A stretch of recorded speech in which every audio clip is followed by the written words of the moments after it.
Welcome to another SPbN production. The following is rated for mature audiences and may contain graphic themes that will be distressing to some viewers. As always, we recommend you ensure the safety and well-being of yourself and those around you at all times. Viewer discretion is advised.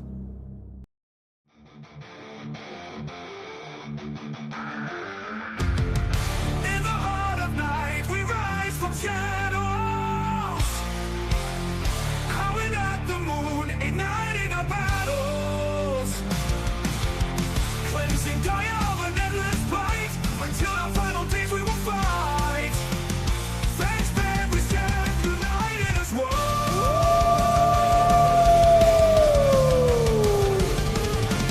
Evil spirits lurking with horror and dread. Little light leads us where the brave dare tread. Glory and honor, wisdom in our hand. Together we rise, take our final stand.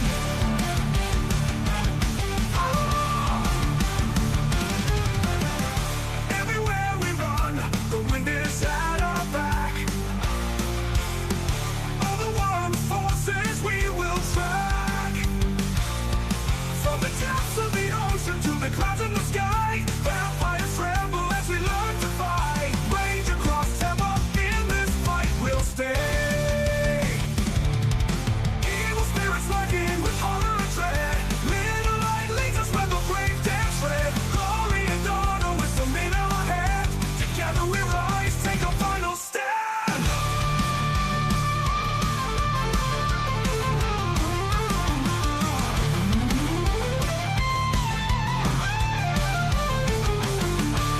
Rage across Tampa, in this fight we'll stay.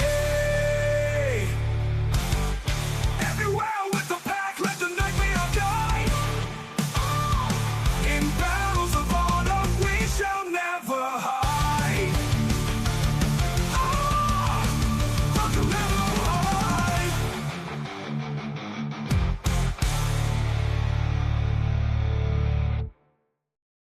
Good evening and welcome to the St. Pete by Night Entertainment Network. St. Petersburg by Night is an online World of Darkness role-playing community originated in St. Petersburg, Florida, but now spread to the world at large. My name is Kent, also known as Misha Kent on all social media, and I will be your storyteller tonight.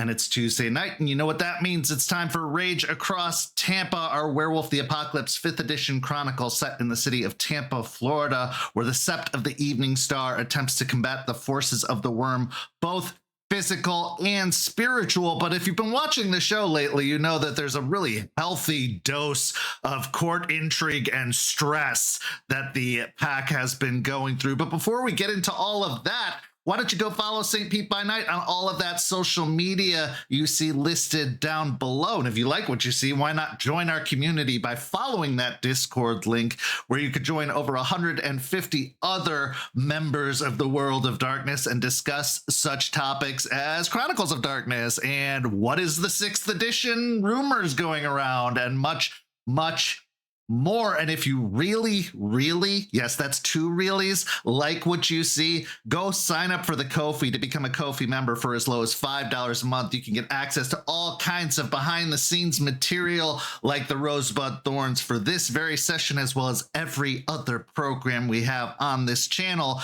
We also have sneak peeks to artwork, and we're coming up with ideas all the time of things to put up there. So really, it is worth your money, and if it isn't, let us know, and we'll make it worth your money.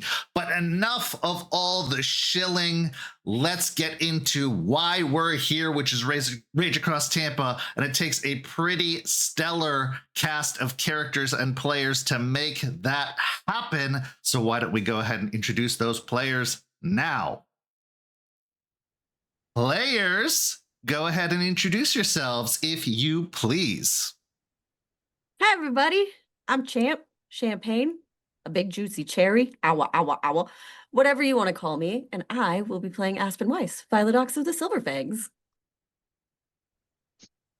Hi, everybody. I am Nori, and I will be playing Jester Silvertongue, the Galliard of the Black Furies. Everyone, I'm Preston. I'm more of a dig dug kind of guy, but I appreciate it. But I play Jason Thorne, Theurge of the Bone Gnar. Howdy do. How are all of you? My name is Nick. Tonight I will be playing Izzie, aka Entwined Smiles with Claws, my Arun child of Gaia, and he needs $20,000 for a carriage.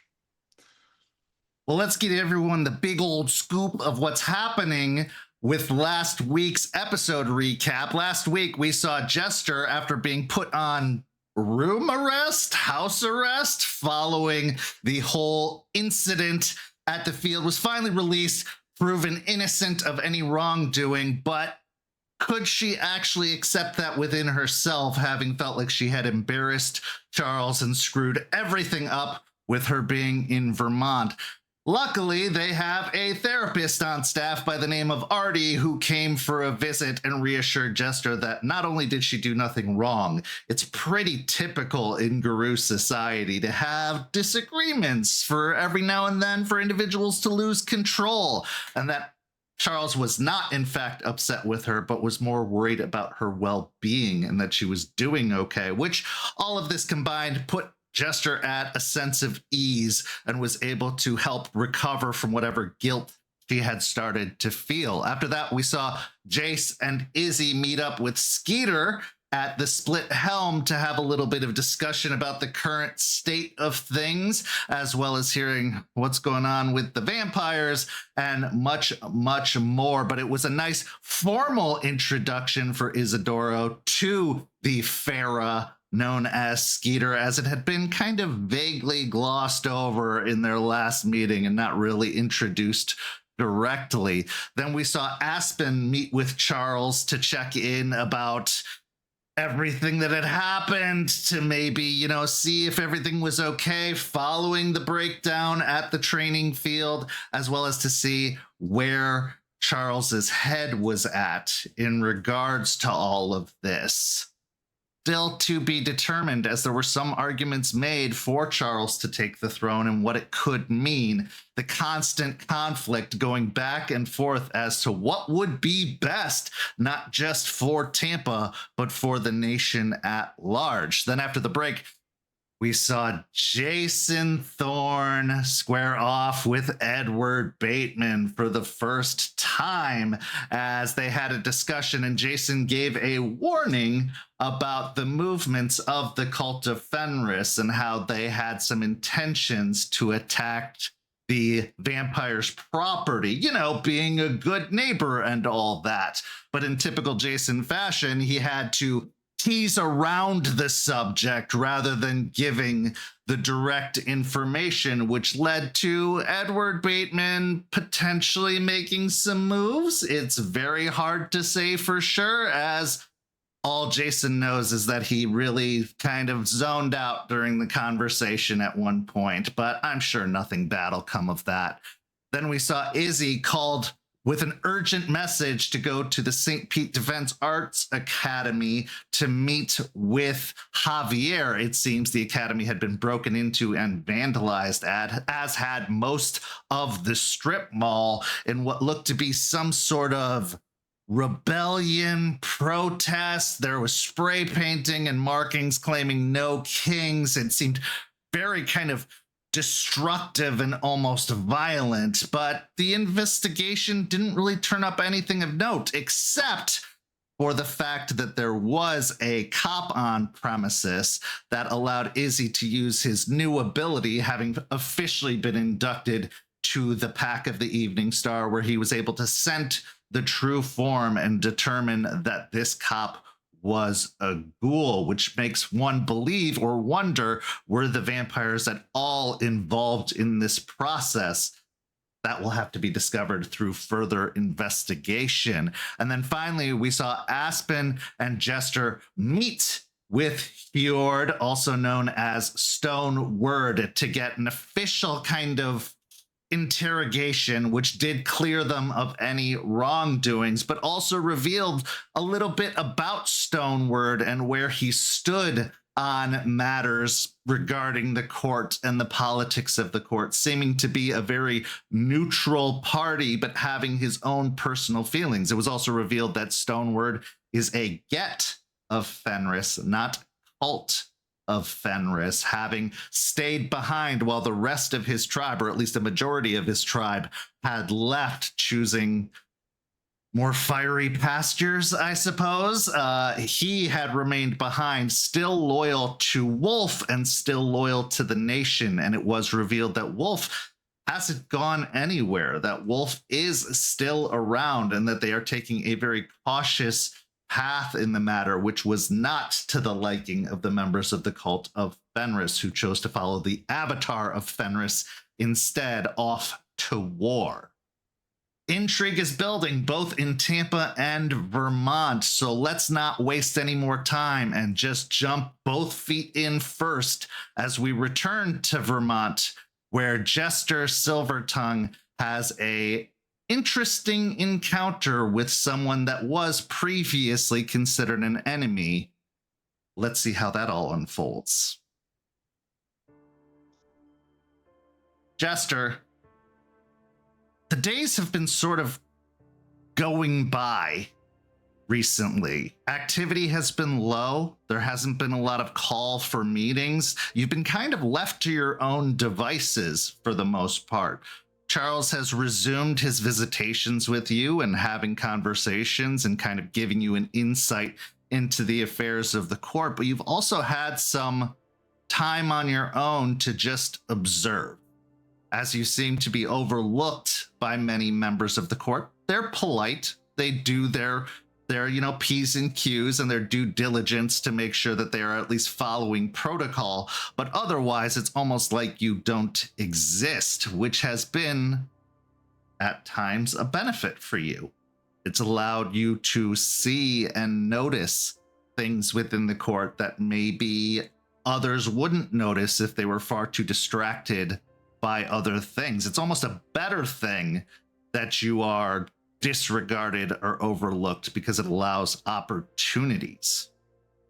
But on this particular day, as you are getting dressed in the morning, preparing to set out for the day, the door just opens and you are visited by Charles, who steps into the room. He is dressed in still the same kind of filigree tunic that is prepared for him, hand woven rather than his typical suit and tie. And it's obvious just how much he hates this expectation that the court has. But considering how expensive his suits are and how weaver bred those suits are, he is trying to compromise in the matter. So he's wearing a tunic with a belt around his waist, some breeches, and some boots, as well as what look to be some leather bracers that have some sort of glyph on them, likely representative of or representing House Wormfoe, the Silver Fang house of which he hails from. But as he steps in, he gives you a smile, and his eyes immediately soften as he escapes into what has been the safe space for him since his arrival in Vermont. And he looks to you and says, "Good morning." Good morning. This is a surprise. Well, I can't say it isn't entirely unprompted. You're going to be having a visitor here shortly. Oh, who? Iron Oath. Oh. Has to be here. I think for both of your benefit, it would be better that it was. Fine.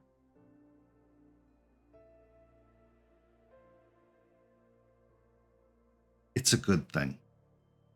A surprisingly good thing, considering everything I know about him and everything I know about you and the diametric opposites that you seem to be. He's coming to apologize. That's a surprise.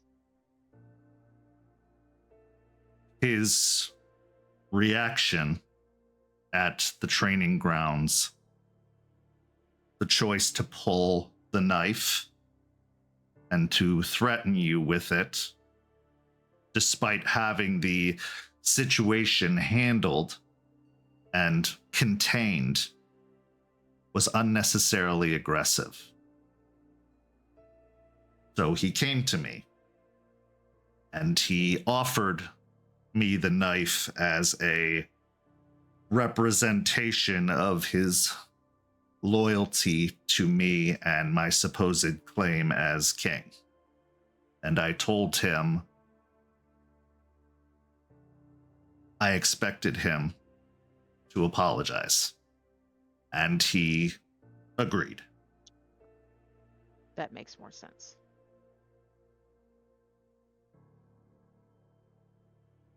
I know you have your feelings about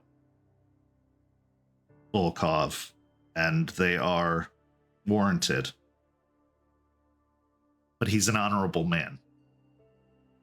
And when he makes a mistake, because no one is perfect, his apologies are genuine. So you're saying he's not doing it just because you told him to? No. Okay. I told him the apology wasn't for me, but for you.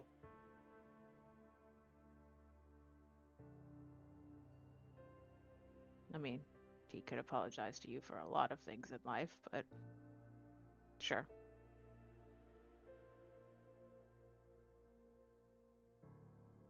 I'm okay.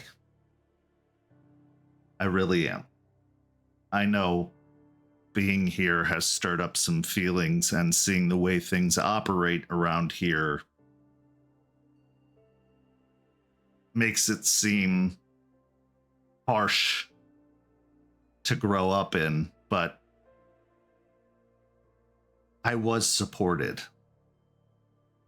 I was, for all intents and purposes, loved in the way that the Silverfangs and the Guru show affection, especially at such a high tier. And I learned a lot.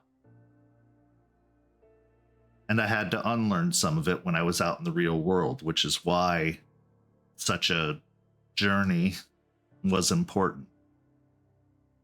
I needed to know the world as it is, not the world I was built in.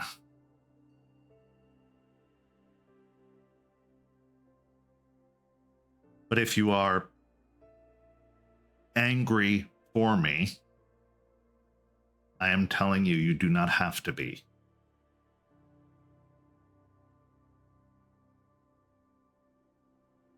Besides, if it all hadn't happened, we wouldn't have met.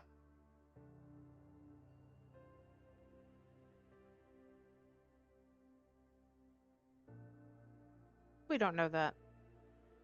But we don't know if we would have met either, so. Well, unless you know there's some magical spirit out there with a prophecy about our meeting, destiny, and whatnot. I am grateful for my experience because it brought me to you. It brought me to Tampa. It brought me to better understand myself.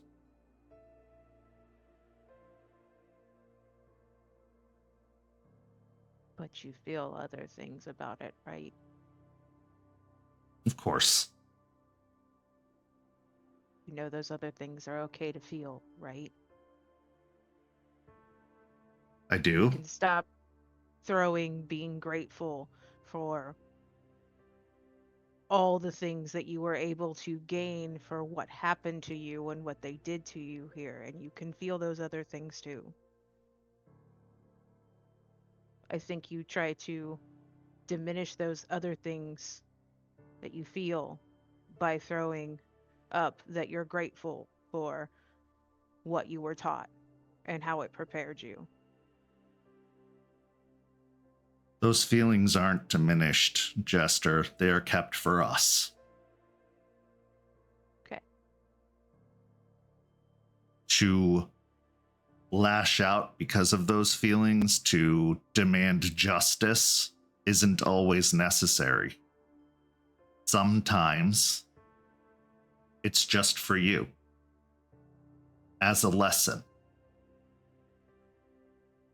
The lesson I'm learning is not to treat others the way I was taught. It's a good lesson to learn. And if it so happens that I were to have some sort of title or crown, change things. Because there's no better way to get justice than through change.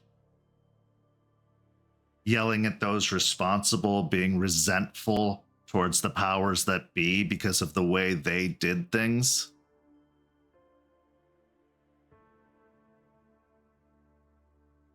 In a way, you're shouting at the past, and the past can't hear you.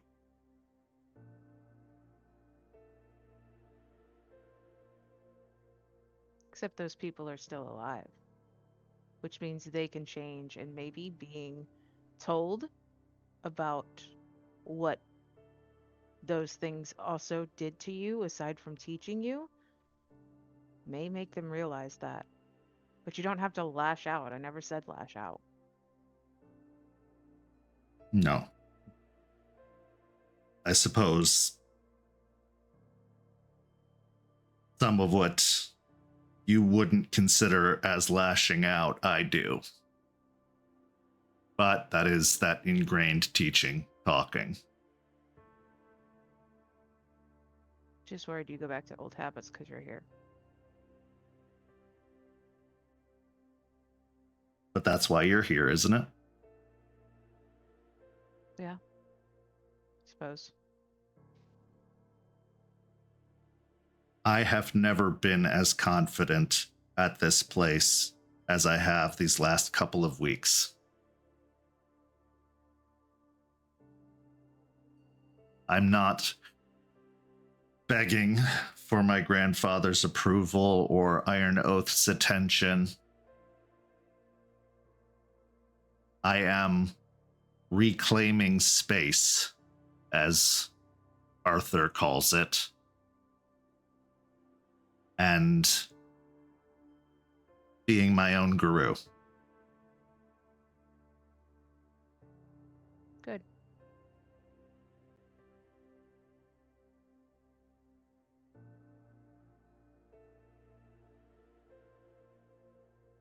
I am worried, though, because I came in here feeling confident that I was going to say no to whatever it is they had to say and return home to Tampa. But the more I see the state of things, the more I'm concerned that leaving would be damning the nation to its end.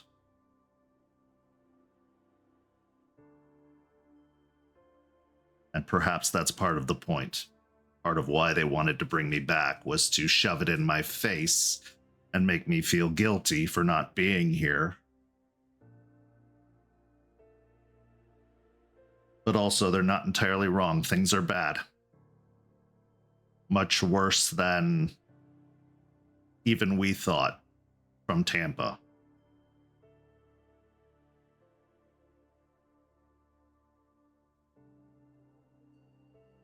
And that causes me concern.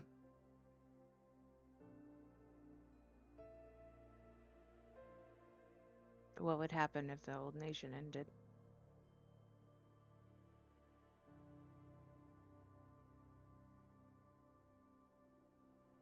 A certain degree of hope dies.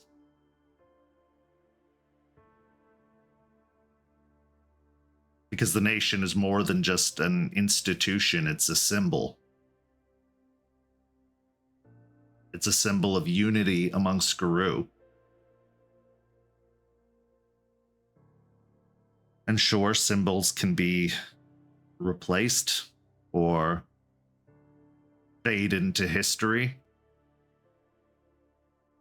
But with every symbol, that fades.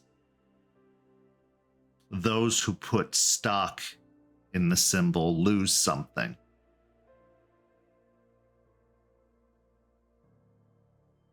Okay. So, choices. I take it has to be a silver fang because of this crown.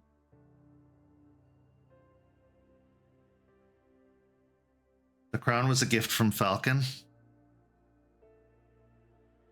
Although now I'm even wondering if it's still around or exists. I haven't seen it yet on this visit.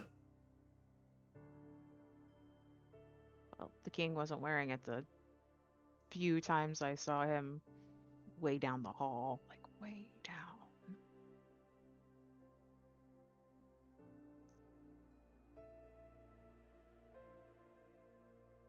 Silver Fangs are born leaders. It's one of our gifts. Does it have to be a Silver Fang? Certainly not.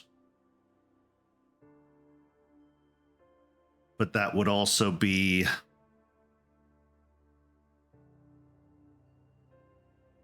inhibiting or potentially cutting the legs out from the tribe in a fashion.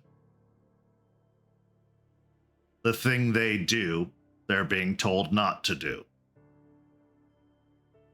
And I am concerned that there would come a certain amount of rebellion from certain sects of Silver Fangs because of it.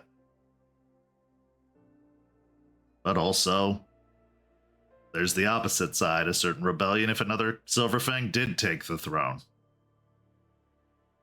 Can't please everyone. Who do we want to please?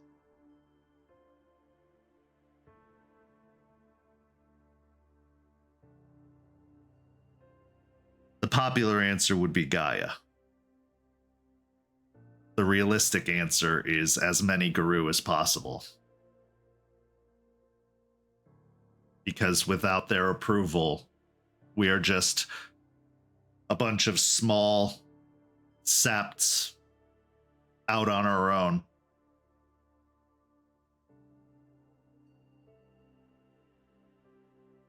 They aren't entirely wrong about what they said about Michigan. Those Septs had chosen independence and therefore did not have the resources they needed to combat such a threat. Now, they didn't know the threat was coming. I will give that to them. But when you choose independence to be alone, there is no safety net. There is no support. And we have been very lucky in Tampa so far. You know who wasn't lucky and didn't choose independence? The Sept of the Weeping Willow 12 years ago when they begged for help from the nation and got nothing. And they were a part of the nation. How many times did that happen to Ohio and Michigan and Wisconsin? I'm not disagreeing with you. I'm not. So what do you think is the best option to bring the most Garu together? Putting someone who cares in some position of power, someone who still has the fight in them. Because even 12 years ago, my grandfather had already given up.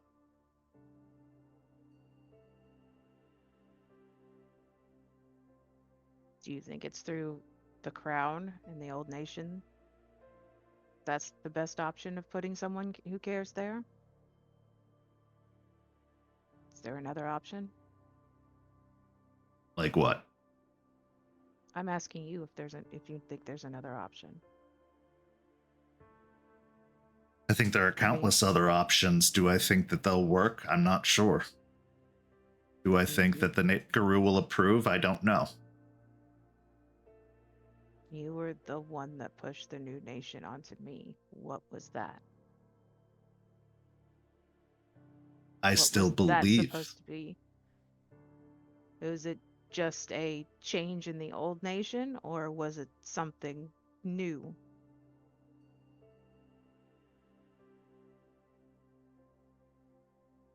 I believe we need something new.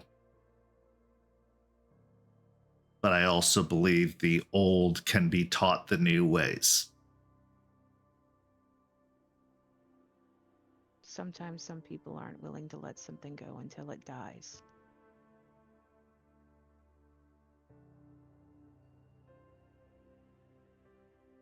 Are those the people we should be concerned with? They're the people in this building.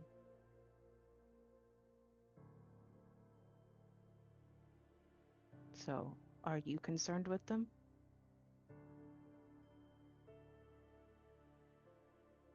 Yes, but I've also learned to put less stock in their opinions. But are you willing to let it die?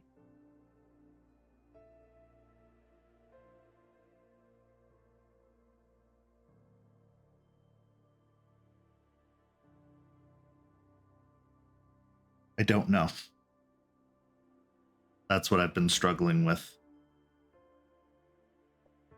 I believe in what we're doing, and I believe if the rest of the Guru actually listened and learned and adapted, that would be the best outcome. But I'm not entirely sure our message is being heard just based off of our actions in Florida.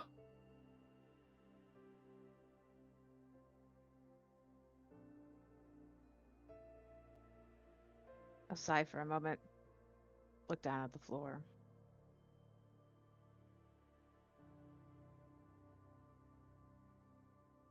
You being king would give a large platform to push new change and ideas.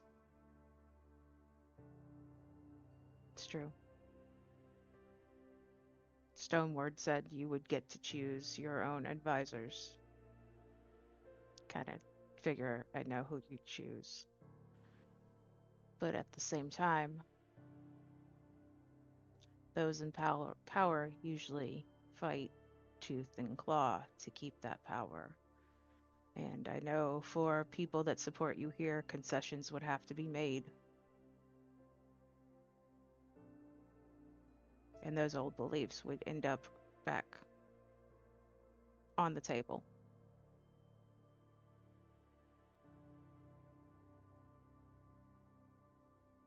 On the other hand,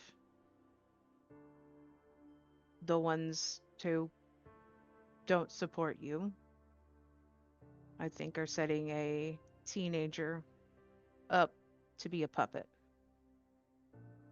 And that's kind of even worse.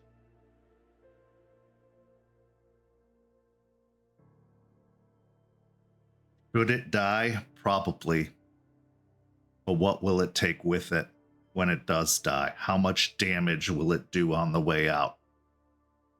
That's the thing I'm worried about. I agree. We need as much hope as possible. But there's no good options here. Even if you might be given the two options available, though it would be really cool if Katarina became, just saying. I kind of like her. But given the two options available, you would be best, but I don't want you to have to go through all of the shit you would have to go through of killing your grandfather. Nobody should have to go through that. And I'm worried that that action alone would start you on a path to Harano or Hoglosk and cripple us even before things began. I've thought about that. And my hope is to find a solution where we don't have to fight. He just has to yield. Yep.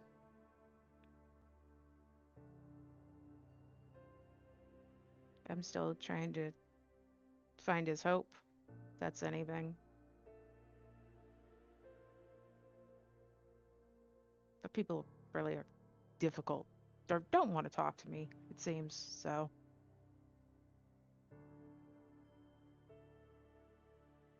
Unfortunately, you can't resurrect the dead. No, but maybe showing him something he has here that's still alive.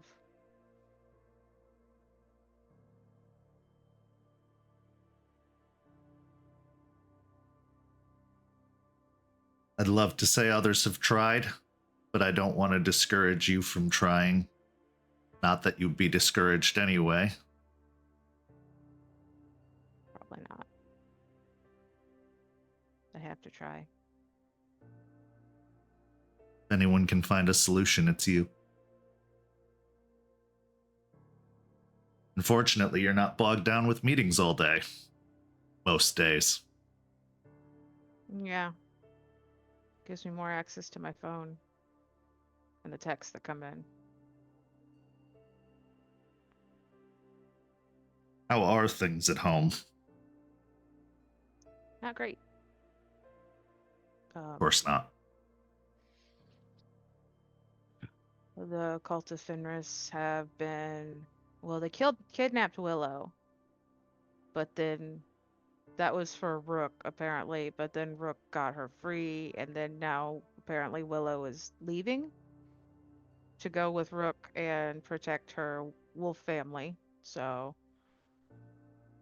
but all through that, then the cult of Fenris showed up at the cigar factory and were threatening the Hellhounds, and they made some weird deal that I don't know could potentially break the treaty with the leeches.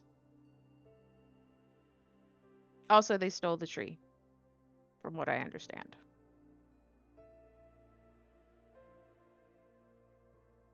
What tree? Oh, I thought Aspen told you. So apparently, a long time ago, I think it was Ethan, I'm not sure. One of them managed to get a piece of grandmother Willow, like a seed, or yeah, a seed, and like before they, of course, left the city, and everyone there died, but they now have a corrupted spirit. It's like a sapling, I think. And apparently it's corrupted according to Aspen. I think Falcon has tasked her to destroy it so it could be reunited with the rest of the spirit of Grandmother Willow.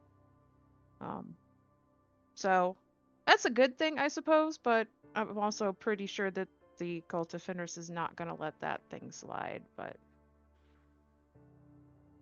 I don't know. I'm just worried. And I'm kind of stuck not doing a whole lot here. Do you want to go back? I don't want to leave you.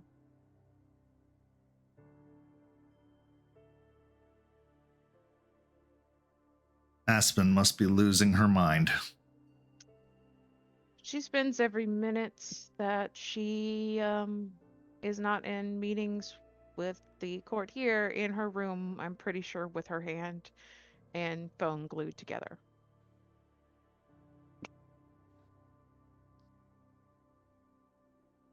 It's interesting. From what I understand about the cult, they don't put too much stock in physical objects.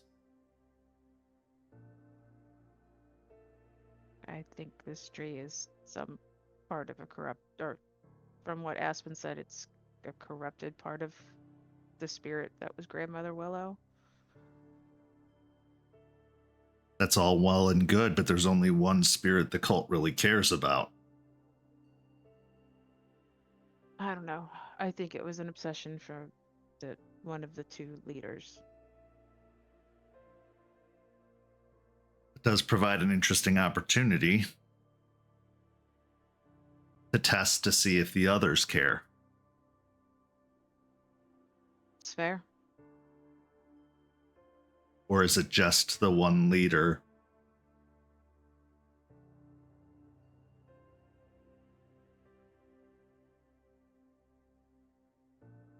What I'm hearing is we need to wrap up this business as quickly as possible and get home.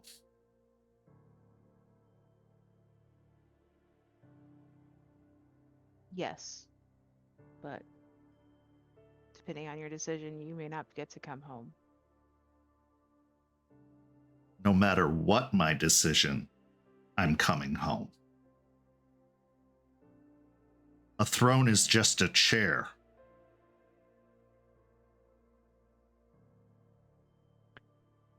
Made you watch Hamilton, right?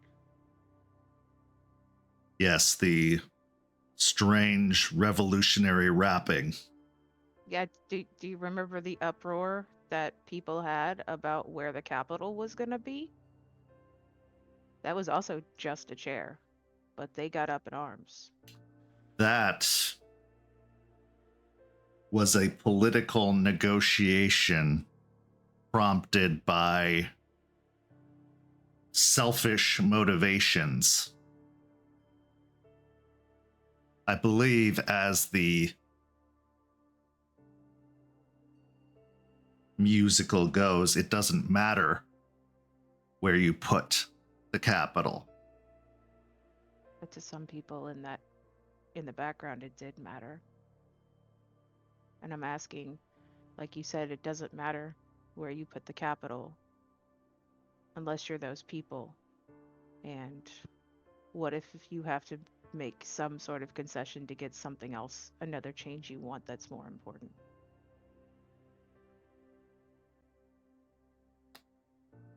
We have something they don't have. Any of them. Turtle? Turtle. It's a good argument to make, though. And if we were to reinstitute the Moon Bridge initiative, that could allow travel to be a lot more direct and quicker. So even if the capital wasn't in Tampa or in Florida, it wouldn't be entirely inaccessible or as difficult to reach. True. So I think with that initiative, we have to be careful on, well, security, I suppose. Who to trust. Been thinking about that, and I think potentially it would not be a terrible idea to potentially offer that opportunity to Victor Hale. Try and make amends for our childhood rivalry and give them a self-importance. And trying to assuage the fears that he has that he will be ousted from the court if you take over. Yes, plus he can guard a chair in the middle of nowhere while the king is actually out amongst the guru. Saw him talking to Alina a few days ago. I'm not surprised.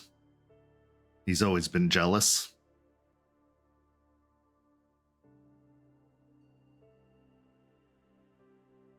Likely trying to see if I'm actually the bastard child of some other guru of no station. But, like,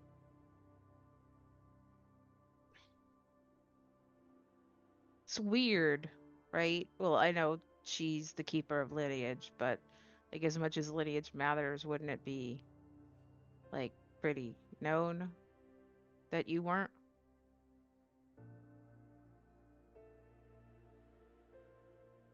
I think you believe Garush are more honest than they are. Maybe it's just wishful thinking. Wish we shared.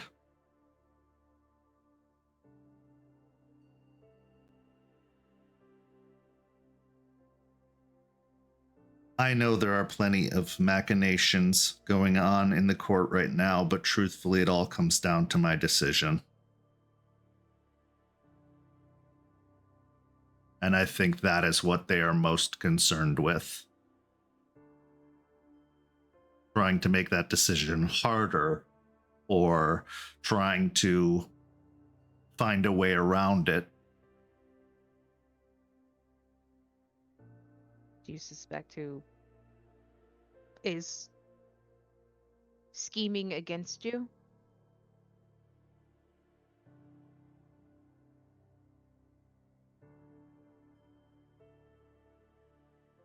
I have one, well, direct suspicion.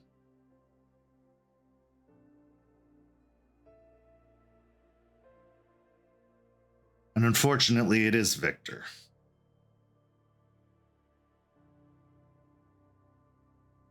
He is the obvious one. But from a less obvious perspective, I believe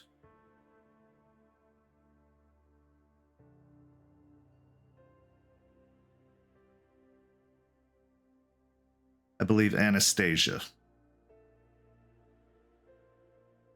I think she took my leaving as a personal insult, a rejection of their lineage and bloodline, and to bring back someone else as my chosen mate only further fueled that rage.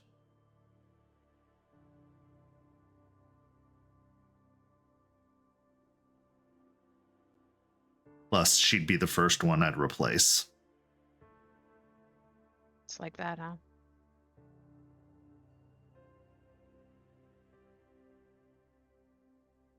You don't have to be a mother-in-law to be a bitch. Pretty sure not all mother-in-laws are bitches, but I really don't have any first-hand experience, so. Your social media says otherwise. I hear you listening to those videos. They all seem to be psychotic.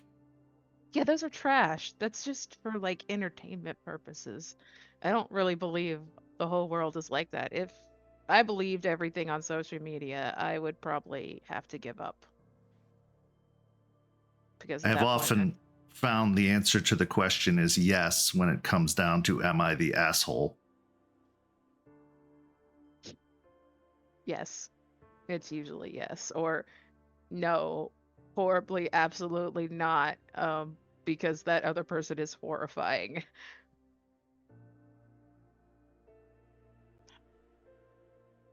As Charles starts to speak, there is the heavy thudding knock of a large fist upon the door. A sigh, look at him. Real quick. I'm behind you, whatever choice you make. I am behind you in the next several minutes. I know. And always. But I'm asking you, genuinely, to give him a chance. Okay. He did a lot of things to me growing up. Let me rephrase that. He was hard on me growing up.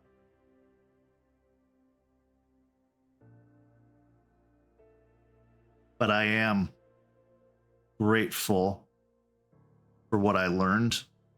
And if I hadn't, maybe you would be dead, or we both would.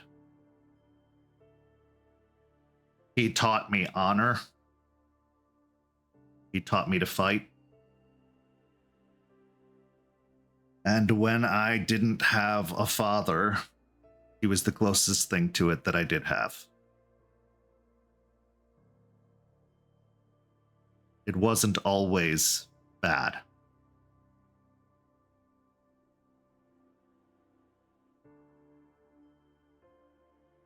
He then steps over towards the door and opens it, and looming in the doorway, almost like a shadow blocking most of the light from the hallway,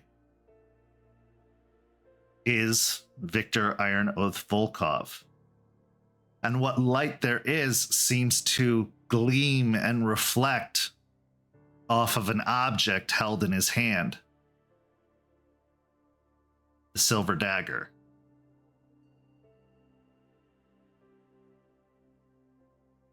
He looks past Charles to you. Might I come in? Yes, please. Would you... I'll wave to one of the chairs. Would you like to sit down? Thank you. He steps in through the door, past Charles, giving Charles a look and a nod, not completely ignoring his presence. As Charles says, I'll be right outside if you need anything. I know he wanted this to be private. Okay. Charles steps out and closes the door. Iron Oath takes a deep breath in and lets it out. And as he does, you almost see steam or mist or condensation come out of his mouth as you feel the temperature in the room drop. A little bit colder, similar, reminiscent to a feeling you had on the road. I'll look around. That's your spirit, isn't it?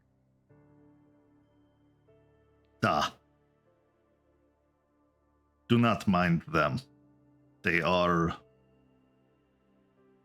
worried, on edge.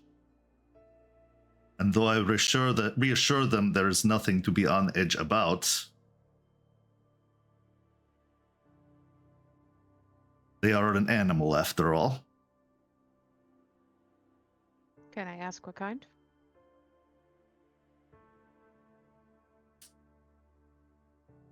Siberian wolf.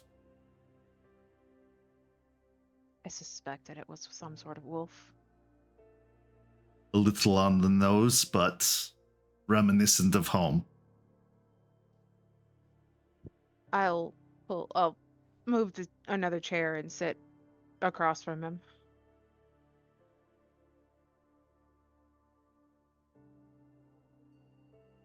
Jester Silver Tongue. My actions at the training ring were without honor and unnecessary.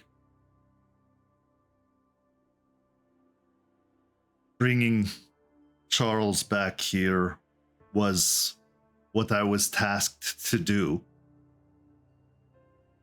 and what I believe to be best for the nation and the future. But I am not naive as to the goings-on within the court. And therefore, you could say, I have my hackles raised.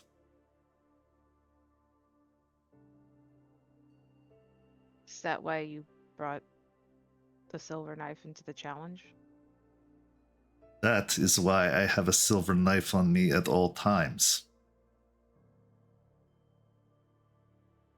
Do you fear for your life in this court?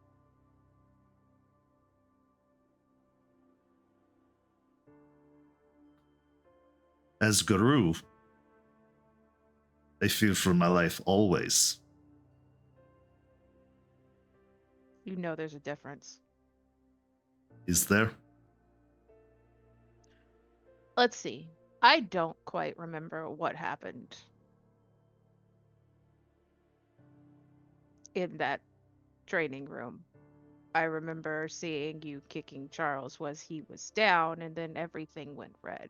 But I have been told that you very squarely put me into the ground with one arm. So I think you're quite capable of dealing with most of the people in this court. So, and most of the things, yes, being Garu is beyond dangerous in the war we face. But here in this court, I doubt many people can take you, if any. Head on directly? No. You are correct. But that is not what I fear. It is what I cannot see.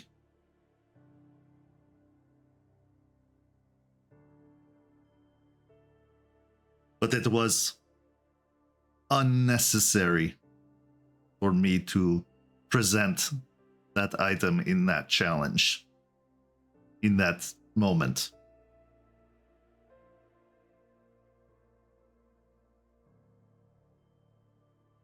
And I am sorry for that.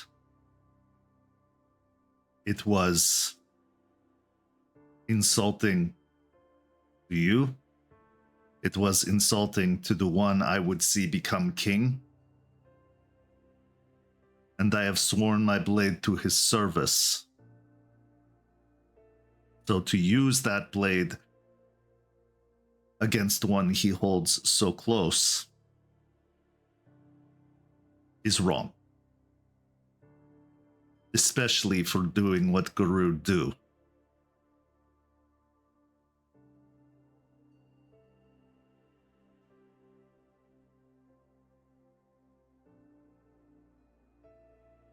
I will accept your apology and forgive you if you do one thing for me.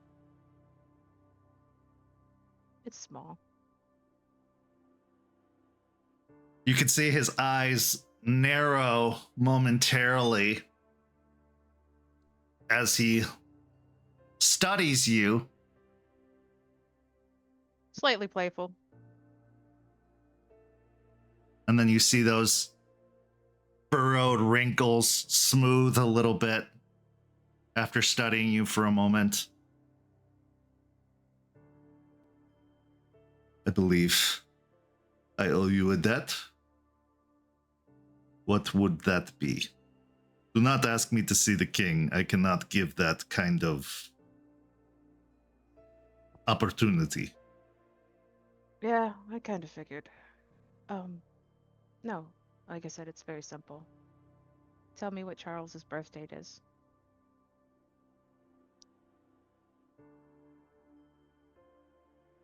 He sits back.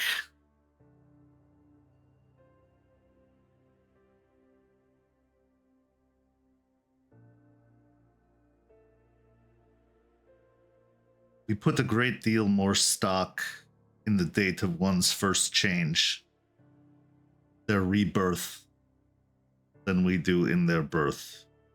But I have not forgotten. I was there the day he was born.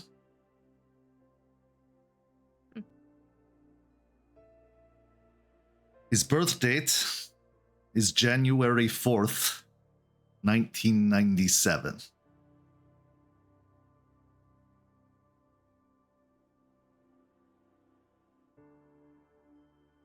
Thank you. And I understand about putting stock in the change, but at the same time, we're all still part human, and having something from that kept from you still has a toll. I understand. If I could explain, it was not because he was not deserving. to be celebrated for being alive.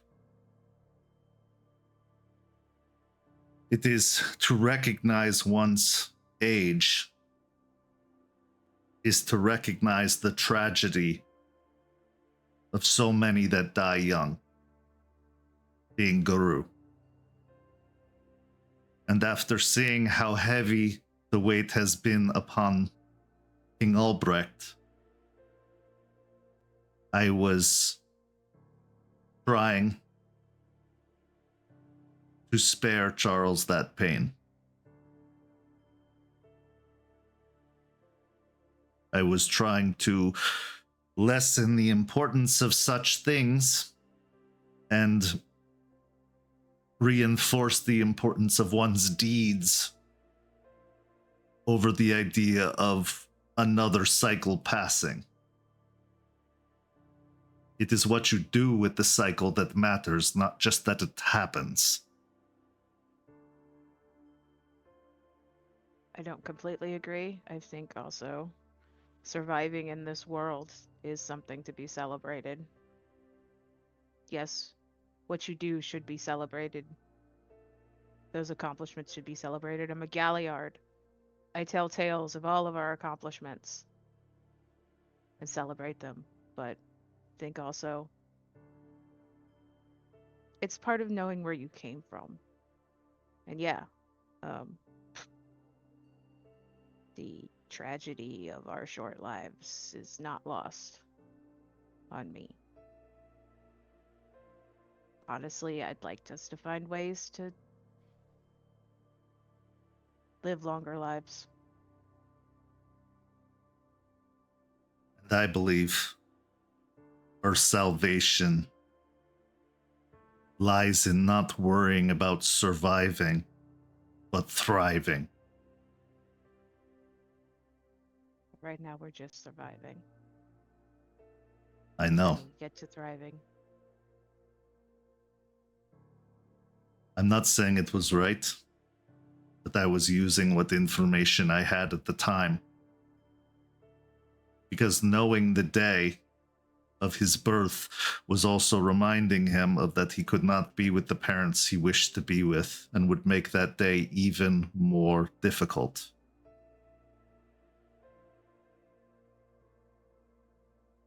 I know he mourns them.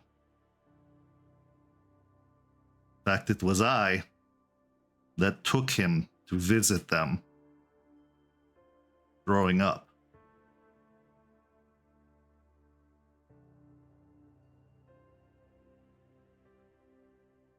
These are not excuses.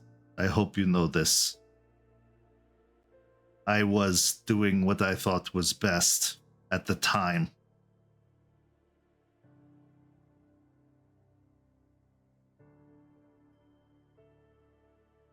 Do a really good job of making me dislike you less and less. I never disliked you, Jester Silvertongue. I always have and always will wish to protect Charles. So do I. I recognize that in your choice to come, quite literally, into the wolf's den, or the falcon's nest, based off of the decoration of this place. That takes courage, bravery, and, even more important to me, loyalty. So you have my respect.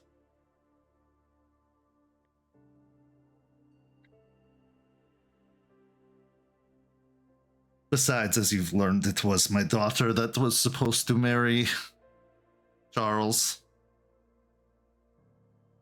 Yes, but does she even want that?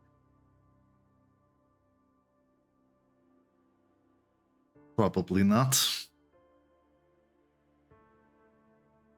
But very little in a Silverfang's existence is it about want.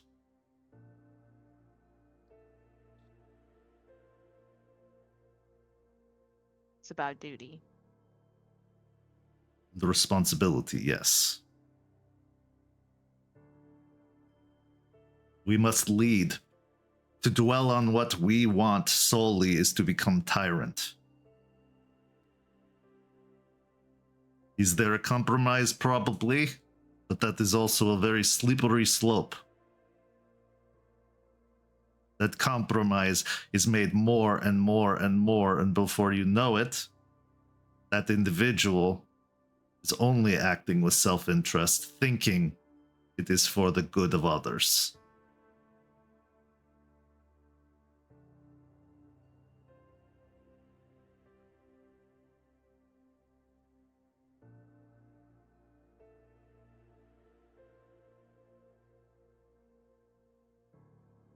I have known Jonas a long time. I have witnessed his decline, his fall. And I see the potential for the same things that caused him to fall in Charles. Many I worked very hard to ensure weren't part of his training. In fact, trying to prevent them was more the focus of his training. To prevent him from feeling?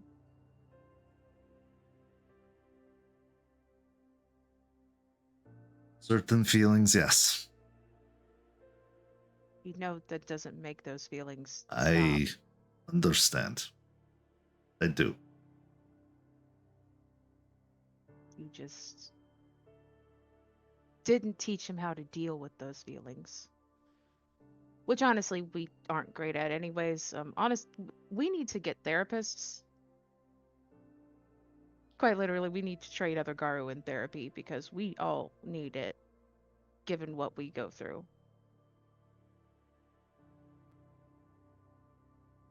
I don't know what to say about that. I am still from the age when therapy was considered taboo. Mm-hmm. And look where it's gotten us. I don't disagree with you there.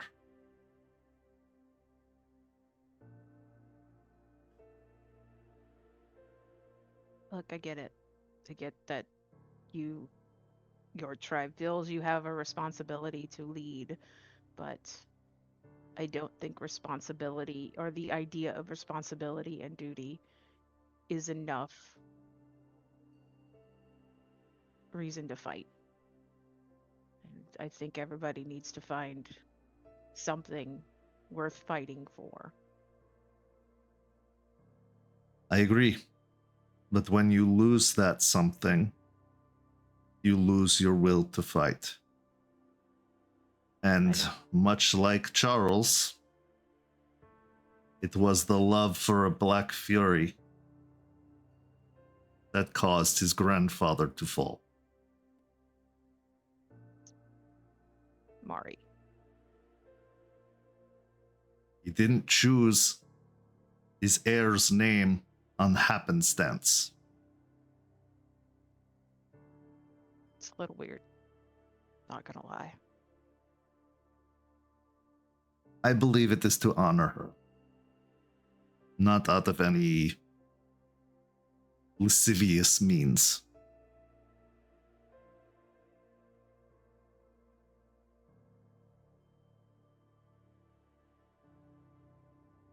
We This all is have a not breaking point. to discourage what you have. I am stepping away from such matters. Charles has made that very clear. I get it. And no, I understand that. I mean, I was almost there. At that breaking point with someone else. Except it was Charles who saved me from going off the deep end. Not physically, but emotionally. Charles has experienced a great deal of tragedy in his life. He has learned ways to deal with it. Are all of them effective? Not necessarily, but he is strong. Very strong. And not just in body.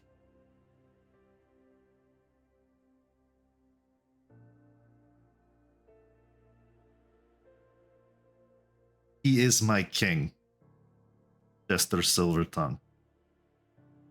I have dedicated the majority of my life to making him such, preparing him for it.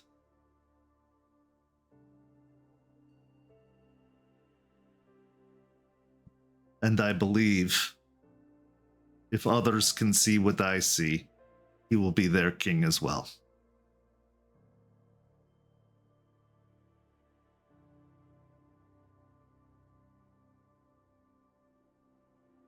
Ultimately, it's up to him.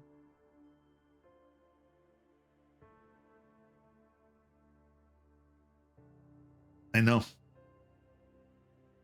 But I have found decisions aren't just made by a single individual.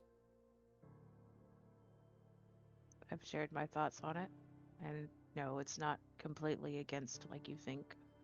I see Didn't think that. lots of benefits and lots of pitfalls.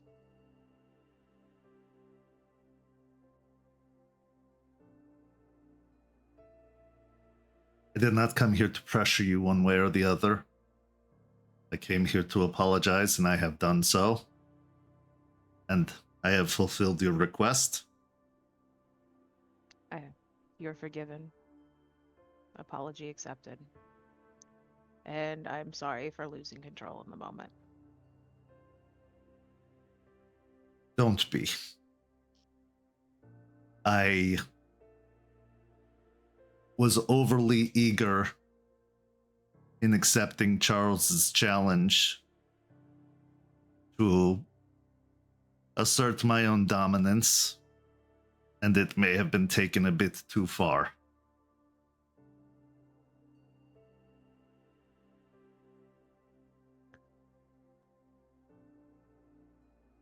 Okay. It is the old way. Your strength, might equals right.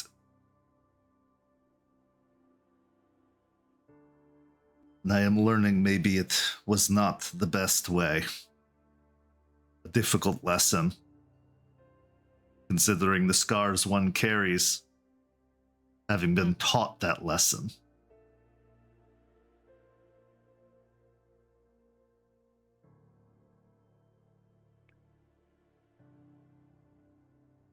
Do you really think you are in danger in these halls?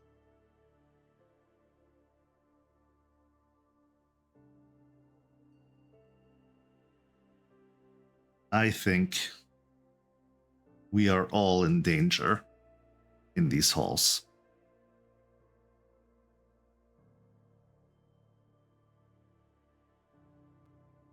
Is there anyone you trust aside from Charles? Da, my daughter,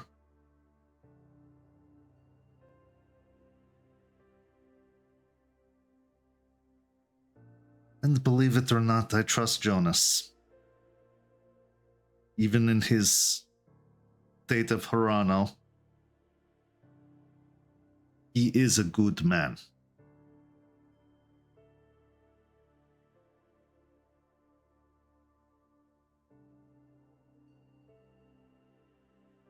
And my protege, Ingrid,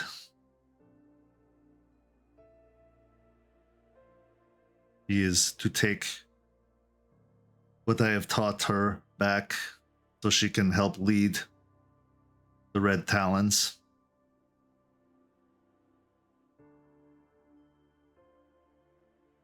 Oh, she's not staying here for when you step down, or...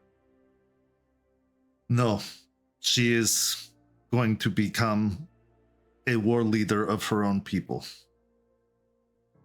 Okay, it's interesting. It is an act of diplomacy as much as it is steadying our fight against the worm.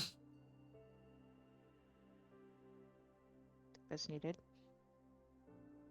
Not all fights can be done in wolf form, the preferred form of the Red Talons. They need to learn human combat as well.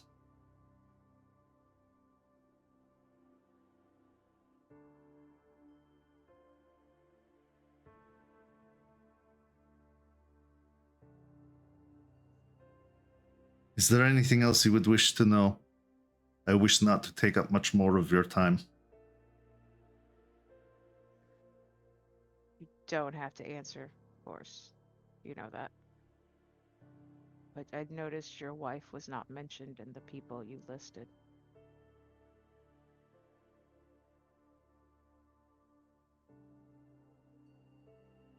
He falls very quiet, and his eyes actually leave contact with yours to look towards the floor.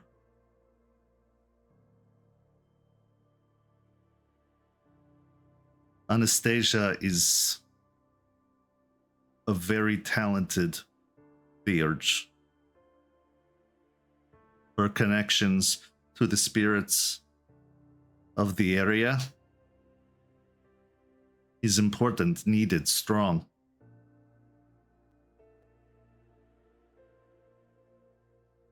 But to be honest, our union was not one of love, it was one of responsibility, helping unite the Septs in Russia. And it was Anastasia who brought forth the prophecy for the first time.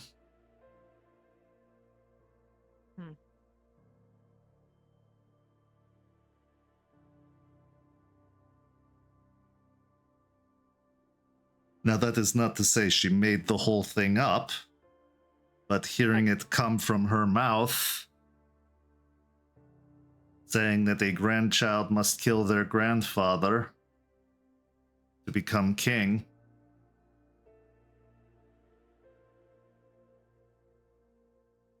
it made me worried for Charles of the weight of such an action.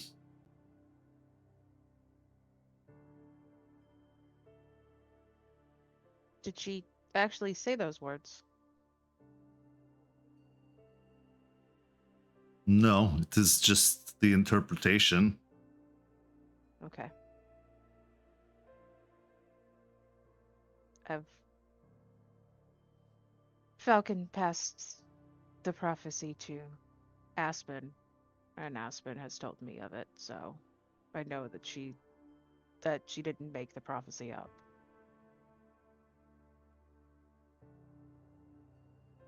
But it has also been my mate that has encouraged the union of my daughter and Charles, saying it would bridge the gap between our two houses, Wormfoe and Crescent Moon.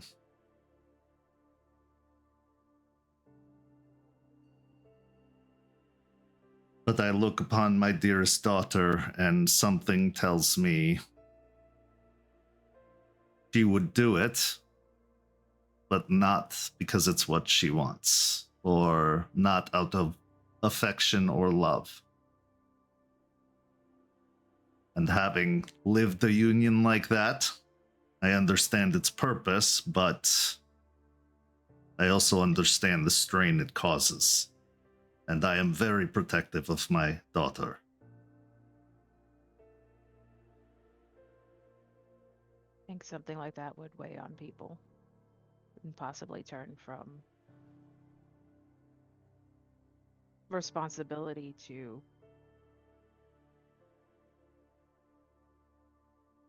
resentment.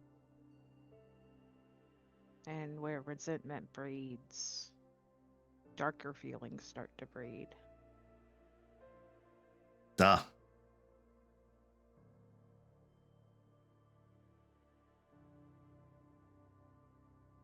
Thank you for answering. I know it's personal, and We haven't been on the best of relationships until now, so Had you been more standoffish, I probably wouldn't have. But I have heard from Charles what you mean to him, what you've done for him. So consider this a sign of good faith and an investment in my king. thank you. He's talked about what you've done for him too. So I think I'd rather us be on the same side than fighting with each other. I think there's plenty of not much enemies per se, but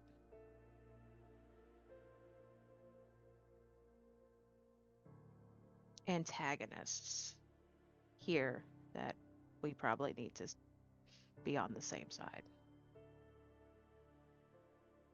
I give you my oath. I mean you no harm. And I mean Charles no harm as well. Given your name, I believe that. Good. I can give you my oath I will always have Charles's back. No oath is necessary.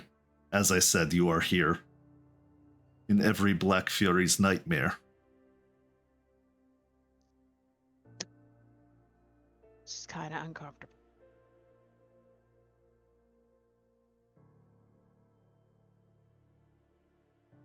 You once were openly welcome in this place. I believe you should be again. Well, I hope if this nation is to continue that all the tribes that fight for Gaia will Of be course. welcome. But But I feel like we have a few hurdles to overcome first. I believe if we return the Guru, we return the patrons. Most likely. Then let it start with us. Okay. Puts his massive hands on either side of him and pushes himself up from the chair. You can hear the groan, not just from the chair, but from his body, as age shows.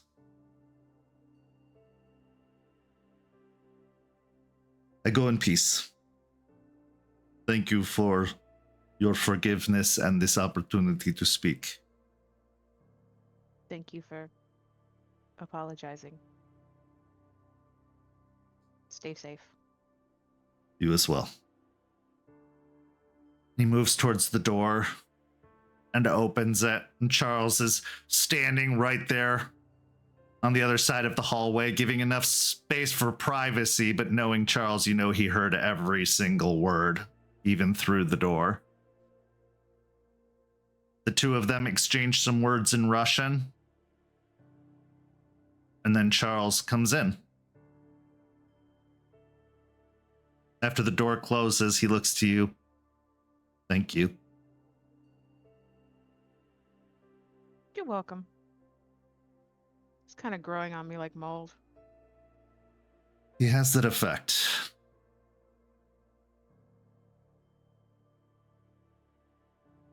As the scene comes to a close, what are Jester's thoughts?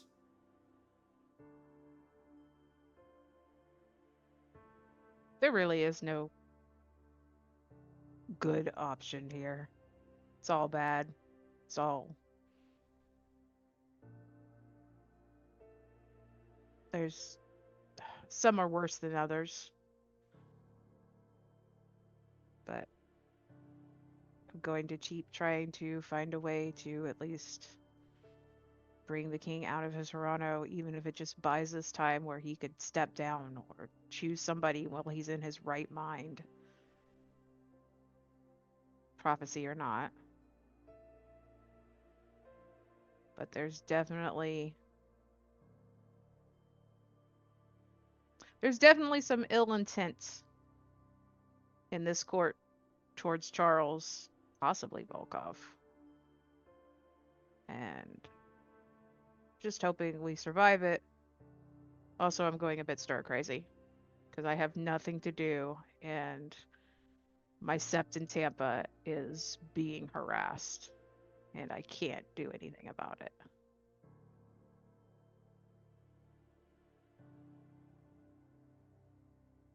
Yes, there aren't a lot of good options. The real question is, what makes them bad? Is it bad because it's inherently bad for the future of the nation? Is it bad because it's bad for Gaia?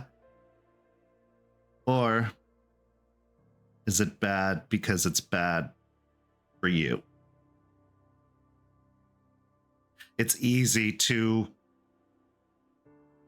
assume or project our own fears and insecurities on a greater whole, thinking that it is selfless or not about me. But that little bit of fear or that twinge of pain at an idea that you might be separated or that you might be putting someone in a dangerous position, even if they are one of the greatest fighters the Guru Nation has to offer, that comes from the self. But that's not always wrong either. We now transition to our next scene.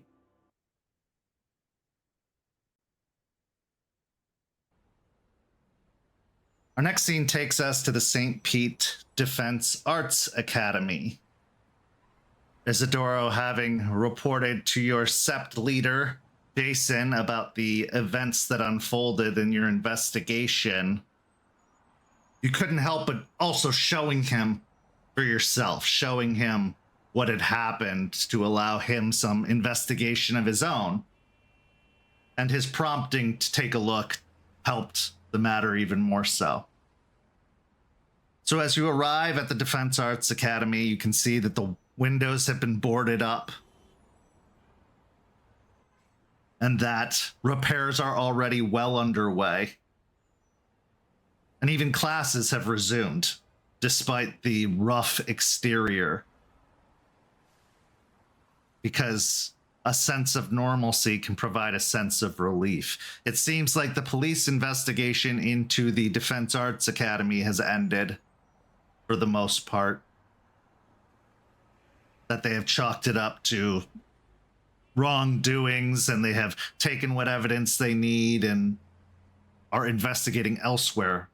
Primarily the burnt down construction shop at the end.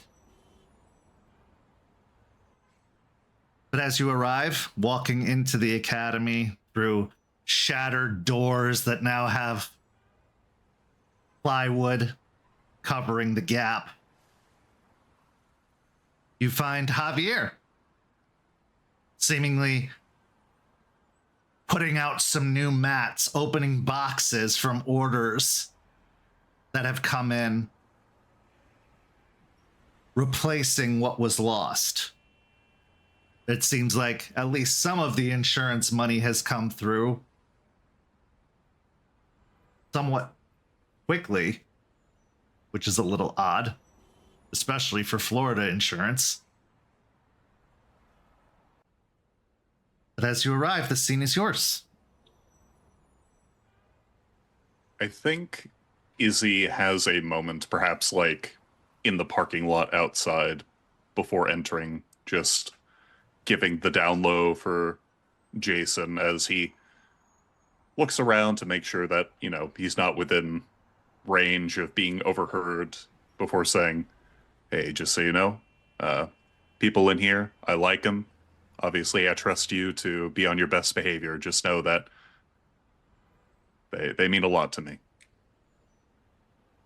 Understood. And when you say best behavior, you mean as far as like my best behavior, or my needing to like go above and beyond? Like you want me to bow to them and a proper courtesy and things? Best behavior as far as meeting strangers, yeah. I'm not asking you to treat them like we're in the old nation where you have to start saying Mr. and Mrs. Just know that it's a place dear to my heart.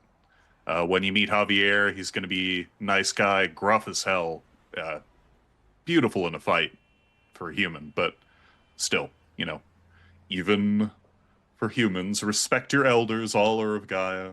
You know what I mean? Right. Okay.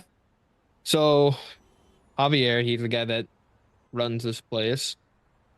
He's one of many. It's like Izzy struggles for a moment trying to piece together the exact like business model.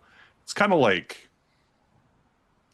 a council thing, because not just one trainer or whatever uses the space. They all collectively pull together for it. So Javier just happens to be like, I don't know, like first among equals, if that makes sense. The face. Okay. Sure. All right. Well, I'll let you just kind of take the lead, and I'll be as cordial as I can. But I'm going to be taking a look around, see what I can glean from what you described. I don't know. With everything going on, this whole city is a powder keg that the fuse is lit. I just don't know when it's going to actually explode. So just one thing after another. Apocalypse is coming any day now, right? But they keep saying. Izzy will activate Brother Scent, as he probably does every time he comes here, and will, do the whole walk in and then resume with the Javier introduction. Okay, so yeah, Javier is an older man, definitely looks gruff in his old age, rugged, but also extremely fit is a good way to put it. And he has the wrinkles around his eyes and mouth of someone who's smiled a lot throughout their life. And he's opening boxes, pulling out supplies necessary for the academy. When he sees you come in, he stands up and gives a bright smile. Isidoro! Javier, hey! It's good to see you. Out. Good to see you too, man. And with that, he'll go for a handshake.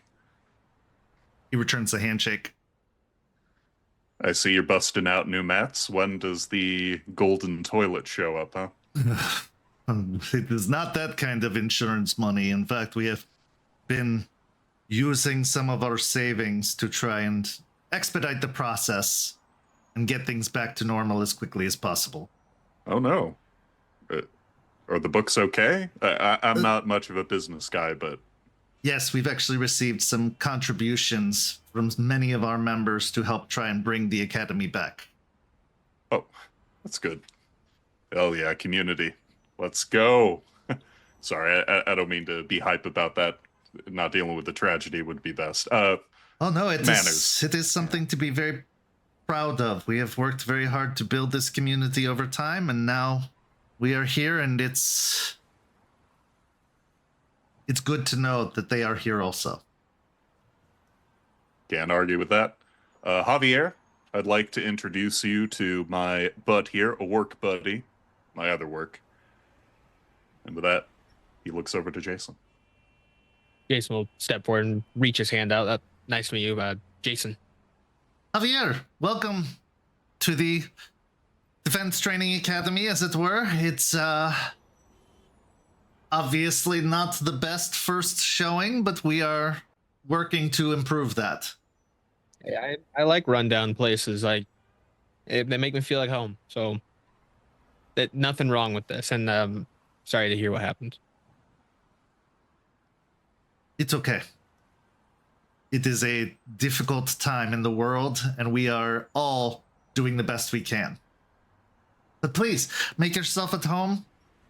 Have a look around. I'm just going to keep working on getting these orders processed. We actually have a class coming in tonight, and I want to make sure the floor is clear for them. Already? Oh, God. Okay. Yeah, we'll stay out of your way. Obviously, don't be a stranger if you need help with anything, okay? Of course, and please feel free to ask me if you have any questions. With that, Izzy looks very, well, do you, to Jason. Yeah, I've got a couple. If you don't mind, I know you're No, of trying course. to get through this. I'll tell you what. I'll be over here. I'll start getting these tarps underway. Javier, you worry about Jason Q&A.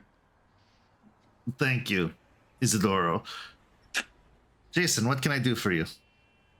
Well, no stranger to I'm from Columbus, so I've seen kind of these kind of stuff happen. And as you were saying that he took a look around and he wanted an expert eye, as it were, to kind of see what's going on. But I'm curious on like what kind of people you have come through here. Like, is there like a wide range of people, like as far as like age groups and different demographics and things like that? We work with at-risk children's programs to help teach them discipline, but also teach them how to defend themselves, as some of them come from not so nice areas, but only to use it when necessary, not to use it aggressively. But we also work with people your age and older. It is all ages, honestly, and all walks of life. It is a pay what you can program for most, and luckily we have some very generous individuals. Izzy will That's awesome. call out from the corner as he's tearing into a bit of plastic maybe and goes, "Den of delinquents, let me tell you." But I've probably been told it's better to know it and not have to ever use it than be in that situation where you don't know how to do something and, excuse my language, you're a bit fucked in that situation. It is true.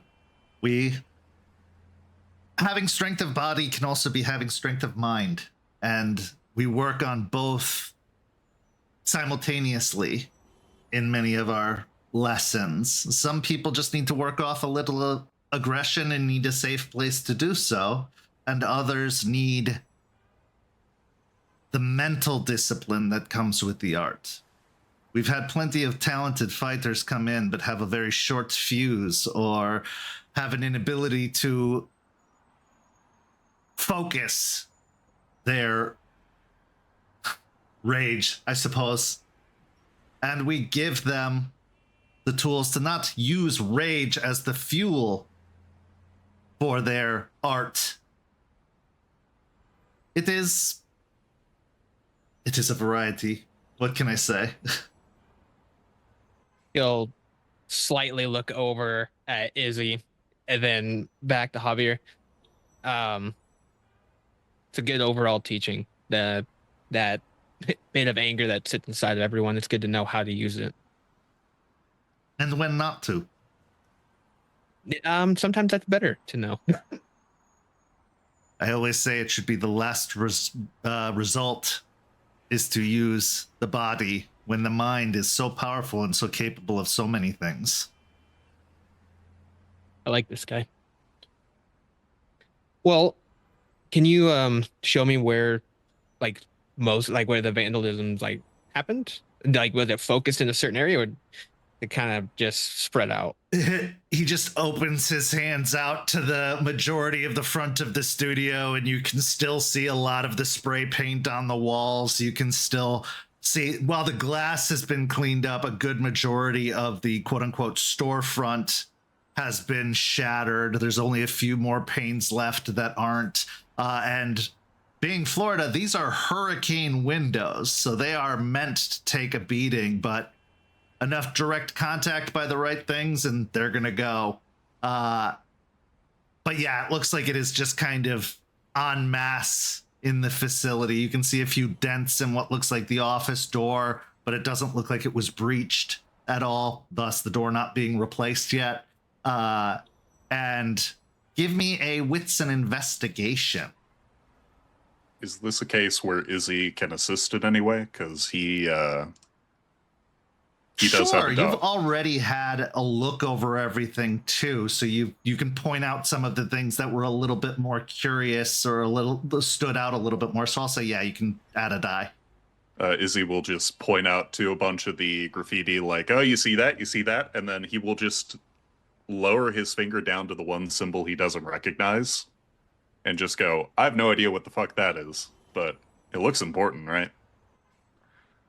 So what'd you get? 5 successes. Okay, so with 5 successes, as you look over, a lot of the graffiti is pretty run-of-the-mill, pretty standard, things that look kind of like tags or, you see the No Kings graffiti in one area. What stands out is the thing that Izzy didn't seem to recognize. This just kind of mishmash of spray paint that to an untrained eye, to someone not looking carefully enough, might look like somebody was crossing something out they started on. They weren't happy with the results. You see a lot of anarchy A's around the area, but this particular sprayed pattern, it looks like possibly veins or roots. It looks a lot less messy the closer you look at it. And it looks like maybe it could have been a spider, but it also could be potentially like a branchless tree. Or it could really just be a bunch of random spray paints and your mind is going to places it doesn't need to, but you can see how it could be purposeful. We'll look to Javier, and as he's looking at the front of all the different tags, like, all right, I don't want to get too political because it's your privy, but do you have an open stance on certain things here?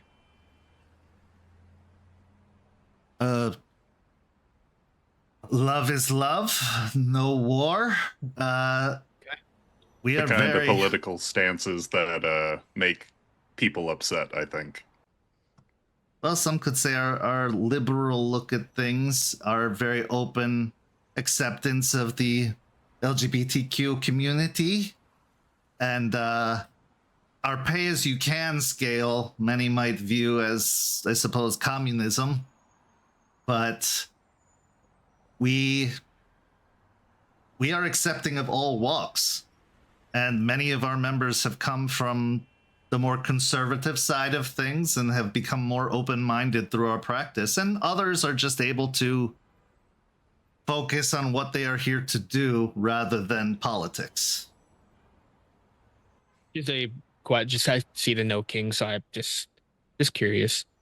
In the past few weeks, have you have all different kind of people come in here, and you said they have some that are more aggressive.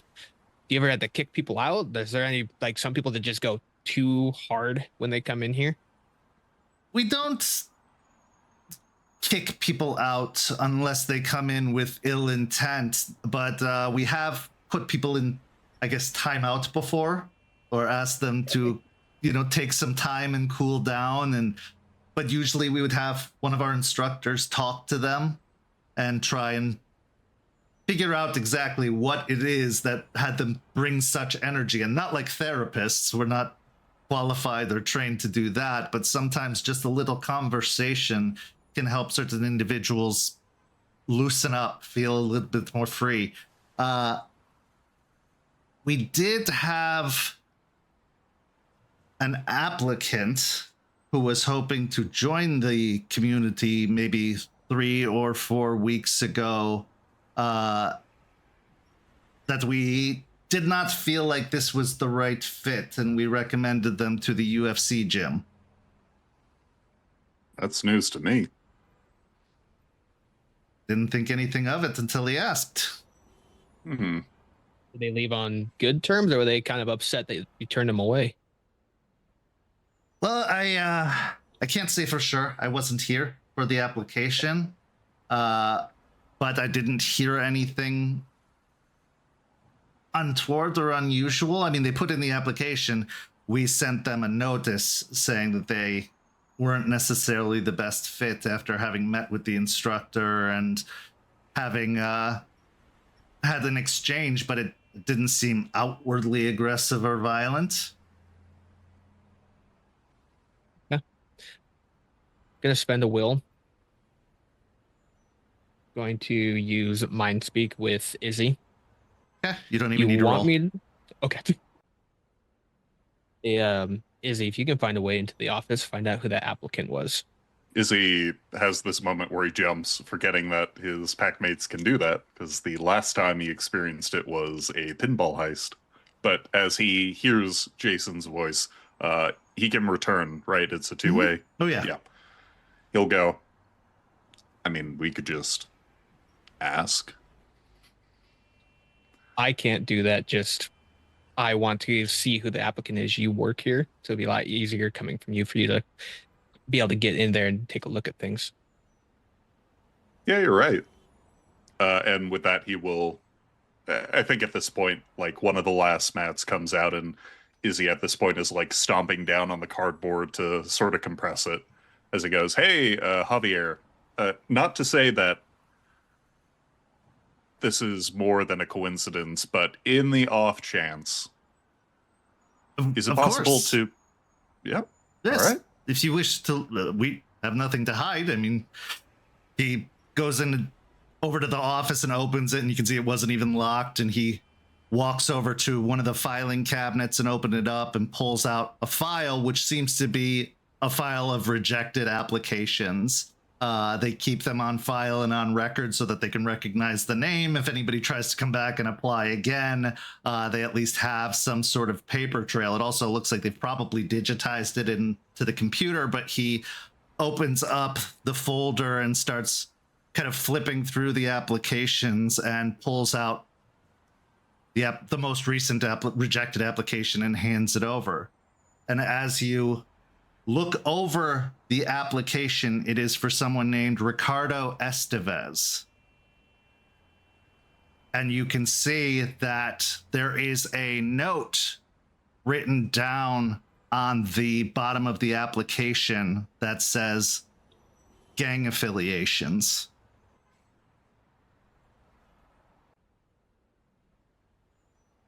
Does the name mean anything? I assume no. No. Nothing stands out about it.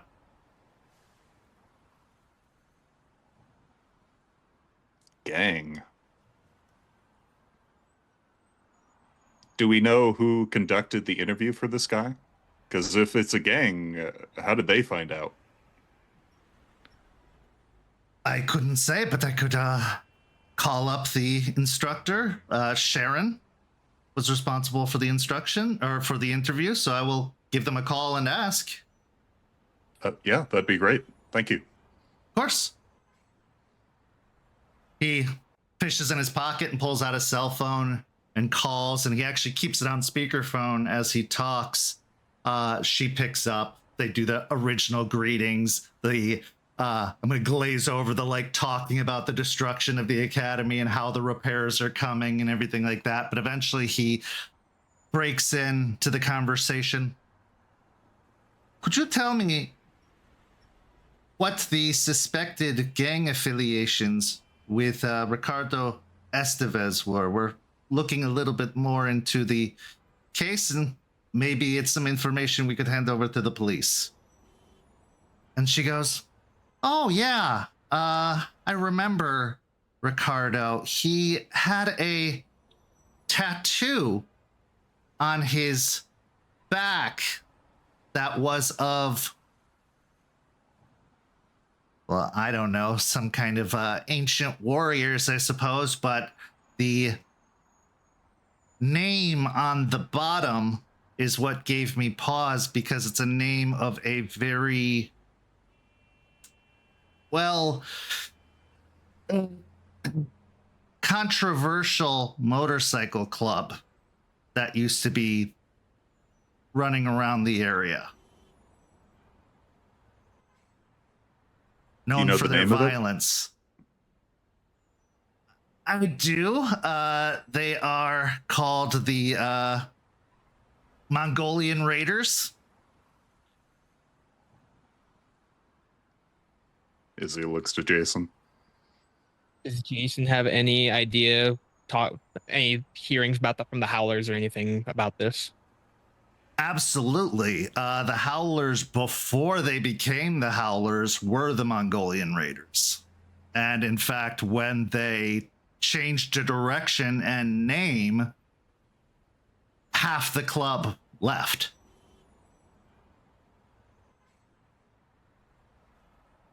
He'll Very upset look- about the change in direction. Look towards Izzy and kind of give him a little bit of a head nod, kind of that he recognizes at least the name of the club. Okay. It's on speaker, right? Yeah. Sharon, that's actually very helpful. Sorry, I'm Jason. I'm one of the new guys. Just looking in. Oh, hi, Jason. Yeah, if there's anything I can do, I gotta be honest, I don't remember it too well. There's a lot of faces, but I do remember that was the detail that kind of told me maybe they weren't the best fit. They also had a strong temperament. We'll put it that way. Okay. Well, thank you so much, Sharon. If you remember anything else or some detail comes to you, just get in contact with the Academy and word will reach us, I think. Oh, don't worry. I'll go scurrying about my mind palace to see if I can find anything. All right, thank you. And with that, Javier hangs up the phone. Well, I suppose I suppose this is a lead. Yeah, the some of my I have a bar just downtown Tampa, that is. But some of the guys that come through, they are some of the bikers. So I've heard the name at least run around. But I can't say I'm gonna find anything, but you got me looking into it now. I'm very intrigued, so We try very hard not to discriminate against anyone, but those with violent pasts and certain crimes are, if not recommended to us by certain programs, are usually the ones we reject. It is not meant to be personal, and I'm sure it could be viewed as a dangerous habit, but we want to make sure anybody that is a member feels safe here. And the last thing we need is two individuals to spar and one of them to go a little too far. that's fair. Are you okay if I take pictures out front? Plenty of others have. You might as well. I got pictures. They haven't arrested me yet. Good. Keep those because they might come in handy. I'm just gonna be out front. I'm gonna take a look. I see if anything that I missed, and then he'll walk out towards the front. So I'm going to keep your 5 investigation score because that is really good. As you go out front, you can see the makings of spray paint on all of the like brickwork in between the broken windows. But the detail that catches your eye the most is a bit of a tire tread in the concrete out front. Now, this isn't that unusual in a lot of parking lots. People like to do donuts. They like to be rascals. A lot of them like to, burn rubber on their way out.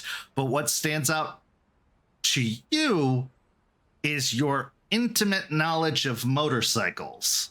And these are definitely motorcycle treads. And probably, based again with your high investigation score, look like they were probably made close to the incident, if not at the incident itself. We'll pull out his phone and snap a picture of the tread marks the best he can, and then try and get a few different angles. And then he's gonna go back to that the symbol up front while he's snapping pictures. He's walking up and he's looking at things. He'll get down to that level. Is there anyone within his vicinity that can see him? Like that we paying hard attention to them? I'd say probably not. I mean, there are a few people in the shopping complex going to what businesses are open, but it's, midday at this point. So I would say there's not a lot of traffic happening. A lot of people are at work.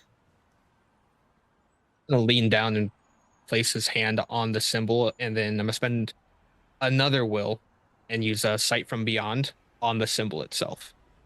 Okay.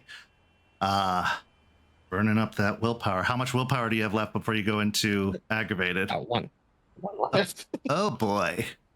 Yeah. Okay. Let's see here. I just double looks like check it's what's okay. Yep. This is your intelligence and wisdom. Yep. Intelligence and wisdom for a prophecy.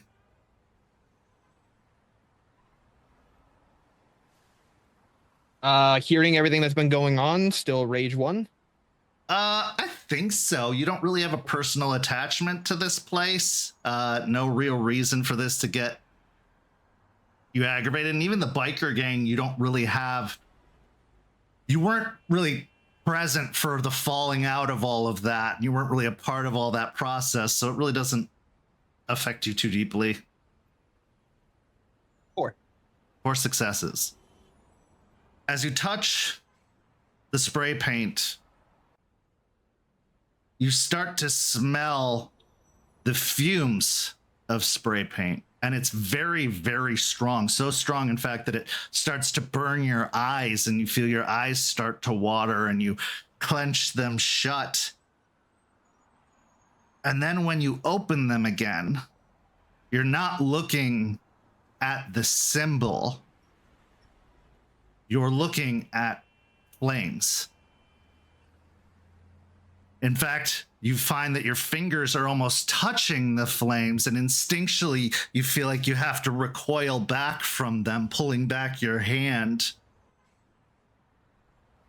You hear something amidst the crackling of the flames that sounds like yelling and chanting. You can hear broken glass.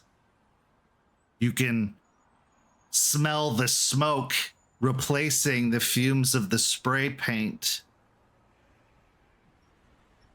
You can hear the revving of engines.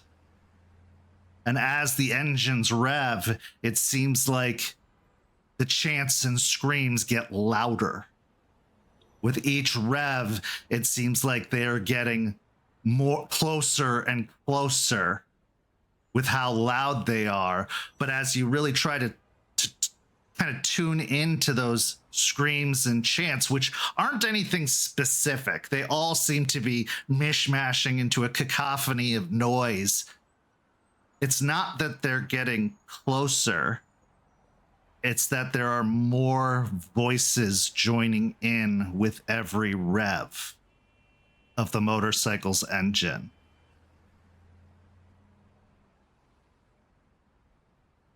They rev again, more voices, again, more voices, and it almost becomes overwhelmingly deafening to the point that you have to bring your hands to your ears to shield them from the noise.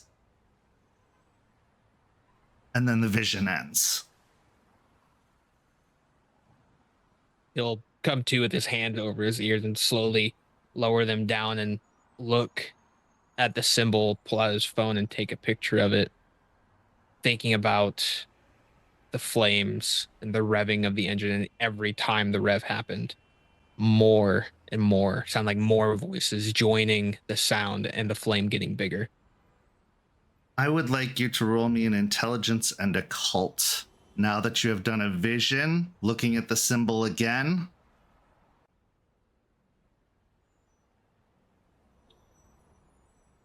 Would my specialty in Banes come in play here? Yes. Okay.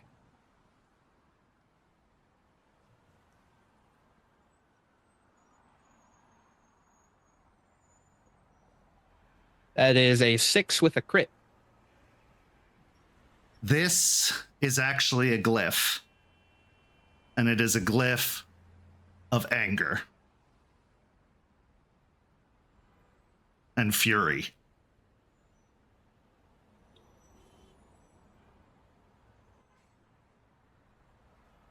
He'll, through his mind, as he's looking at it, he'll relay to Izzy that he looked into the flames and everything that he saw. And Izzy, this symbol you couldn't identify? Yeah. It's a glyph of anger, fury. Now, I will Like say a- it is not perfect by any means, but you can see what they were going for with the symbol. It looks like a copy of a copy of a copy. So there are definitely some details that are off of the original glyph, but you can see the overall shape seems to take that symbol. Amateur overall, shaky hands to make it, but that's what it is. A Garu glyph, just to be certain. Yes. That'd be it. Cult of Fenris? I don't know. When I touched it, that's the sounds of the motorcycle and flames and this loud chanting. And every time the motorcycle revved, there was more chanting every time the rev happened. So I think the other biker club has something to do with this glyph, and they're working something in tandem with this glyph. I don't know what yet, but there's groove, something intermixed here. I gotta look into it further. I don't want to make any assumptions yet, but we'll see. Jason, roll me an intelligence and academics, and if you have history, you can add that specialty. Go ahead, Izzy, with what you're going to say, though. As Jason speaks, Izzy thinks in his mind that what occurred to him is just, a whiff of vampire is quickly spiraling out into something a bit deeper. And he feels the pang of his own anger fuming in his chest from his recent rise and hoglosk. As he looks out, I imagine he's still like just chatting with Javier. And he goes, hey, quick question. Have we thought about tearing down the graffiti yet? We're working on it. We've already started the cleanup process, but we're actually even thinking of repainting altogether to try and maybe make a mural in its place or something beautiful out of what has happened here. But again, that takes low priority as to making sure we don't have gaping holes in the walls so anybody can access. But we're getting there. It is in the plan. Could I convince you to maybe just let me take care of it? I can't promise it'll look pretty, but it'll at least look not like someone tagged the academy. Sure, give me a charisma and persuasion. Jace, with 3 successes, thinking back to all the stories you've heard about Tampa, the history that you've heard, especially amongst the Guru culture of Tampa, you know that at one point before the Howlers, the Guru were involved with the original motorcycle gang, the Mongolian Raiders. That rider was, for all intents and purposes, their leader. So you could postulate that maybe they learned a thing or two from Ryder, or maybe it was an old symbol they used at one point in their actions. So while the cult is definitely a relevant possibility, I wanted you to be aware that there are other potentials rather than going running screaming at something that might not even be involved. But there is a possible gateway for the motorcycle gang to have gotten access to glyphs. I didn't want to interrupt, but I assume rage is more than 1 at this You point. are at a rage 2, I would say, at this point. You've raised. Now finding out that it was a glyph. 1 success. Javier will reach over and give you a pat on the shoulder and squeeze. Patience, Isidoro.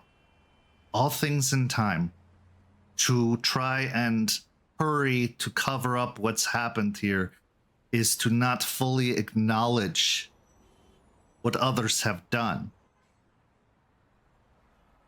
We will get to it. I promise you. Izzy really tries to digest the intent, the obvious truth to Javier's words, while simultaneously knowing that this is a glyph that is going to make influences upon him. And he will caution with a nod and go, okay, just thought I'd try to help. You are helping more than you know. Even unpacking these supplies is a step forward to a return to normalcy. But we cannot rush. We should take our time with this to make it not just back to normal, but better than it was. Okay. Okay. And with that, he will go back to his mental connection. I don't know if you want to jump over to Jason at this point. Jason, now that you've made that roll and have that information, is there anything you'd like to do? Looking at the glyph and then looking around the area, this is the only spot with this glyph. It's not like tagged anywhere else within the building. It's only out front. Not on the Defense Academy. Okay. All right. The area that were we're other businesses damaged in this complex. You'll take a look, take a few steps back, get a picture of the building itself, and then look down the road. And then he'll reach out to Izzy, I'm going to just take a little stroll down just to look at the other businesses. Do you need me to come with you? Obviously, staying in pairs. Yeah, if you're at a point where you can step away. Izzy will, after taking the word of advice from Javier, go, okay, well, I think I'm going to go check on Jason real quick. Of course. Is there anything you need while I'm out? If you could get a case of bottled water. Bottled water. Got it. We need to start refilling the coolers, and it'd be good to have. Izzy starts thinking of places to buy bottled water in the local area, and he hopes that maybe one of the fronts in the strip mall is... Oh, there's a Publix, you can't swing a cat without hitting 3 Publix in this area of Florida. So within walking distance, there's a Publix for sure. Izzy will give a thumbs up. Okay. Bottled water coming right up. Hey.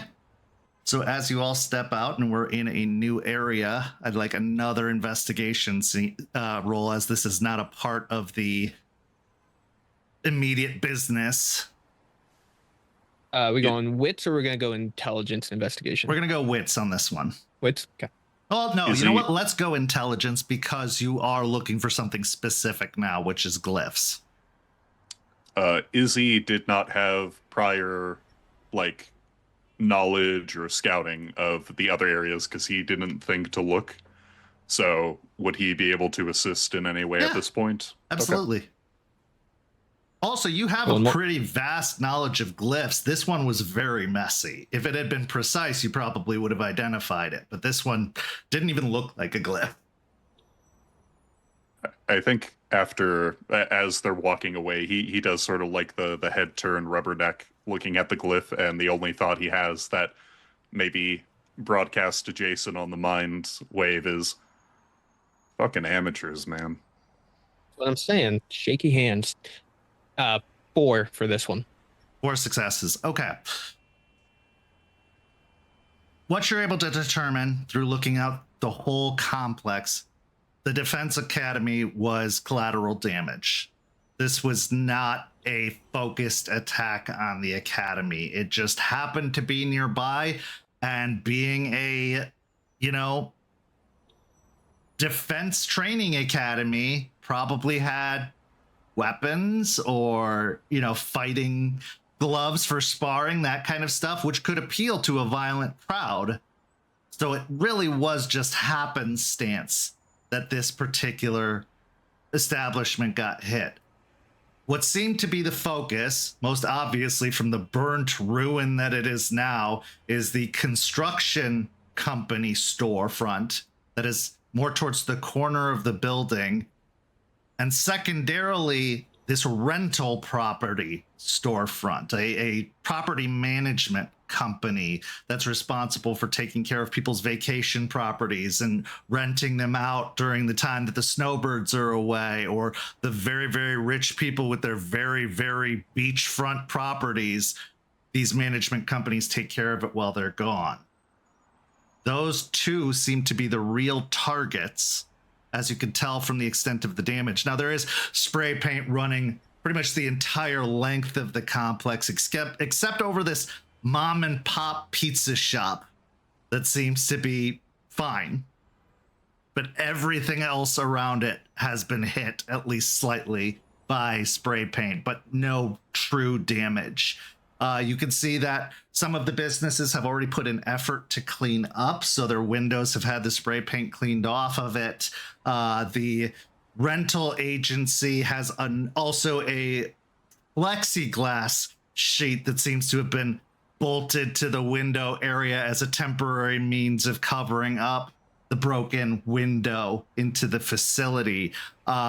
Looking for glyphs, however, I would say you don't see a glyph, but what you do see is a really messy and quick art piece of what looks to be maybe roadkill, maybe a dead dog, maybe. It's really hard to tell exactly what they were going for, but there was definitely an animal that looks like it has been disturbed, injured, possibly destroyed. Looking at this, and I'm assuming Izzy has caught up with him as he's standing. These look like the focuses. Unfortunately, your buddy's establishment was just happened to be there, and just bad location. They'll point towards the art piece. That looked like a dog, or like a really big dog. Is he squints? Could be. Again, it's very messily drawn, so a lot of it is about what you interpret from it, but it does look like a quadrupedal animal that has fur, a tail, ears. Is he the Mongolian raiders that were brought up? Uh-huh. Beforehand, they'll take a look and then realize he's still out in public and then go into mind speak. The guy who used to be a leader, I guess I think they're called presidents, in their clubs, was a guru, and he actually was a big honcho around here. Recently, you know how we're associated with the Howlers, like Jester is really tight with all of them, and there's Bruce, and he's the current president of the Howlers. And our newest addition. Don't forget him. And we have Larry, who is one of them. There was a lot of bad blood when these clubs split, and there's a possibility that that glyph that was over there was used prior by Ryder, the guy who was running the Mongolian Raiders previously.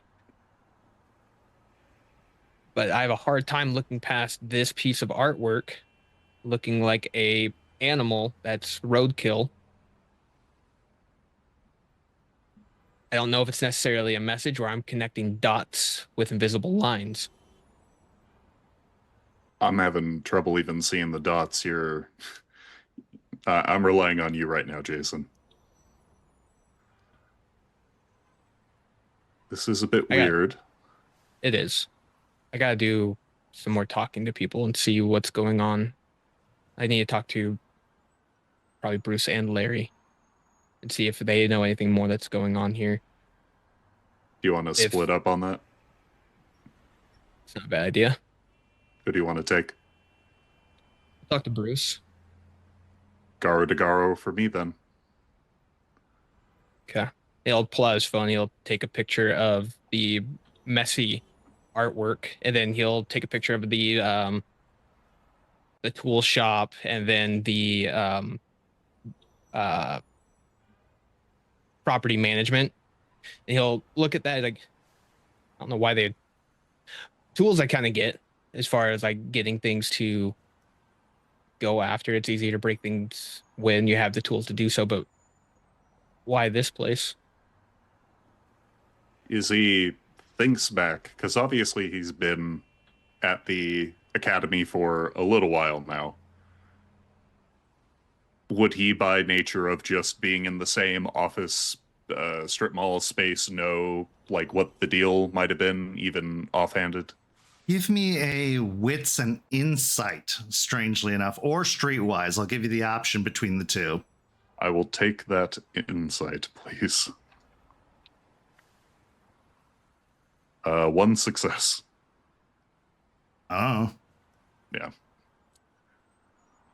I saw 2x4s coming and going from that place. I don't know if that helps. Not to be honest, not really, but I'll put it into the Rolodex of knowledge. Useless. No, you got the connection, and the little bit that you did give were enough to help me try and piece this together. This has a much larger scale going on. I just don't know what the full scale is yet. Jace, give me an intelligence and streetwise.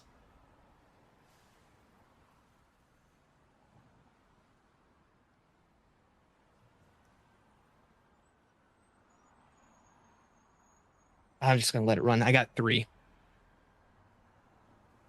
A property management firm like this would likely have information on potentially absent properties or vacated properties for the season or for travel. It would also probably point to a lot of pretty wealthy individuals in the area as well. So it would be using your thieving past. It would be a pretty big windfall to know places to hit if you were looking to get rich quick. And if you had addresses and security codes and even the keys, they probably have the keys at that office. So it's like the magic goose. They got the goose. Absolutely could be.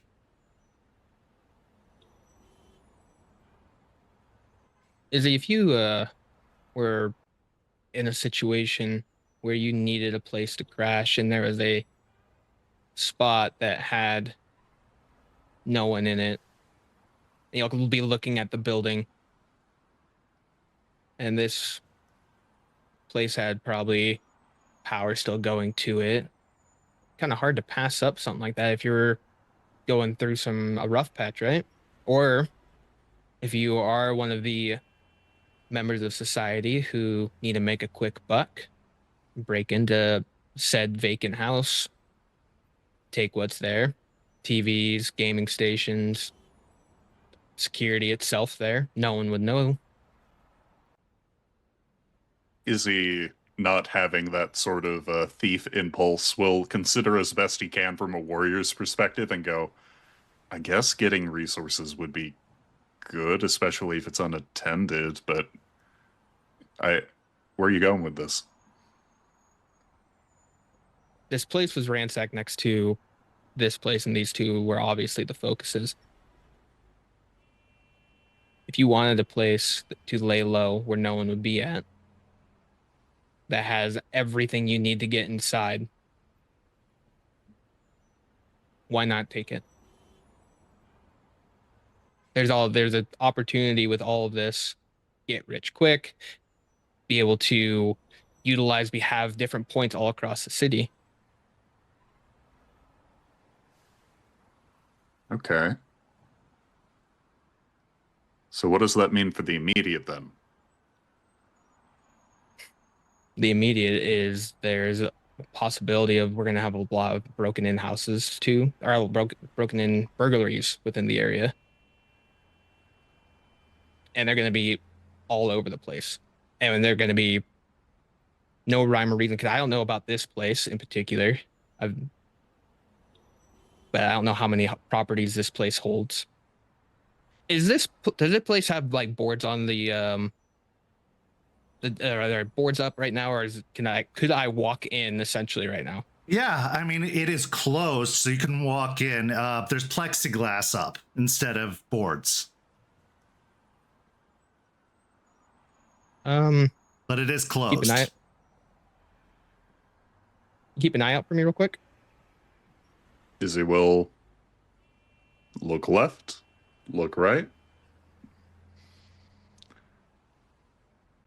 Gonna make way up to the door, try and jimmy it and see if like anything happens when he like touches, presses on it, and any alarms go off or anything like that.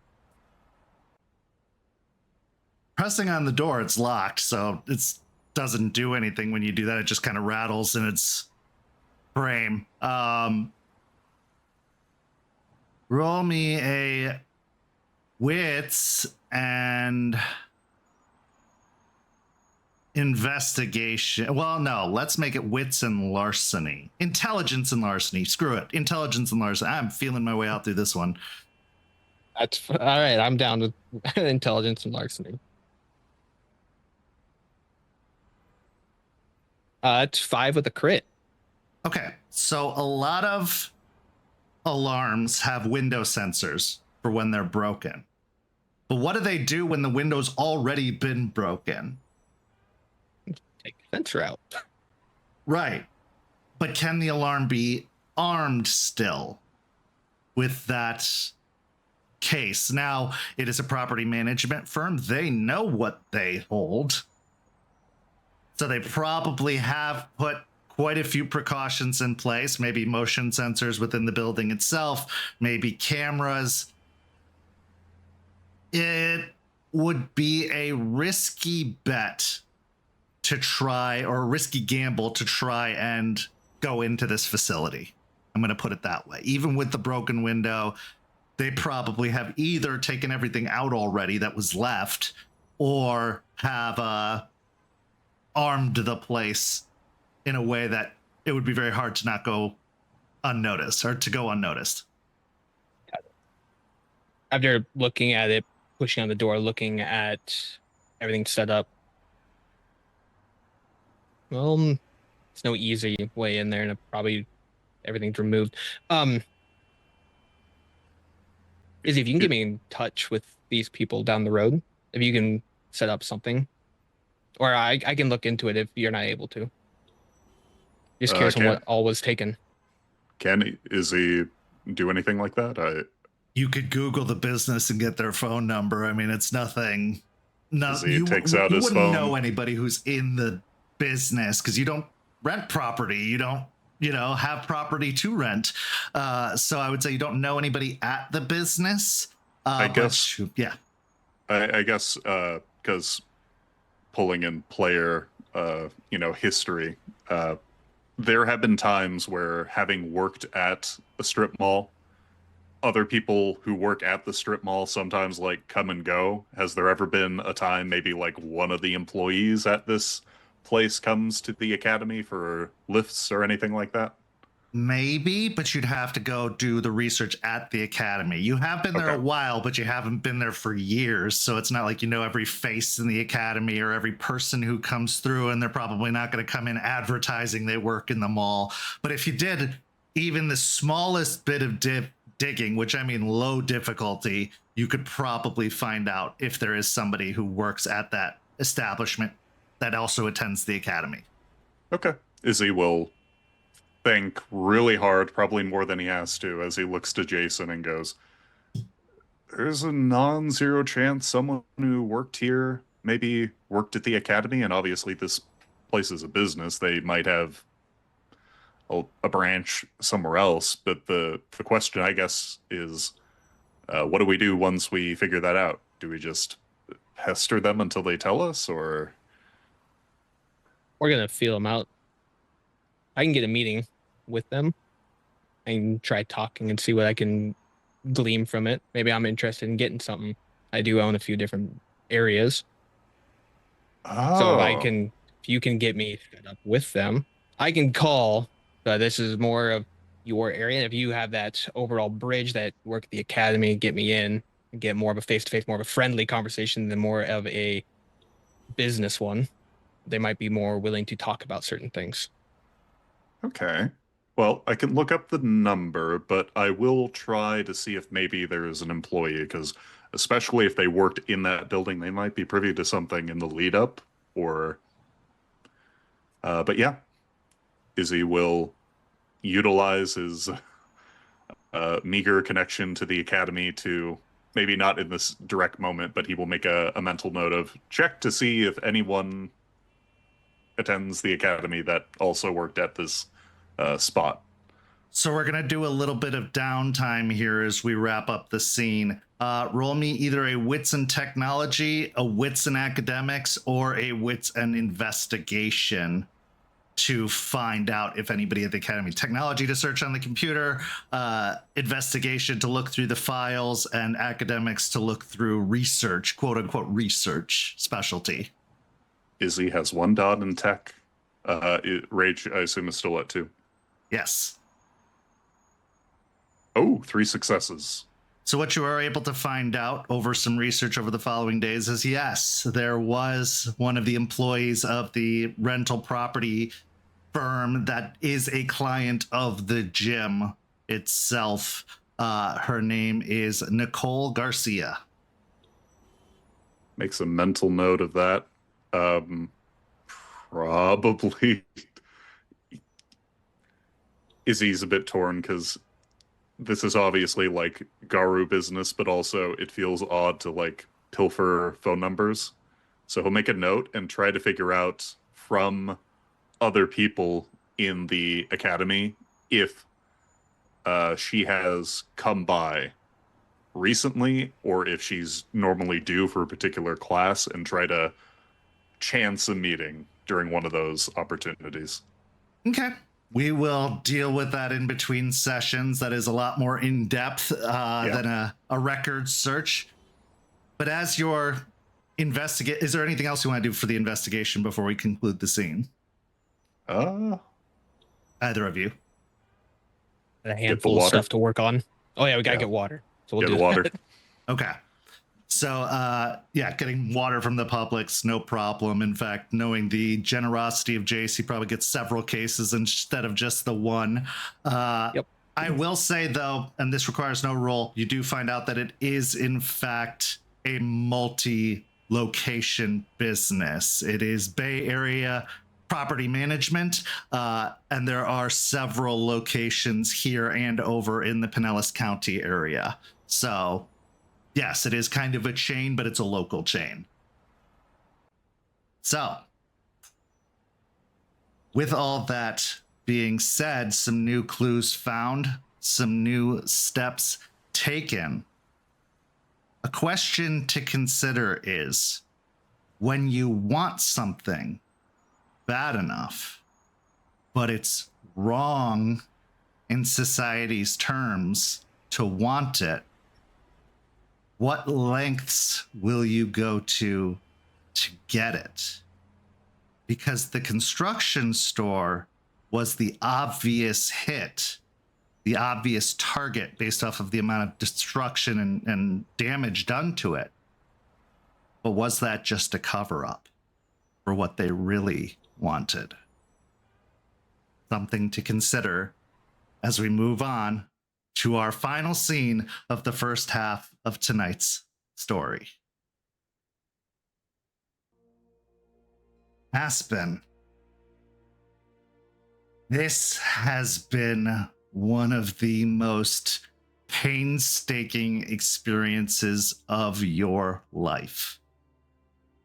And it's not even because of what's happening here. It's the fact that you've been detached from where you really want to be.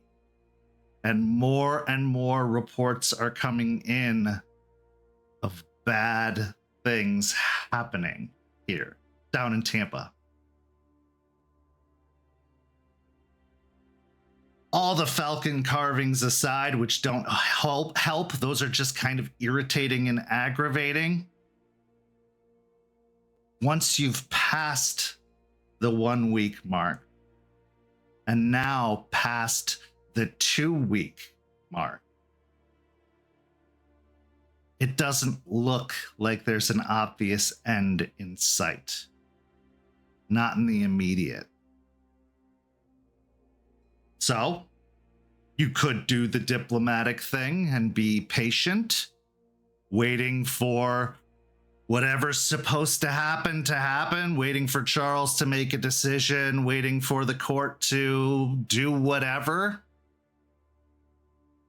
Or maybe you could put a thumb on the scale and get a better read on the situation, get more involved.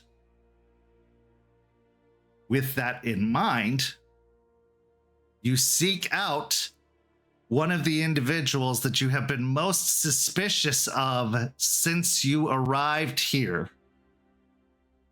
Anastasia Volkova, mother to Katerina, wife to Victor, and Right Master of the North Country Protectorate. She had that bone on her during that fight. Could have been a precaution. Guru things can get out of hand, and having an ability to put an immediate stop to it isn't the worst thing in the world. But it just seems odd. Because even in that instance, we're talking about two of the most disciplined, powerful fighters the Sept has in Iron Oath and Charles. What could have gone wrong? They've fought each other so many times. What would have been the risk? And even then, if one of them did lose control, wouldn't it be not that hard for the other one to put them down or keep them in check? So why? There must have been a reason. You spend a few days keeping an eye out for Anastasia, keeping a look to see her patterns, her habits, try to find where would be a good point to intersect her, where it doesn't come off as obvious that you are coming to interrogate, that maybe you can bump into each other somewhere. But thankfully, that opportunity presents itself in the form of the library in the estate. Now, you have been told you have free access to the library. You can come and go. There's all countless tomes of stories about the history of the North Country Protectorate, of the Guru Nation, as well as just fiction books that would be nice to read, although there are fewer of those than there are tales of the greatness of the nation.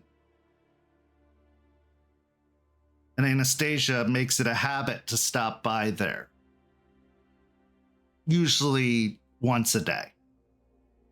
So knowing the timing of her routine, you position yourself at the library around the time that she is supposed to arrive. And lo and behold, she does.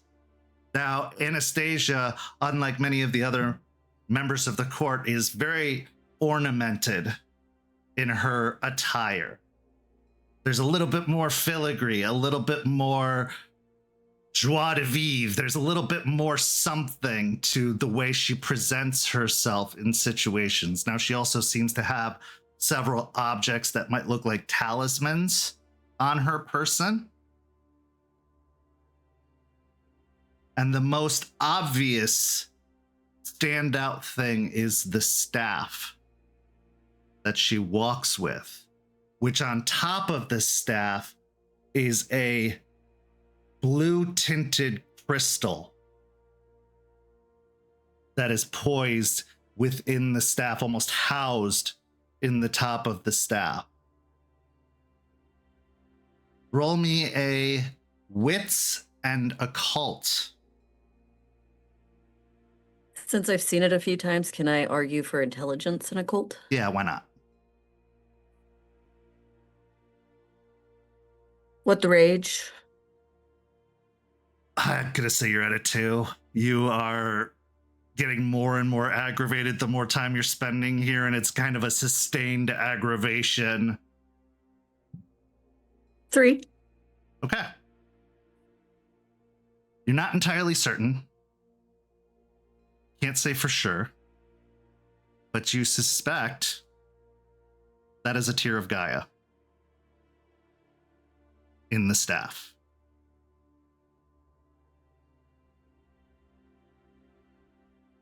Okay. So as she walks in, the sound of the tapping staff going off of the wooden floorboards, she seems almost taken a little bit aback to find somebody else in the library at this visit, but she gives a very polite smile and a dip of her head as she moves over to one of the bookcases, seeming to reach into a bag and pull out a volume before setting it up on the shelf. I will look like I'm perusing the books and seeing her walk in, giving a soft smile. Any recommendations? Oh. Well, I suppose the Tales of Jonah Morningkill are always a good read, as they were one of the utmost foundations of the nation that we have now. There's also the Tale of the Silver Crown, written in full, and the Epic of the Last Battle, where Gaia faced the worm head on, quite literally, as Jonas Albrecht took to the field of battle to clash against their mighty rival Zizek.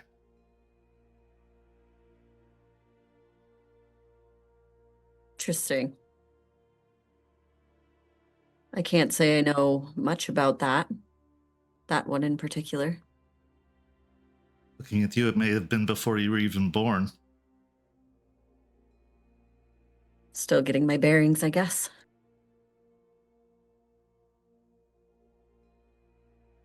Those are a few recommendations. I think you'll find them to be excellent reads. Give some context to the importance of this place. That's very much helpful. Thank you. I actually have been looking at some of the Sept of the Crescent Moon stories. Duh. That's And how do where you find them? Well, I think Sophia in history is actually quite interesting. Her and her brother. Yeah, she is one of the cautionary but also important tales of our house. They've are the biggest seat of the Silverfangs. They've done many amazing things. That's where you originate, correct? That is. I am not House of the Crescent Moon, but I am now by marriage and association. What brought you all the way here? Well, to bridge the distance between our two Sept, I go where my husband goes, and he was called to serve. And in return, for our daughter to become the next queen.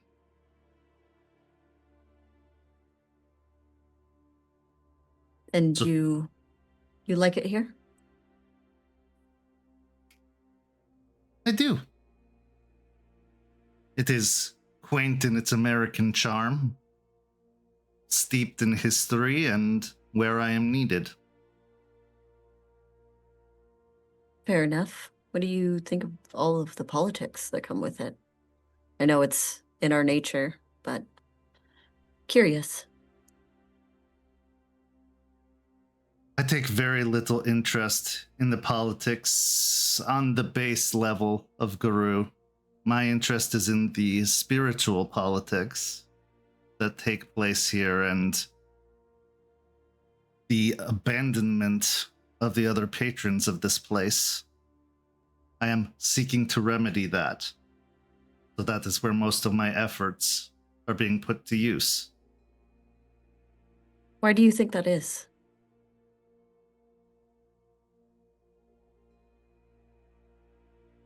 They lost faith. Lost faith in the nation. Lost faith in its king. It is a war after all, and if one is not fit to lead,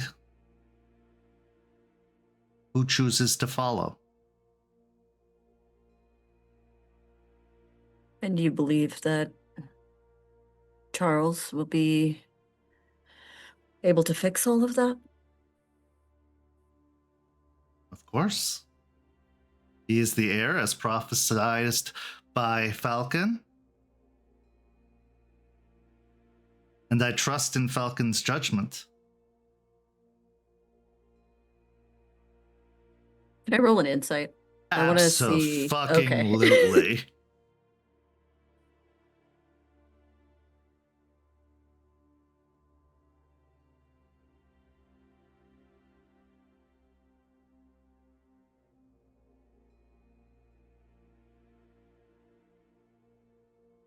Gonna burn a willpower just Huh? because.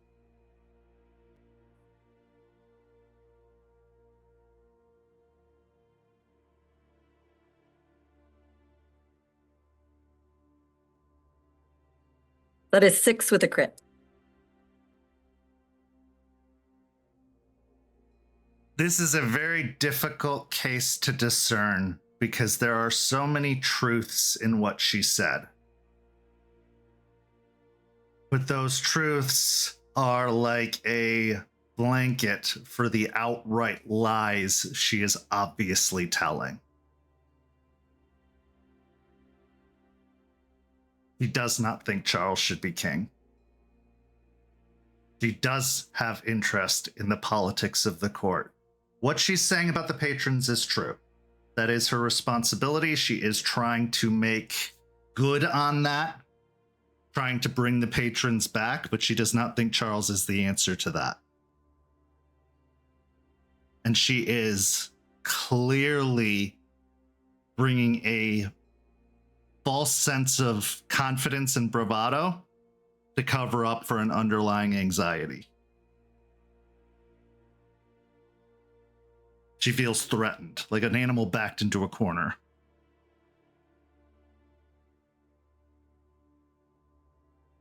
And if Charles were to take up this mantle, it is prophesized, from my understanding, then what?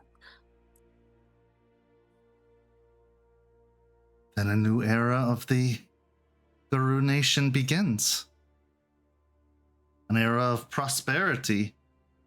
An era of healing. Perhaps the nation can truly be a nation once more, rather than one sept with delusions of grandeur. Fair enough. I think that's all of our concern.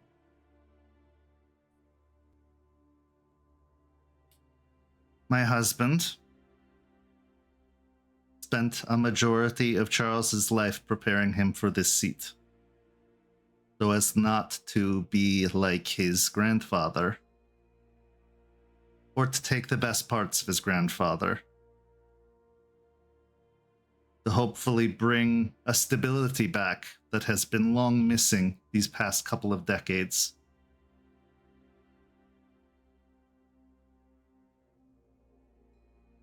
And I trust my husband's judgment.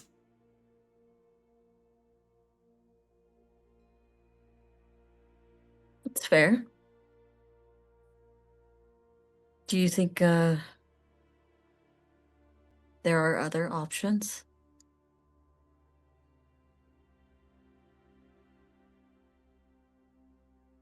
I believe there are many who think there are.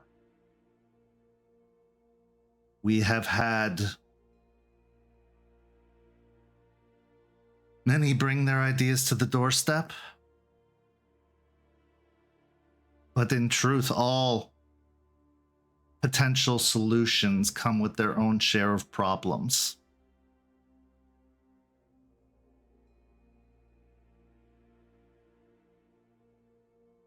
What we have worked at one time.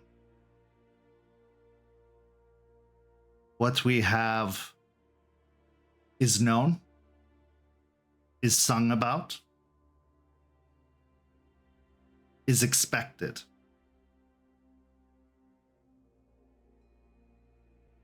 I believe it is our best chance of bringing a majority of the nation back.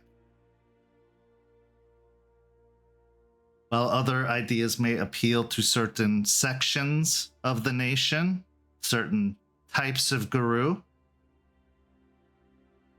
I do believe most of them will be in the minority. Because what the nation as a whole respects is strength. And while one could say a pack represents that strength, even Jonas said a pack represents that strength. With Mari and Evan, and she taps on a book on the shelf. Every pack still needs a leader. And what is the nation if not one big pack? Or a collection of several packs? That they all have their own motivations, their own desires, and when those come into conflict, one must decide for all.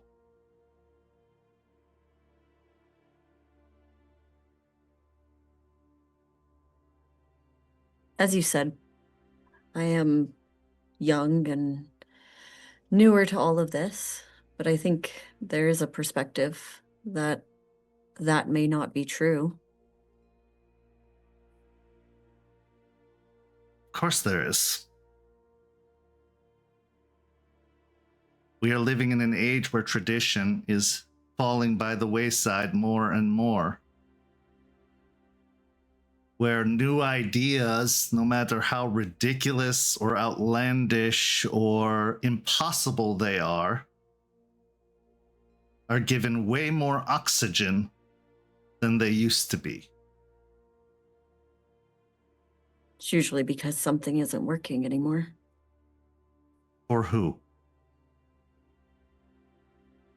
I'm not going to say what we have is working. It's not. This is why actions are being taken to try and remedy it, to fulfill the prophecy. As we're not sure we have much more time for it to be fulfilled on its own.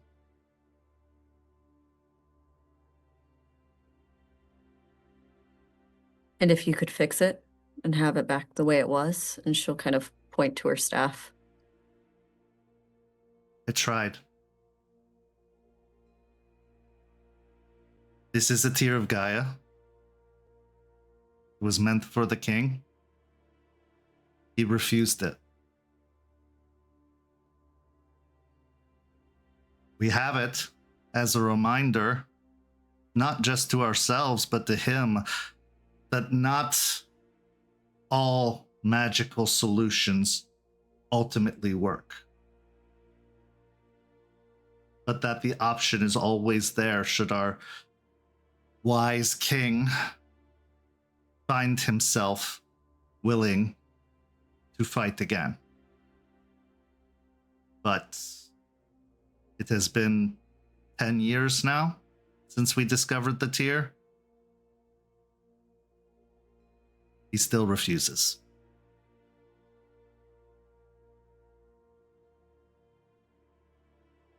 Well, it's good to have people like you around to keep an eye on the places where others don't. We actually have a few very capable theurges at our Sept, and I thank Gaia every day for them.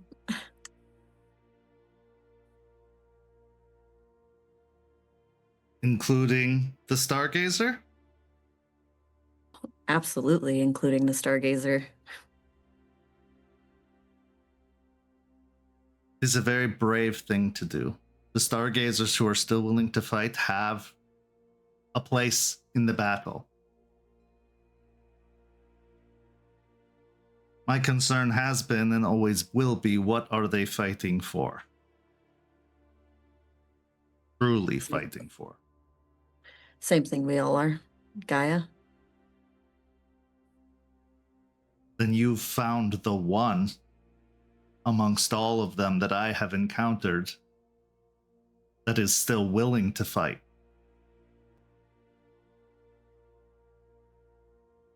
What I've learned in my short time is that everybody fights a little bit differently. We can't all be Aruns. We can't all be theurges. We all have our own ways of fighting. And I think there's a balance. And I think that there's not one single way that everything is fixed.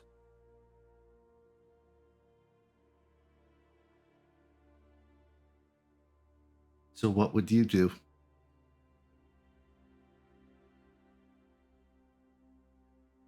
Well, that's a longer, much more in-depth debate on what Gaia needs and what the Guru as a whole need as far as hope and what to fight for. But I think people need a reason again. And I'm not sure one person can be that reason. One ideology as a messiah to the idea. I think it's strange. Perhaps, but they can represent the idea. They can put the idea into action. I don't think one single person can bear all of that responsibility. Obviously not. Right? This is why it is good for a king to have a queen. So that they can bear the burden together. And a council, a court. Would be nice. As far as I'm told, Katerina is supposed to potentially be queen when Charles takes over. Is that correct? Yeah. What do you feel about that? I think it is a distinct honor and privilege for my daughter. And a recognition of the contributions of the House of the Crescent Moon. Can I roll an insight to like see if there's anything underlying that, any like machinations that Sure. kind of are mingling on Yeah. the surface?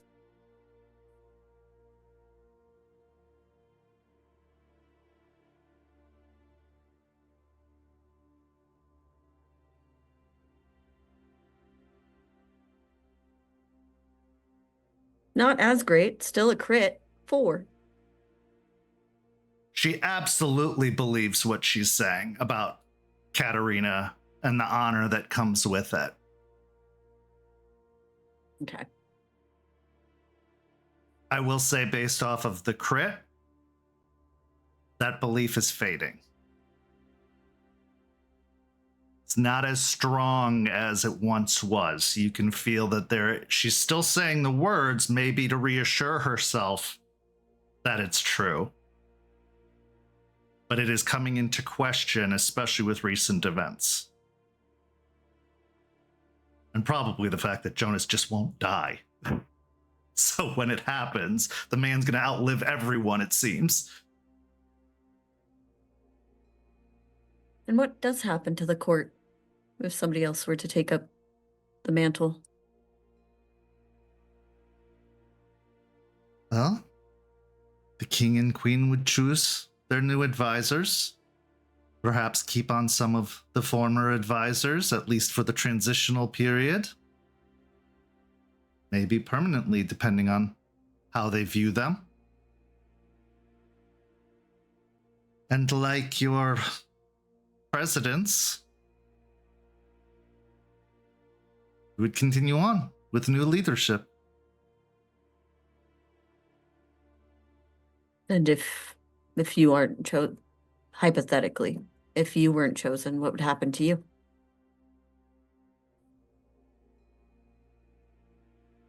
I would, with great honor and grace, help instruct and bring in the new. Here? Well, it is where my daughter would be living. But wherever they are. And if your daughter wasn't brought in as queen, then what? We do know that Charles obviously has himself enamored with somebody else.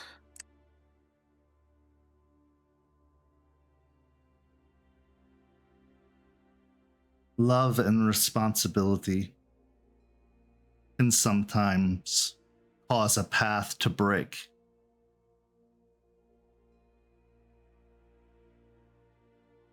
Kings of old,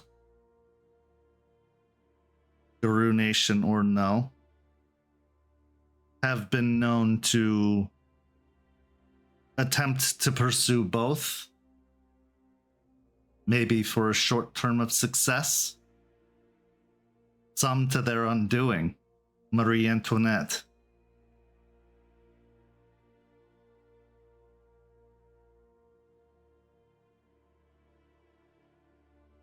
To your question, I would hope whoever does take the throne has the wisdom to not outright dismiss the past. Or how can they learn from it?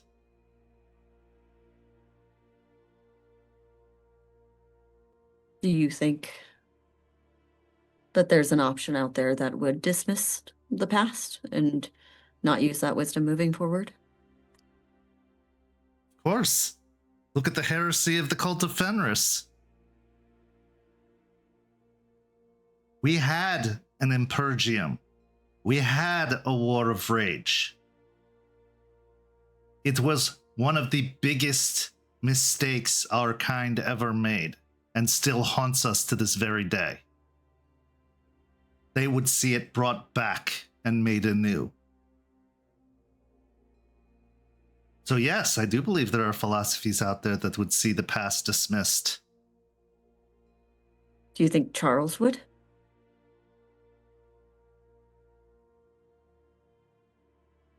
Or Mari, or whoever would take the crown? Mari is but a girl. The king's obsession with trying to bring back what is already gone, to live in the past, could be the doom of us all. As for Charles, there was a time where I would have said, absolutely not.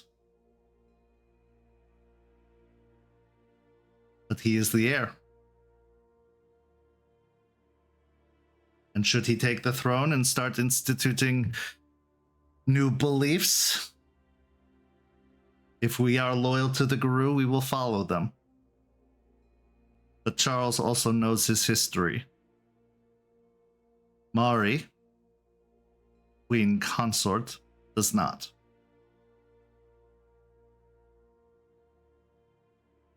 That's fair. I agree with that. I've found children these days don't like she touches the books.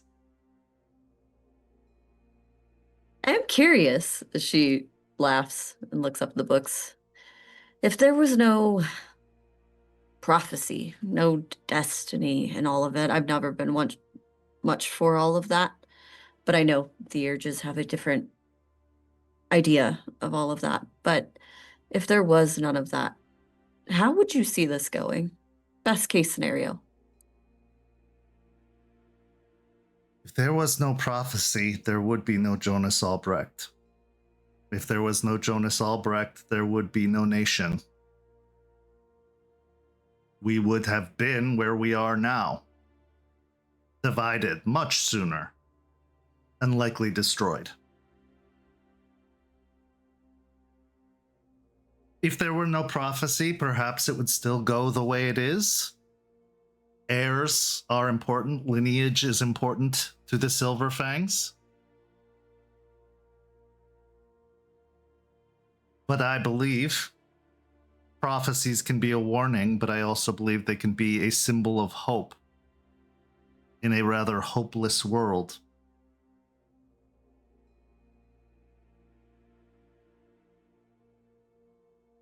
I understand the interpretation that Charles must kill Jonas to take the throne.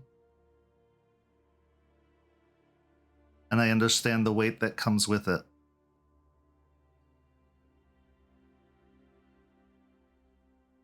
But it is more than just a grandson killing their grandfather. It is a showing of strength to the nation. Showing that we understand how weak we have become. And we are entering into an era where that weakness will not rule. And of course, there will be those that disagree and have an issue with our choices, but it is deep-seated in our culture. When one has an offense, they challenge. And a part of me believes it is only Jonas's pride as a Silver Fang that has kept him alive this long. And it might be considered a mercy to him to let him die honorably. It's all very complicated. I do not envy you for your position in all of this. I live to serve Gaia. I live to serve the nation. I live to serve Falcon. But you are still human. It's hard to determine what's selfless and what is best for your own individual future.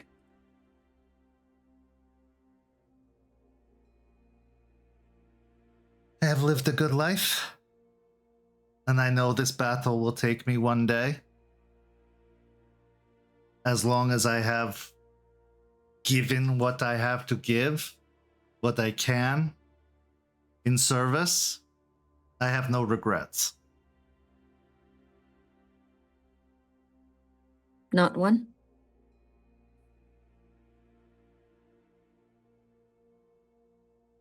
Her eyes definitely flit to the side.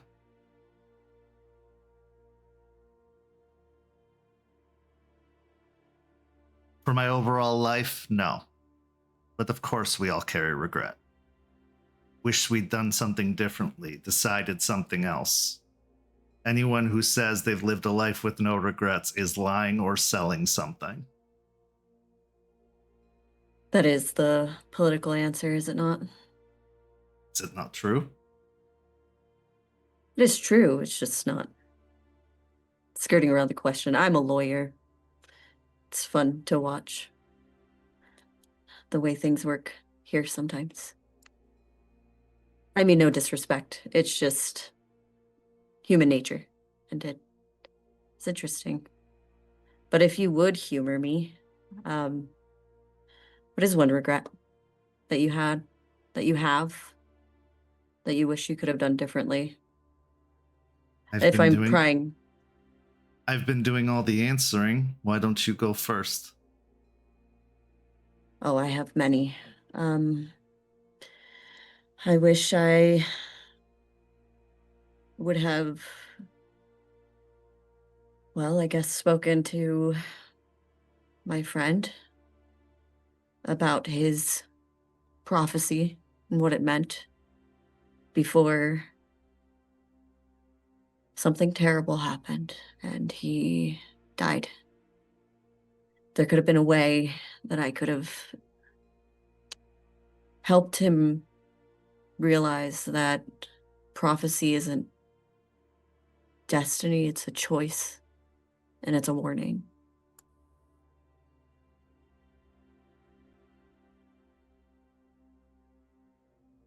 I wish I had the abilities to heal the king.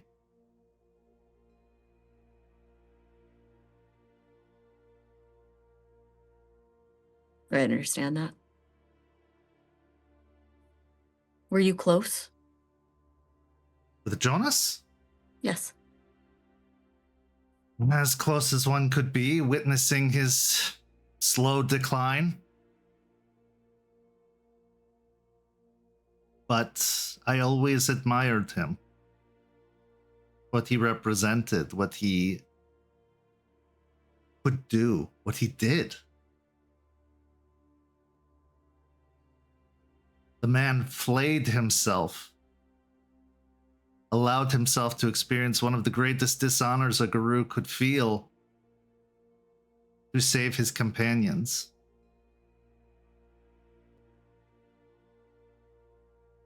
It's hard to watch someone you respect fall down a path like that. Almost like a piece of hope goes with it. Is that respect by all of us that has stopped any of us from doing something truly unforgivable or dastardly in the name of the nation?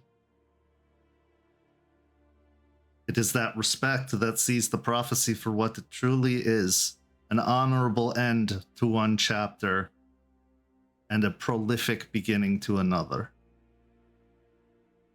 It is our solution.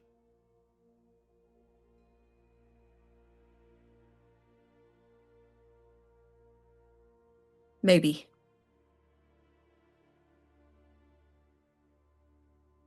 Maybe it's not, but who's to say? If we're wrong, nothing will change. The world will continue on as it has in separate bands and septs, all trying to save their small part of the world, thinking it benefits the greater whole. And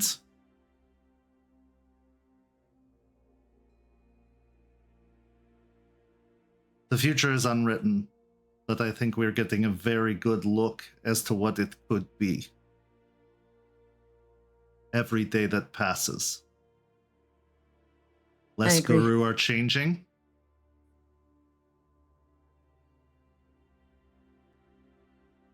I'm unwilling to accept that this is the end, and I believe in Falcon's wisdom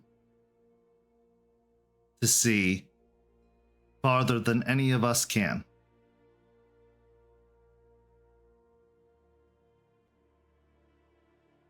Oh, I appreciate your steadfastness. Oh, I did have a curiosity. We did see each other briefly at the training hall. Fortunate event. It very much unfortunate. I apologize and hope to apologize to as many people as I possibly can for my outburst. But I did notice you had a interesting talisman. I have many. You'll have to be more specific. I only saw it for a moment, but it was, I believe, a bone that you broke during the inciting incident, which I think ended up helping in some way.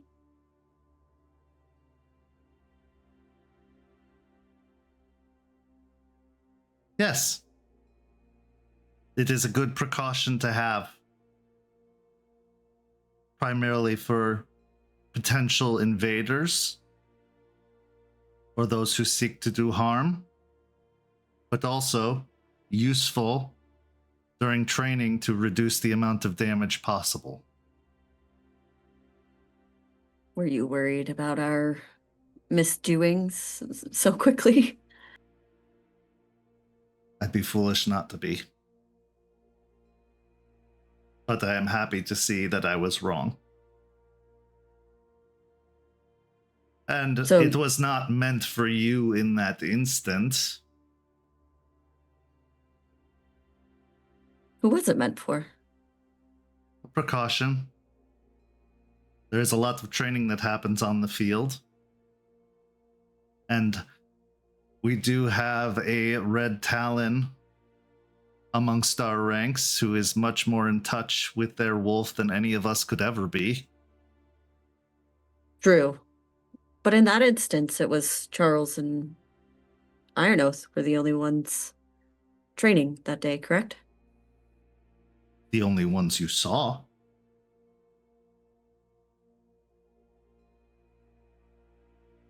I didn't happen to see anyone else training during that time. How could you? You were indoors.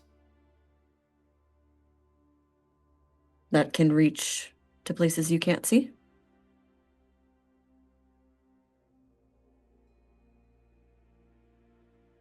It wasn't for you. We were on the training yard, and there were many there that had trained previously. Oh, I meant when I showed up. Well, I didn't see you on the field. Unless you were hiding.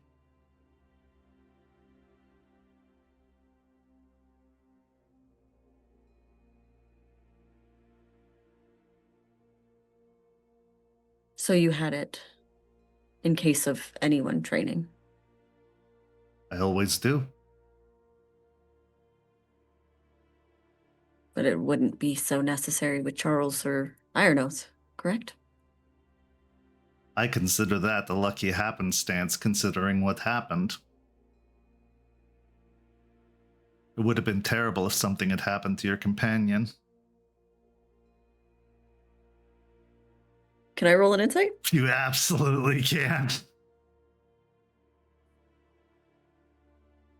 I want to roll insights like every 2 sentences, but I know that would get so repetitive and so irritating, so I'm trying not to. Well, what I'll do is I'll let you roll, and then I'll let you ask however many successes worth of questions. And if you've hit the difficulty, I'll answer them honestly. And if you haven't, I will answer them however I see fit. Okay. So this can go back to things that are previously said up until now.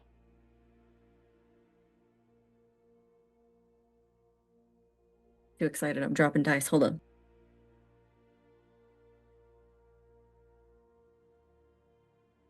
Burning another willpower.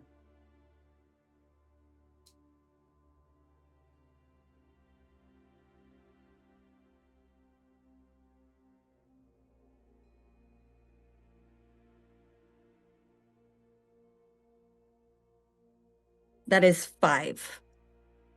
Okay, you have 5 questions. Okay, I would like to know, perfect world, what her intentions, like what she thinks this would look like in her perfect scenario.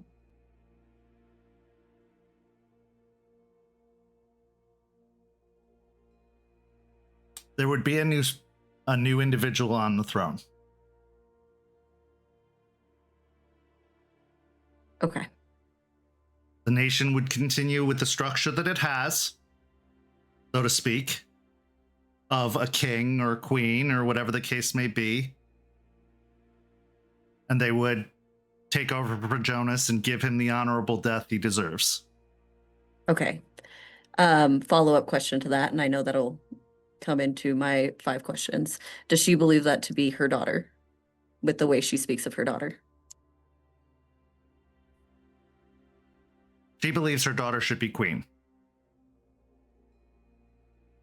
To someone else. Okay. To the king. Understood. Understood. Which isn't Charles, based off of the other insight. Hard to say. Could be Charles. Well, yeah, you can put together not Charles, but... Right. Yeah.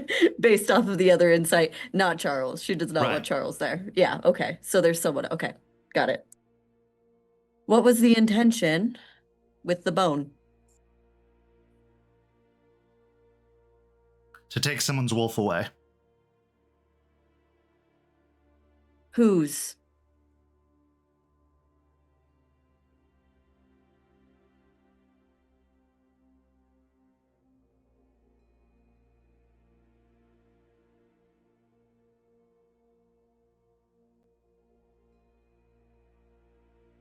Man, it's my last question. Now I'm like, ugh.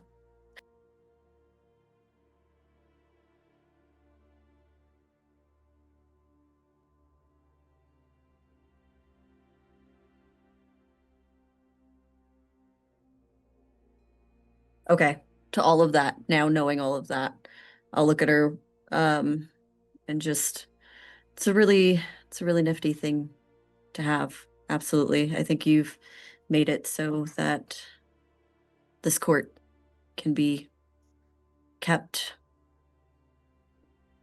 while Jonas is having his issues. You can either watch something fall apart,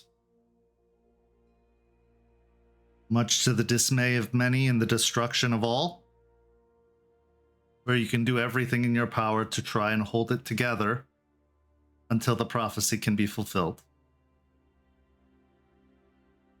I know the idea of holding it together much too closely. So I understand.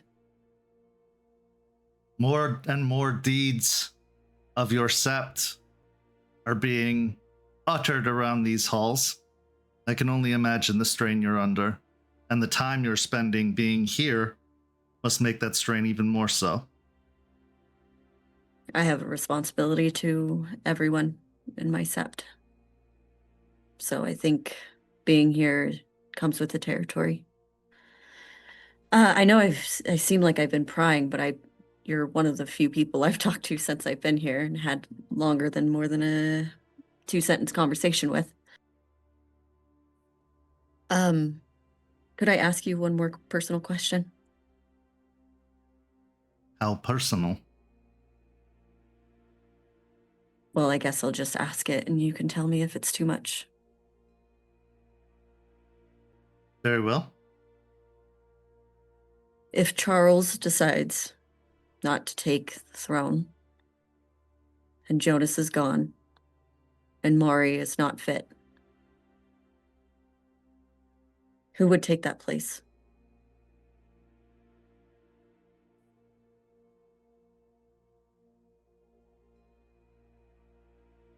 I believe Charles will take the throne one day, because that is what Falcon saw.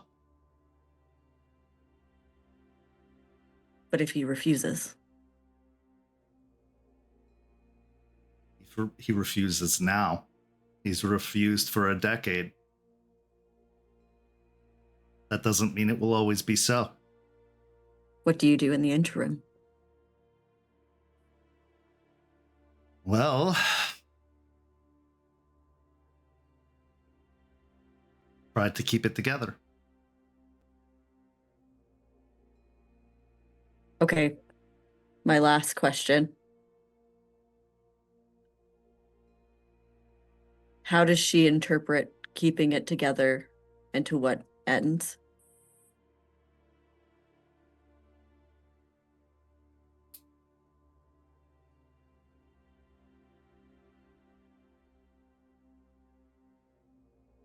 You're going to hate this answer. That's Doing okay. whatever is necessary to ensure that the nation remains. Yeah, that still gives me some insight. Just reiterates some things, so it helps.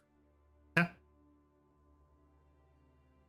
I do appreciate your candor in all of this, in this conversation. I know it must be strange for an outsider to come in and asking all these questions. You're not as much of an outsider as you think.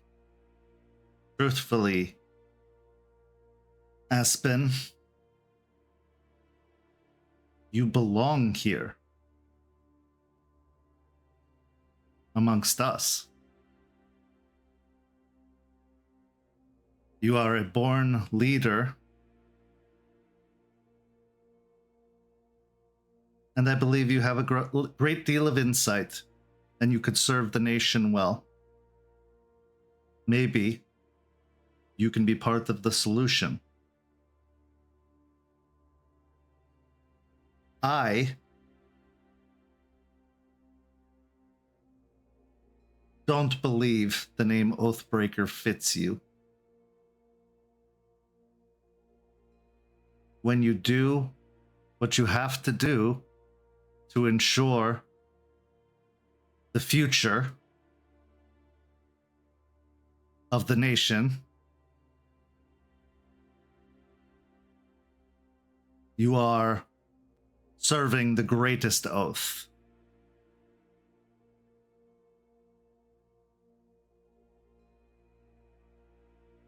Gaia, and to your brethren.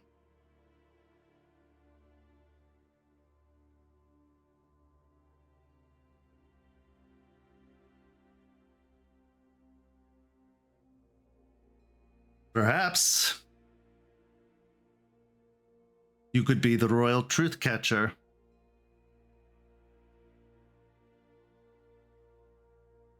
All very enticing ideas. I don't decide the court, but I know Charles looks upon you fondly, and I'm sure would welcome you by his side. You've advised him thus far. Why should that ever stop?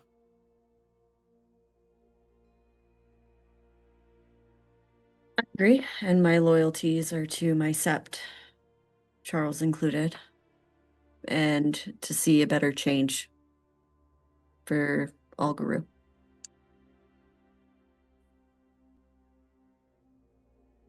I noticed you didn't mention Gaia. I think Gaia comes with the territory of just being Guru. You'd be surprised. The dancers don't feel that way. I assure you, I'm not a dancer, and Gaia I is in my make no top mistake. priority. I do not believe you to be a dancer. I'm just saying, there's a reason we say it. It's reaffirming, and it's hope. Because those that stray from Gaia make this all the more difficult and complicated and dangerous. Well, this has been a very enlightening conversation.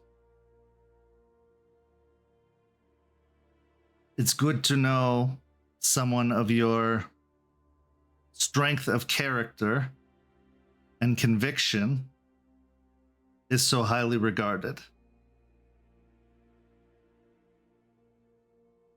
And I appreciate your wisdom in all of this and understand why you're an important person within these walls. She smiles and inclines her head before picking a book off of the shelf and proceeding out of the library.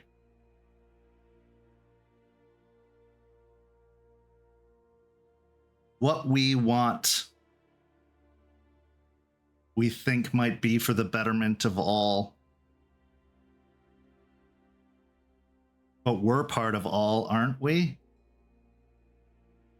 So why shouldn't it better us too?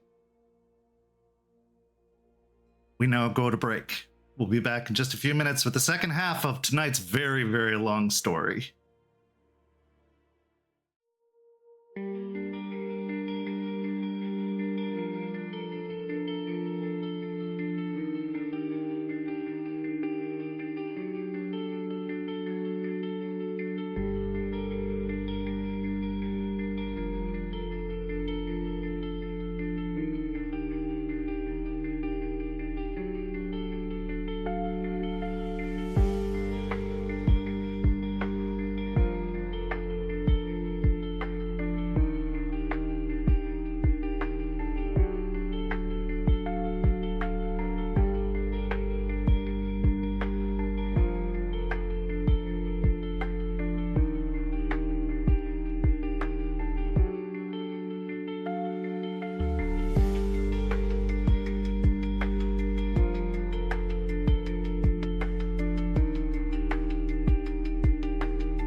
Welcome back. As we return, we find ourselves at the cairn of the Sept of the Evening Star in Hillsborough State Park. It's late afternoon, early evening, not so late that you have to be at work at the bar, but getting there, and you probably want to have this meeting with some kind of easy cutoff point because you're talking to Stakes Her Claim, the lupus-born, the tribe mate, Bone Gnar, and the Ragabash. And if there's anything you've become increasingly aware about Ragabashes, they can talk in circles all day. You had sent Stakes on the mission of scouting out the Cult of Fenris camp, getting their numbers, and reporting back. Nothing else. Well, something else did happen as Quinn and Stakes went to the camp. They got numbers. They saw the camp.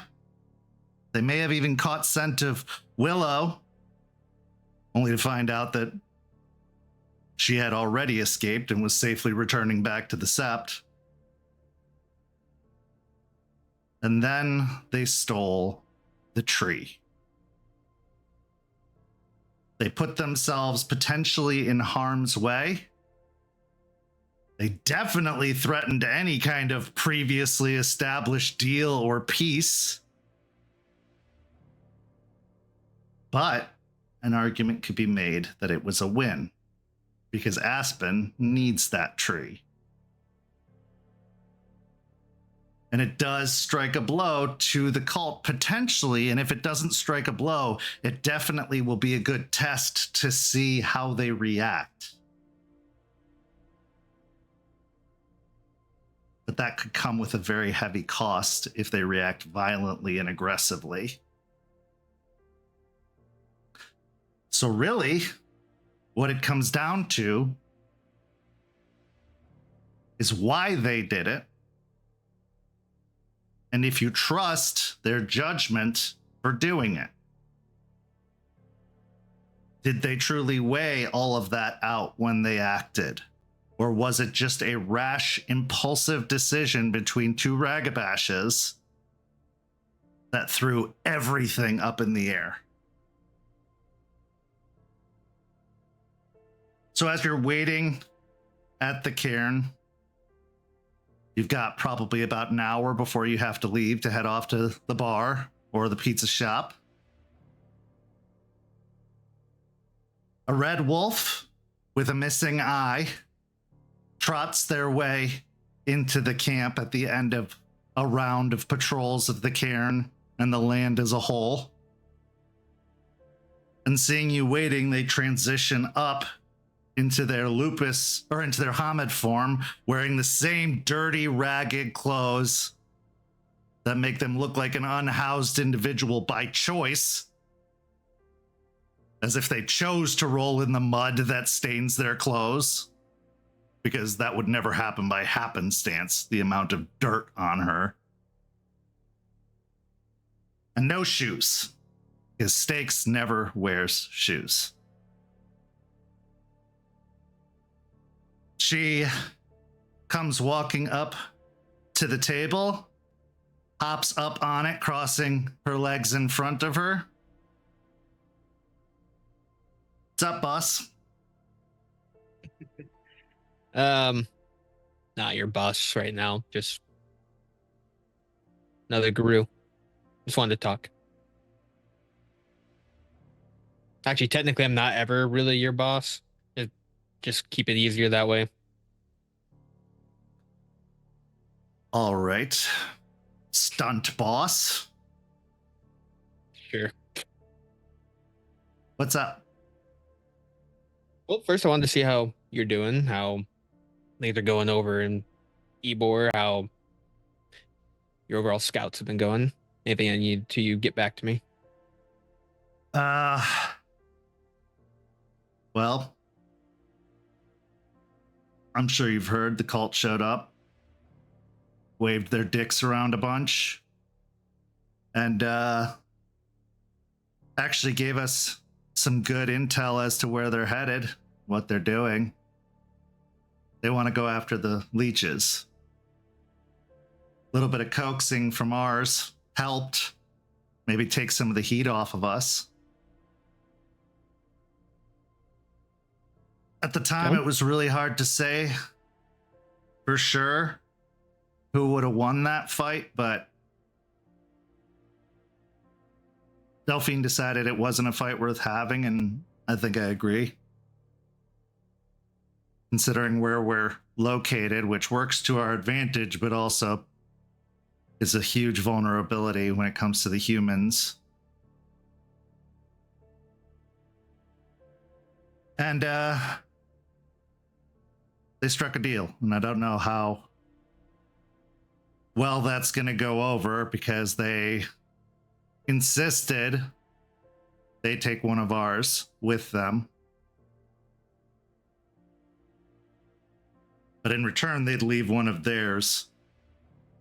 So if anything happened, I guess we'd have someone to blame or to hold ransom, or...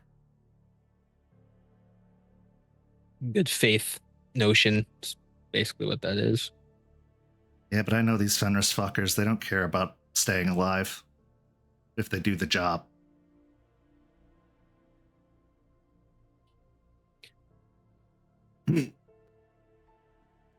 But the one they're leaving behind is some elder named Ethan, and apparently they have a connection to this place, some history. I don't know. He looked like a smug asshole to me. Don't most people look like smug assholes to you, though?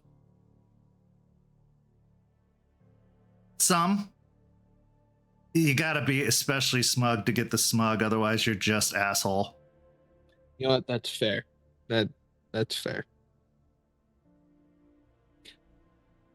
Okay. Well,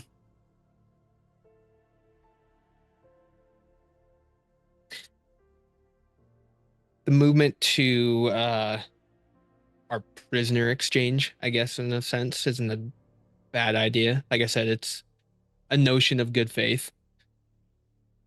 Kent, does Jace know anything about Ethan? Has he heard anything about him outside of what he's gotten from the Hellhounds?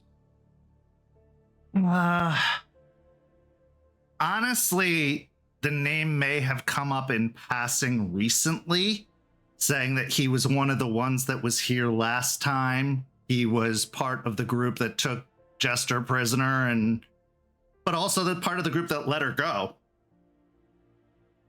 Okay.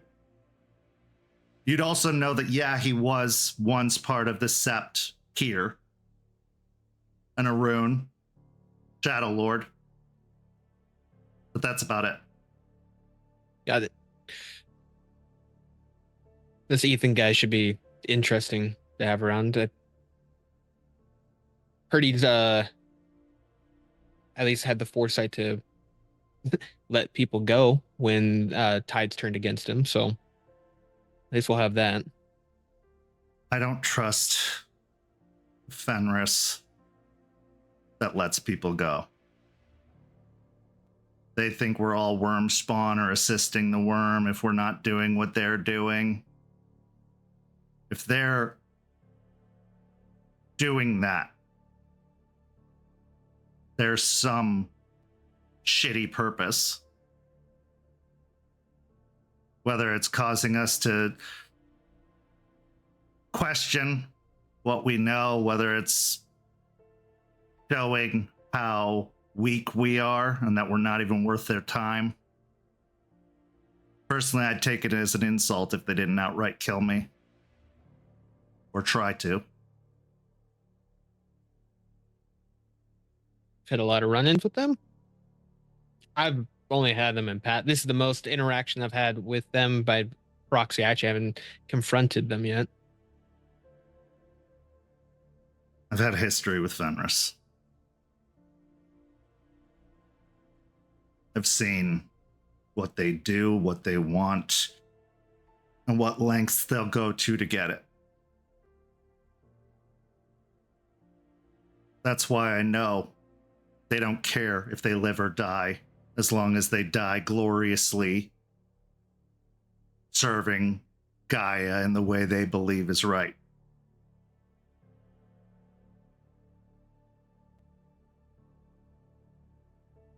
So these upcoming events, what is your? Do you have? I'm assuming you have concerns, reservations about things.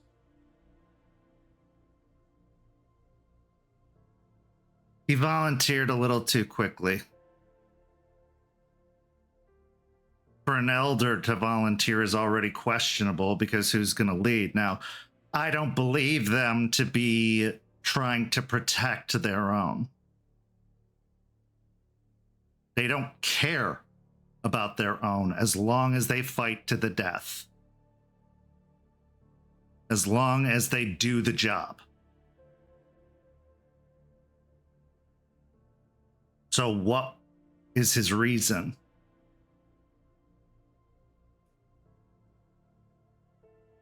It's a good question. It's not for the deal. They probably had us dead to rights, honestly. So why? Why the change in tactics? Why the softness when all they are is aggression and fire? To soften up the walls. Yeah, I don't Showed like that. that. I don't like it either. Because at that point, you guys show that you're willing to defend that area. They might not want to actually have that fight. Willing to, but they didn't want it. And they found another way to get in.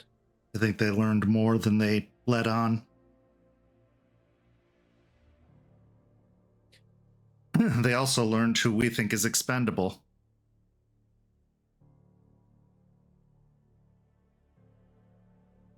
And if we think they're expendable, they're going to let them know that. Or at least make them think that, possibly as a recruitment tactic, possibly to break down their walls.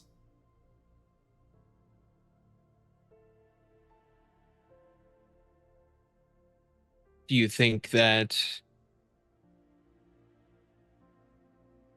in the scenario that they're going into, with your understanding of being outnumbered, what odds do you give them getting out alive?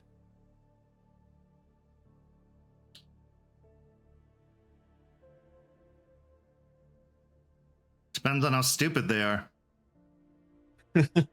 And depends on how many Fenris and leeches there are. Well, the leech issue, they know you guys are coming. And they know that there was something about how bringing up the university, talking about a pompous asshole, that guy. Bateman seemed unfazed that the university was the target. That moving forward, that they have preparation things in the works. This is why I don't talk to them. I just bite their fucking head off. In the nation I was taught in, that's normally how things go. And it's a learning curve for me as well. So I get it. I understand why the initial truce was put up, though.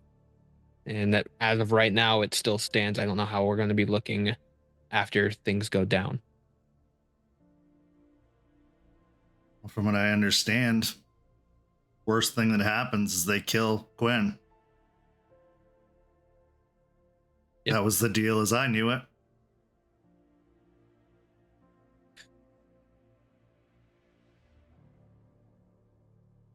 But If you see them before I do, yeah, give them a heads up.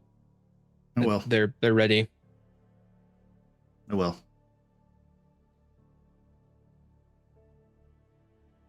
The only good Fenris is a dead Fenris. You can't redeem someone who's gone all in on anger and hate.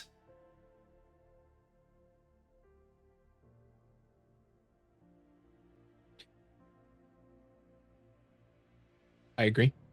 Someone that's so wrapped up in those emotions, one, you can't trust them, and two, they become very unpredictable. Wish the others thought that way. Talking about trying to redeem the patron spirit. They're talking about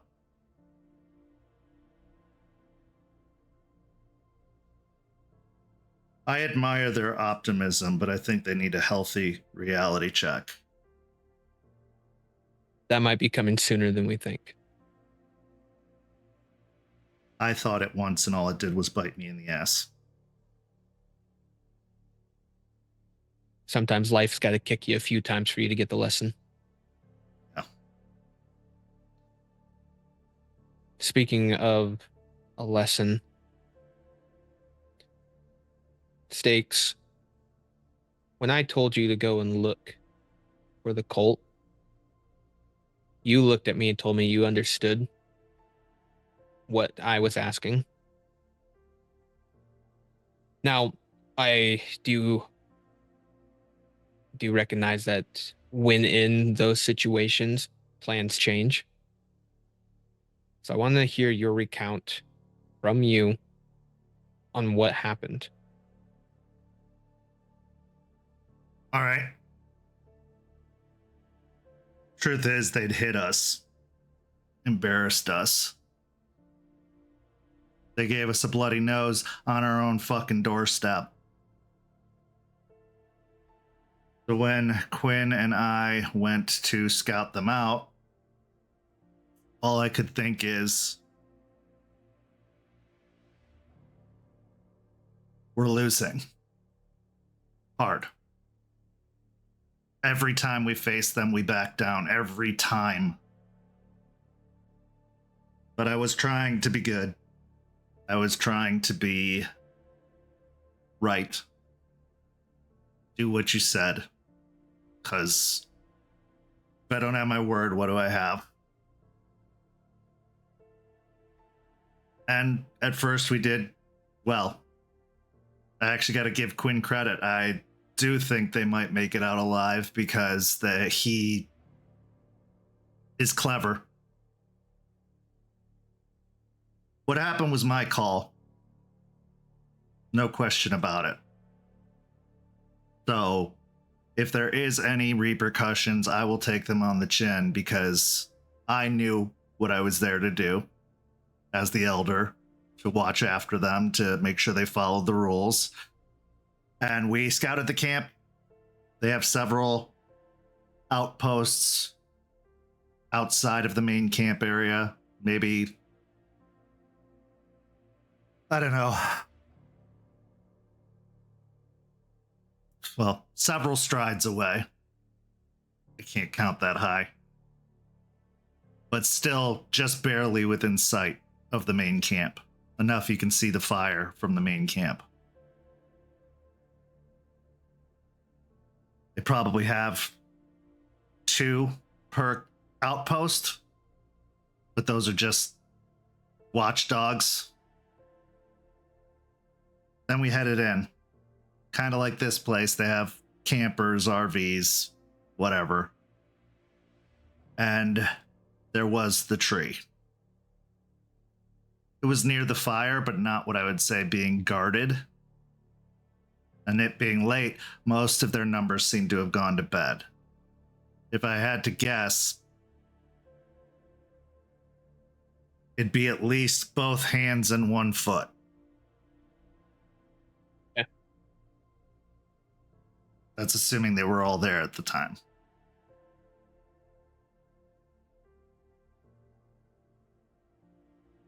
But yeah, most of them had gone to bed. We didn't get detected by the sentries coming in. We got pretty close to the camp, enough that we were at the edge of the clearing.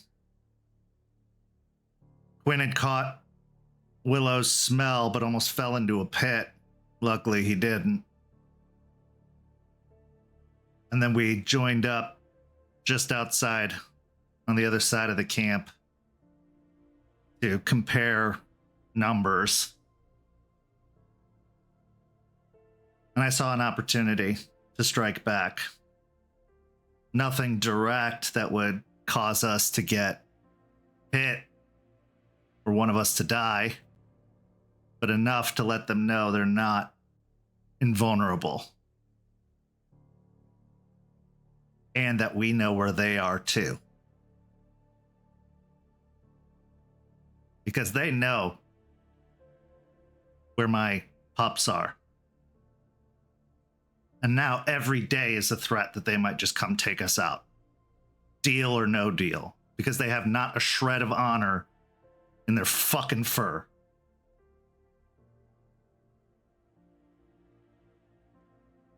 I wanted them to know we could do the same. And it seemed like the tree was important. Honestly, it could have been a potted plant for all I know. But I came up with a plan. I rushed some horses into the camp, buying Quinn enough time to snatch and grab. And then we separated to give them too many trails to lead. We came back.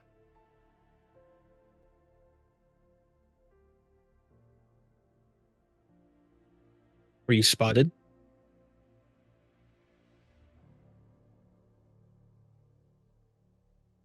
It was pretty chaotic at the camp.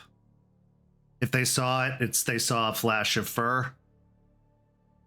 But I think the horses were enough of a distraction to not give them an exact idea of who went. I'm sure they know Guru came through. I'm sure. I don't doubt that. But who, I don't think they'll be able to tell. We did a good job of masking our scent through most of the scouting.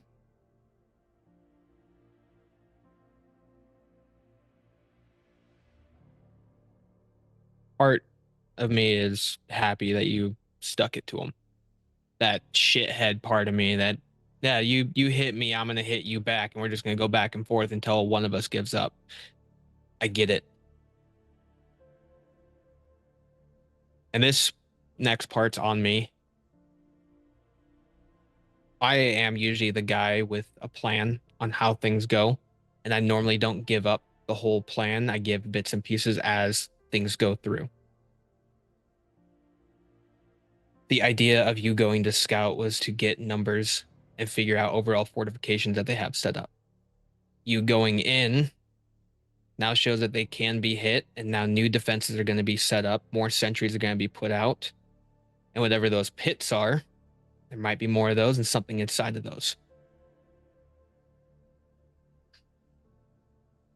The idea was to understand how they operate, because trying to get as many numbers as we can, because we are lacking. The Ratkin are with us. I got to talk to a few of the other of the changing breeds around to see if we were able to make a strike. Now their defenses are going to be up.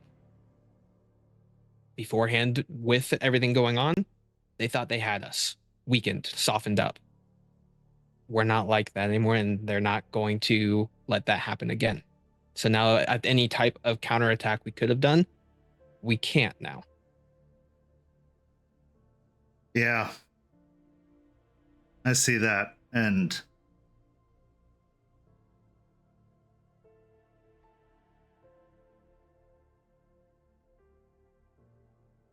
I don't know if I was wrong. I was wrong to not do what you said. I'll say that. I made a judgment call. What comes of that judgment call could be good, could be bad. But if what you're saying is true, that they're going to need to build fortifications and have more outposts, means that they're not attacking us. True. They're going to have to fall back and regroup, which buys us time to fortify ourselves, because they're on our door. They are in our fucking neighborhood. We had 3 different encounters in our neighborhood with them. They aren't afraid to just come right up.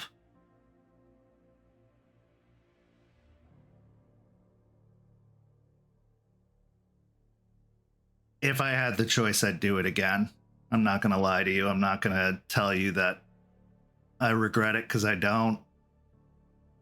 But I regret making it seem like I questioned your call, because that's not what it was. I was there and I saw an opportunity and I took it.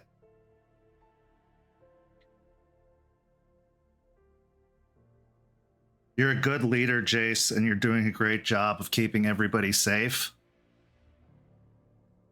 But that's only going to last so long if they can come up to our door and slap us in the face anytime they want to. Sometimes defense has to be offense. Nothing outright like a full-on battlefield, but a message needed to be sent that if they piss on our doorstep, we'll piss on theirs. That we aren't afraid, because we looked fucking terrified when they came up. And I can't blame Delphine. It's the first direct situation since she took over. But we looked weak. And if they think we're weak, they'll treat us like we're weak. And I don't fucking like bullies. Neither do I. Sticks, I'm glad that you're honest with me and that you would do it again. And that you're right. The move you made, if they are doing what I think they would, which that's how I would be if someone came here and attacked and took something, I'd be fortifying the fuck out of this place, making sure it couldn't happen again, but that takes time. So you very well could have bought us more time. And I am trying to keep everyone safe. Within this prelim of this one day, we are going to fight them. It's inevitable. It's going to happen. Right now, I'm trying to play the preventative play, trying to push it out for as long as I can, trying to get us prepared and ready for it. Have you ever played chess? I know that's a bit of a stretch, but I'll teach you one day. And I think you'd be really, really good at it. But there's a point where within chess is actually called preventative play, where you make an attack so that way they set up their own defenses, and you have started that. So we're gonna go off that. Future overall scouts, if I have you go on them again, please just stay to the outskirt. Until you're ready to attack, I probably shouldn't. I recognized after they came to our house, I guess, and shit on our doorstep, I was seeing red, and it wasn't because of them directly, it was because of my past with them. And, well, with Fenris, not them specifically, but I'm sure my judgment was altered, and I should have just done what you said, because it is Fenris, and I don't know how much they care about defense. Seems like this group does, which is fucking weird. But I know that I put us at risk for an all-out attack after that. And honestly, if it was just me, I'd prefer it. I'd prefer they just outright attack. All this sneaking around bullshit. It's what I do well, but it's not my preference when it comes to those fuckers.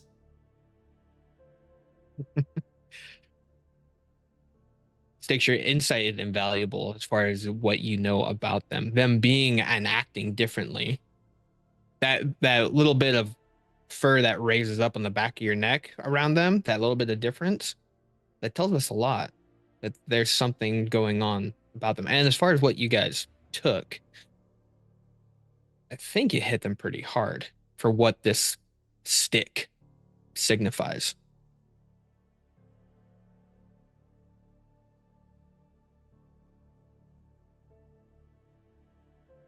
I wonder, though, if it's so important why I was so poorly guarded.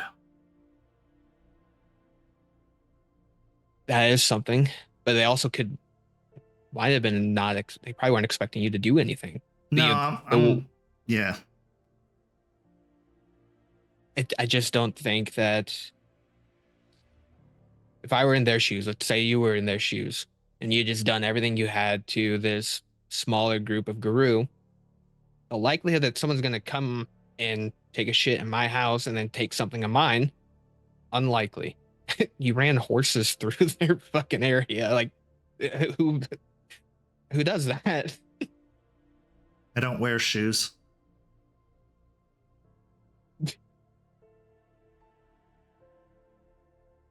I'm not going to punish you at all. I wanted to hear your end of it to try and understand what happened. Now, what I'd get it if happens you next? did. It was not what I agreed to. So I'd get it. But I appreciate that you're not completely pissed.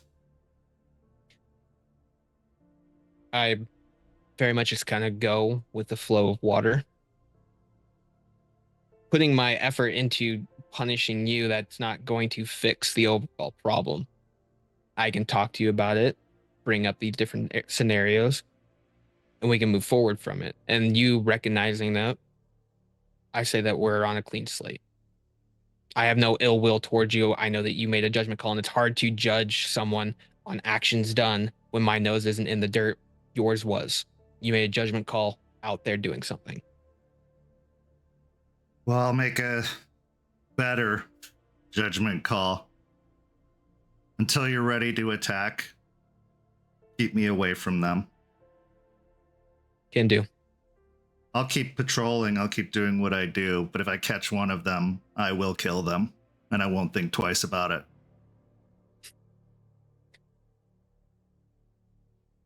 I'm hoping that situation doesn't come up, but I'm not going to be rip their stupid to throat go out. after 3 of them or any stupid shit like that, but like if I catch one of them with their pants down, I'm tearing their dick off. Do it. If it's a one-on-one and you feel like you can take it, I'm not going to be there to stop you for one. And if you can take one out, you take one out. I'm not saying go and pick fights, but it's a situation. No, yeah. I get it. And again, I think it'd be best if you sent one of the others that you know is good. Quinn's good. I'll say that again. It was my call. I definitely tempted them with the choice and pushed it. So they're a good scout. Terrence does all right. But when you're ready to fight and you're ready to attack,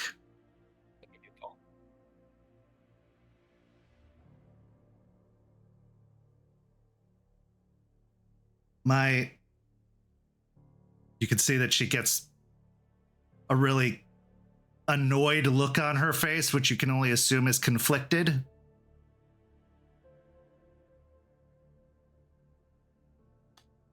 My brother became Fenris. And I'm talking actual brother, not the way the kids say brother, bruh, or whatever. My litter mate was also Guru, and they became Fenris, and I had to kill them.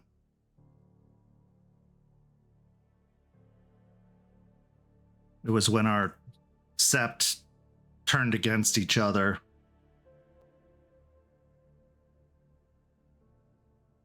But I wanted to save him so bad.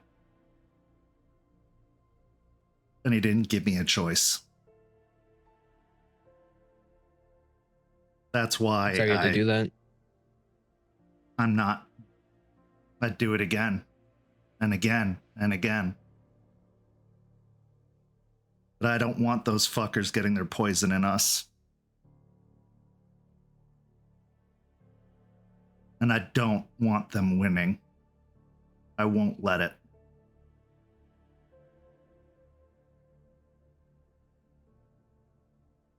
Stakes, I don't want that to happen either. I've come to love this place, care for it. I've got to the verge of nearly dying for it a couple times. And I'd do it again. And again and again and again until I become one of the trees. Fenris won't get his poison in. Okay? It's not going to get to your pups. It's not going to get to you. It's not going to get to any of us. We will stop it. It's finally starting to smell like me. That's for better or worse. I don't see what everyone's fucking problem is with the way I smell, but Smell I'm worse. with you. And I will always listen to what you have to say. And I will try to be better about not changing the plan unless it's life or death. I appreciate that. Now, I do have one more. Totally not. If you don't want to talk about it, and he'll reach into his pocket and pull out his phone. If you don't want to talk about it, we don't have to, but he'll like point to his eye for her missing one. You okay if I bring up a sore subject? My eye isn't sore anymore. Okay. Good. I just can't see Yeah. out of it. Well, I think it'd be a little weird if you could. It'd be really cool if you could and it just there, but the attack that happened,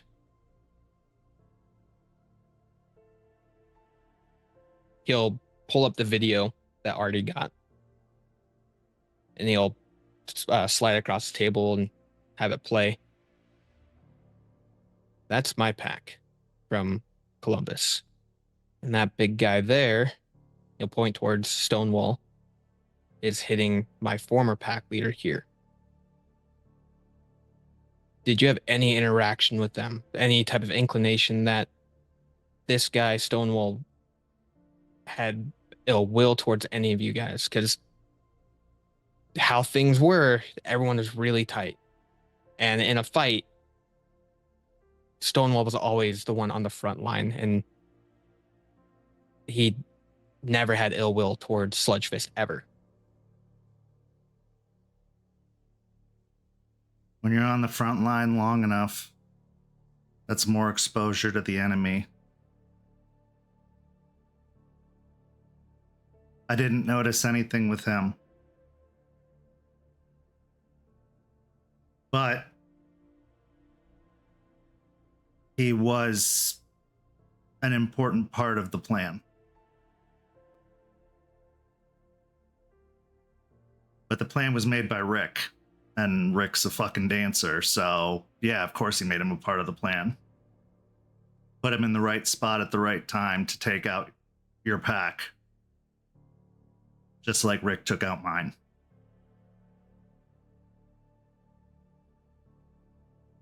They probably had somebody in each of our Septs. I don't know who the Wisconsin one was, but they knew what they were doing. And they made sure we were all off balance when they struck. But Jace, and I don't mean this to give you any kind of comfort about what he did, because fuck that guy, he should die. There were so many of them. More than there were of Fenris now.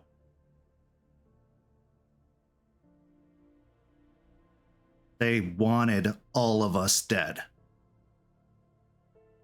And they came ready for that.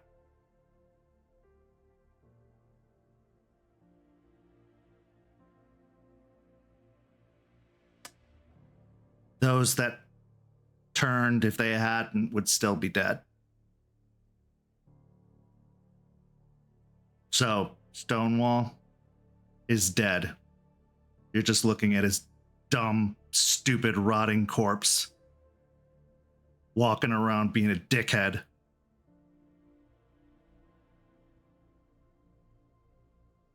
I'm glad that you're able to say it.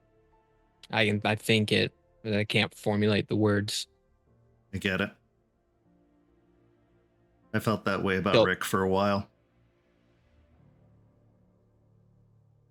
He'll grab his phone and put it back. It's a mystery that I'm having a hard time moving past. I feel like there's a keyhole. There's a key that unlocks this, and I'm able to figure it out to try and part of me wants to undo it. I know it can't be done, but I hadn't had a chance to talk to you about it, and part of me didn't even want to bring it up because of what happened there. So that brought up painful memories. I do apologize for that. It never stopped being painful. I just learned to get used to it. Now I'm finding out Aaron's one of them too, so that's 2 of my pack that have turned. If you can think of a time where one of yours, Stonewall, went missing for a while, whether it was out on a job by themselves or something like that, that's probably when they got him. And if you can't think of anything like that, something took his hope and turned it into a path to the end. Because that's all they want, is the end. And we're all at risk of it. They like to say it's only Hirano and Hoglosk, or death in battle, that takes us. But you can lose hope without going into Hirano. You just turn it into something twisted and dark. Like a mix of the two. Why suffer when you can end the suffering?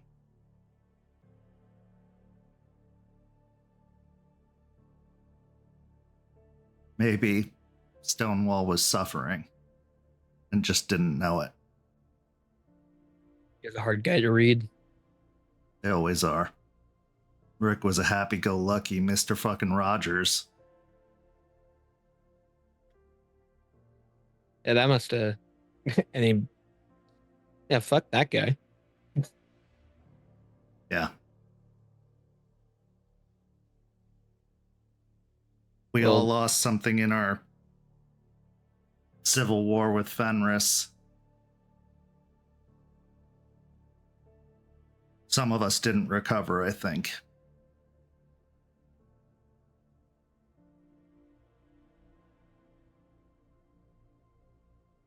Don't remember Stonewall for what he did. Remember him for who he was before what he did. Because when the worm gets inside of you, you are a corpse. You aren't that person anymore. And I believe, based off of what you say, he once was the person you knew him as. But something changed. Or fucking hate him. I don't really care either way, but I get it if you do. Banes are a terrible thing, and they can get even us. I was gonna say dwelling on hate too much does invite certain things, so I try not to dwell on that. But you're right. I have very strong feelings about what happened. Well, I didn't have to hate when I got down here until those fuckers showed up again. Sorry. You're like I said, we're gonna take care of it. And the idea of having Quinn keep an eye on things, doing those additional scouts. If you're there's having your overall seal of approval on it. I'll follow up. We're keeping an eye out for any kin. Nothing yet, but we'll keep checking so they don't get snatched up by Fenris while they're here.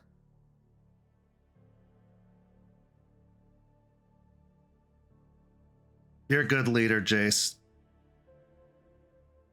Don't second guess yourself.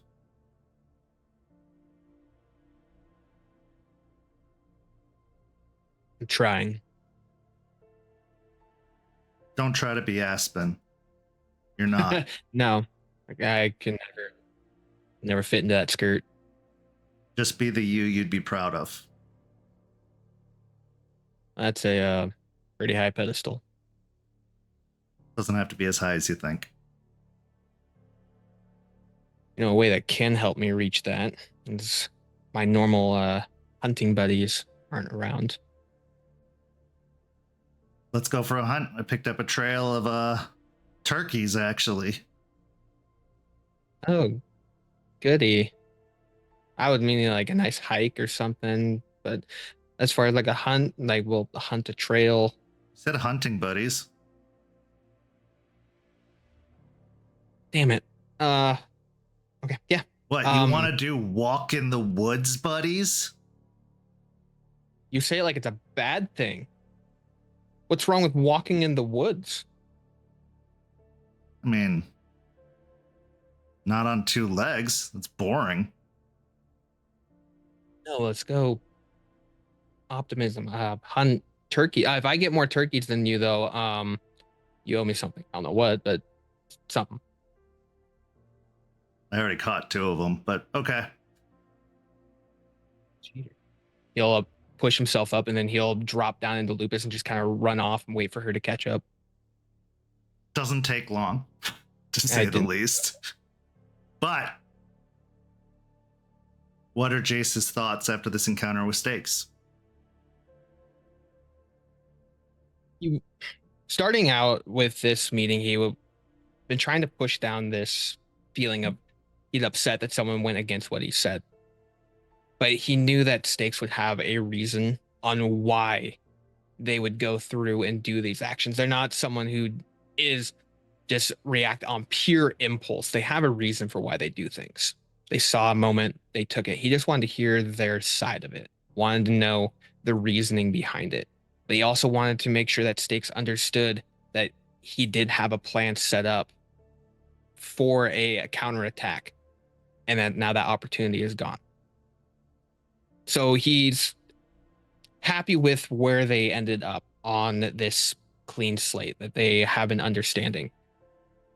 He'd also been holding back talking about what happened up at the mines and just getting that little bit of insight that she was able to give, and that Stonewall falling to the spiral, and then to just not remember him for what he did, but remember for what he was.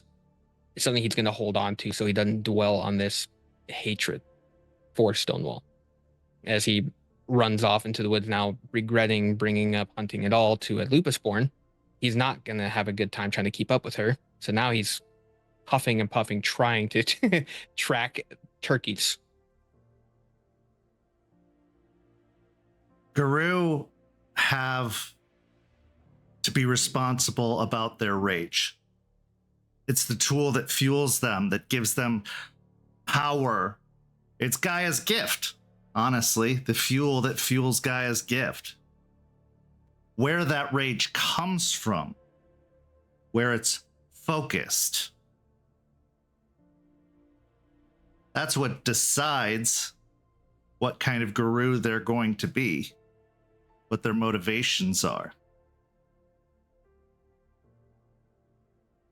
When we want something bad enough, even if it's revenge or justice, among Guru, that can turn their rage from the good kind to the very, very bad kind. We transition now to our next scene later that evening at the cairn.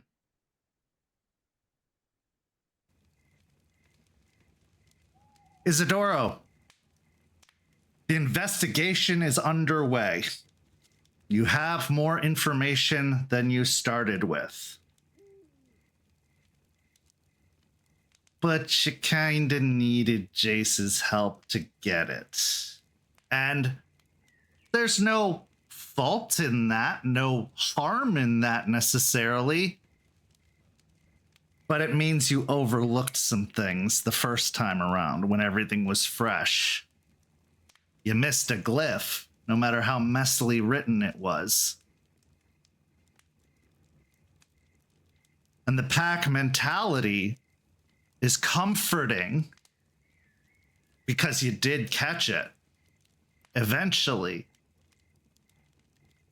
But for a guru who's been on their own for a while, a guru that hasn't been part of a pack since the collapse of their last one,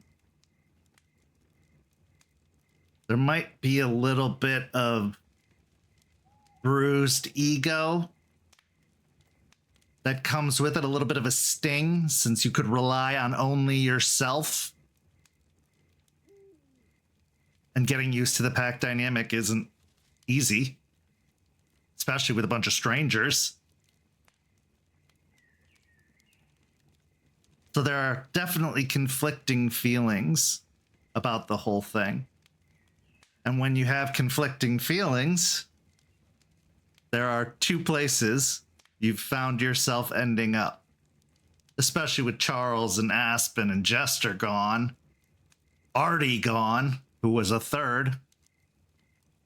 You have Terrence, and you have Eliza. You've leaned a lot on Terrence recently, and Terrence is spending a lot of his time in Ybor, but Eliza is always at the cairn, without fail. The day she's not there is the day you know something's wrong, or she's out on a mission, but you'd know about that in advance. So on this particular evening, where you return to the cairn for another night's rest to take over the guard duties from Jason, who had left earlier that afternoon to go to work, you see Eliza doing what she does best. Well, one of the things she does well, gardening. And even though it's late at night, she seems to be hard at work in the garden, down on her hands and knees, digging up some fresh dirt, looking like she's making another new patch in the garden for some springtime seeds to be planted that will hopefully bear fruit in the fall.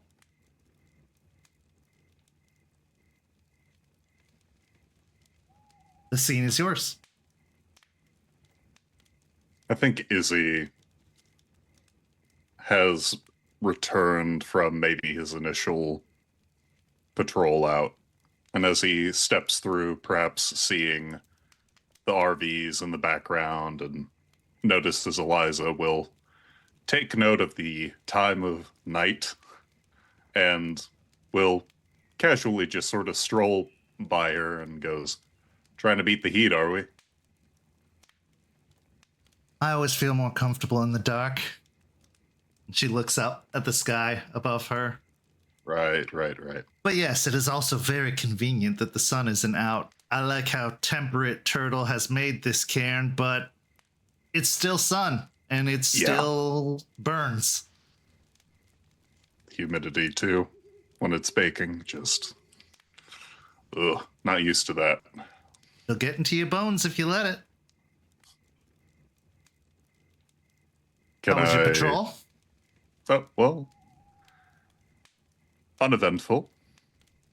Out of character, retaining that failure of a roll prior.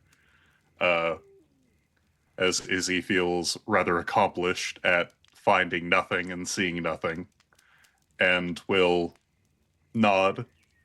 It was good. Nothing out of place. All the various allies we've accrued are indeed giving this cairn a iron lock, one that I can say gives me a bit of reprieve. And with that, he will squat down to be at eye level with her and goes, "What are you doing?" Well, I was thinking about planting some squashes, potentially. I'm trying to take away the need to shop for everything. Partially, it's my way of fighting for Gaia against the corporations, but also I just think it's nice to have a steady source of food in the can itself. And this place bears really good fruit ever since Turtle's return, so I think that we have more opportunity for turnover and more crops. I can respect that. For all the children of Gaia oriented cairns, or at least the children of Gaia I've seen, they always try to keep a garden here, make sure people are well fed and tended to, but, well, I was always on the road and never had much of a green thumb, I guess, just the red ones. Do you need any assistance? Honestly, no. I probably should stop. I feel the little aches and pains in the back from being down here for too long.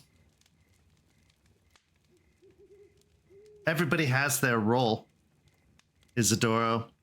Having red thumbs is just as important as having green thumbs.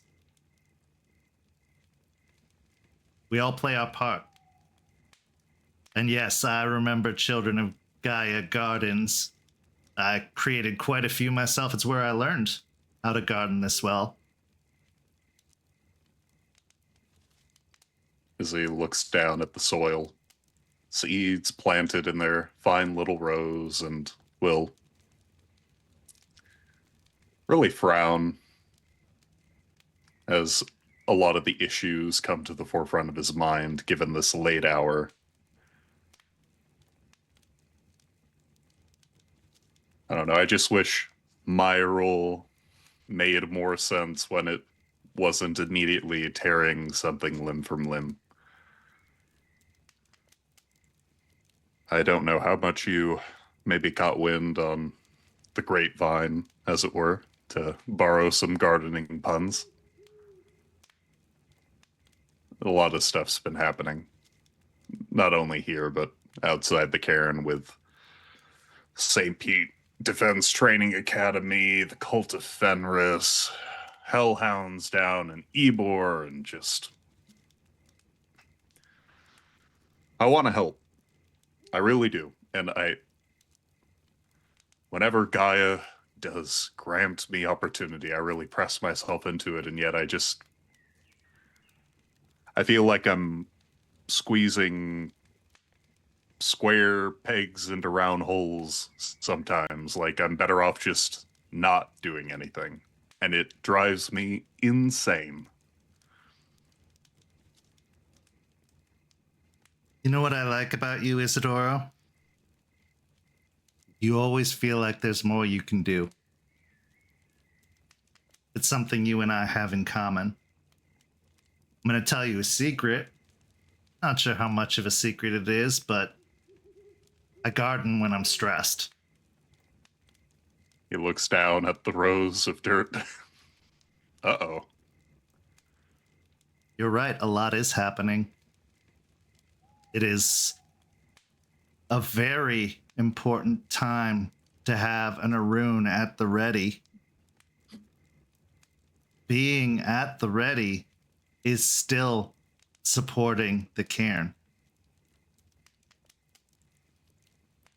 It's part of your role to be on guard, ready to spring into action. Because when chaos breaks out, when an unexpected attack comes, if there isn't someone who's ready to spring, everything falls apart. You don't have to be the smartest or the funniest or the most clever to do your job. It helps, but it's really not required. I believe in always bettering yourself. So if there's something that you're hoping to work on or an area you feel you're struggling, that's a good thing to focus on because it does benefit all of us. Even if it's not in the immediate, it will in the future. Time spent in study is never wasted time. It's an investment in future use.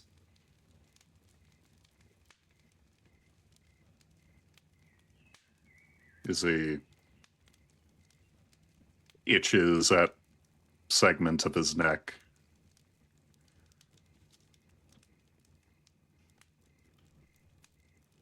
I just feel like at times it's hard to even know what I should be focusing on because I only know that ineptitude as it hits me in the face. And then I feel bad afterwards.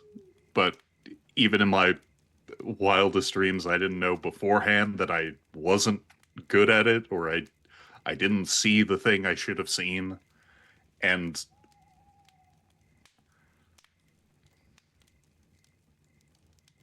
I don't know. You're a child of Gaia. You don't belong in the city.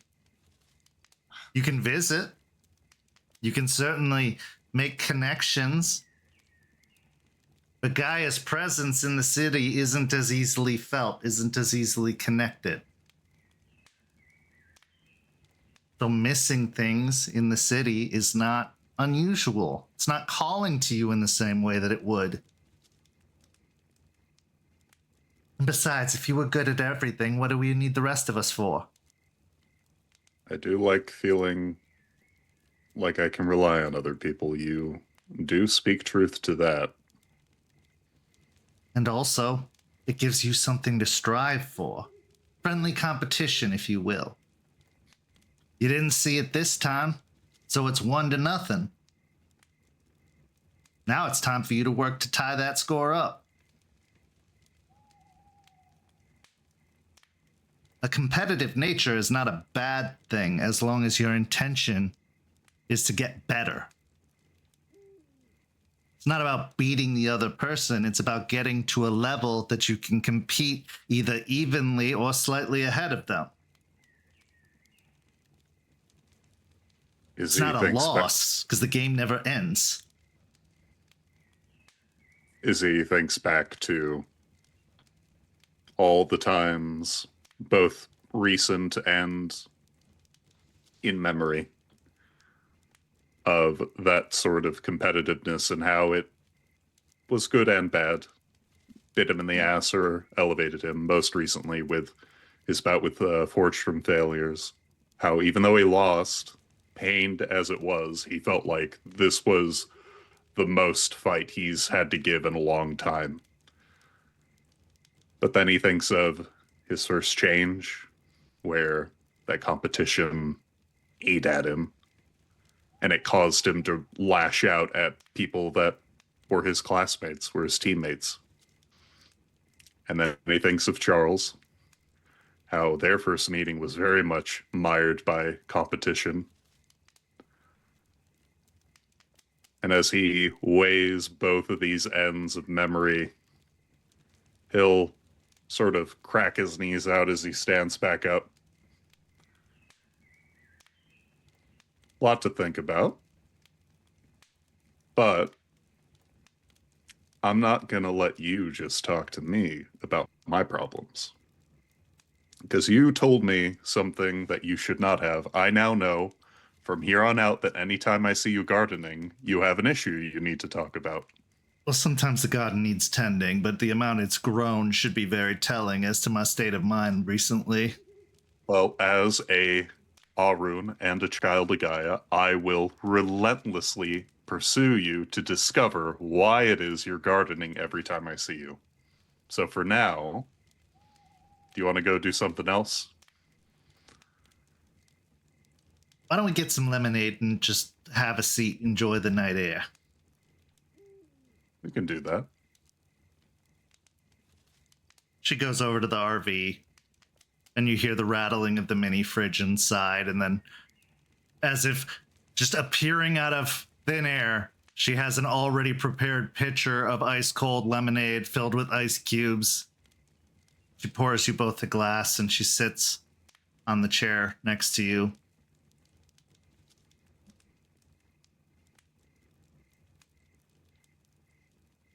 I can't help but think that all this cult of Fenris nonsense is my fault. Your fault. Yeah.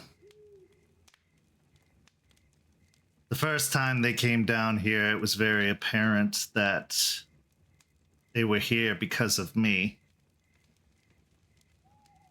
But there weren't enough of them to do anything about it. Now, There are more of them. They're back again.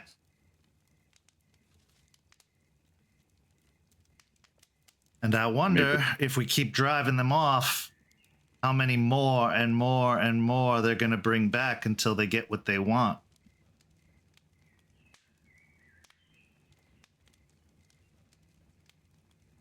I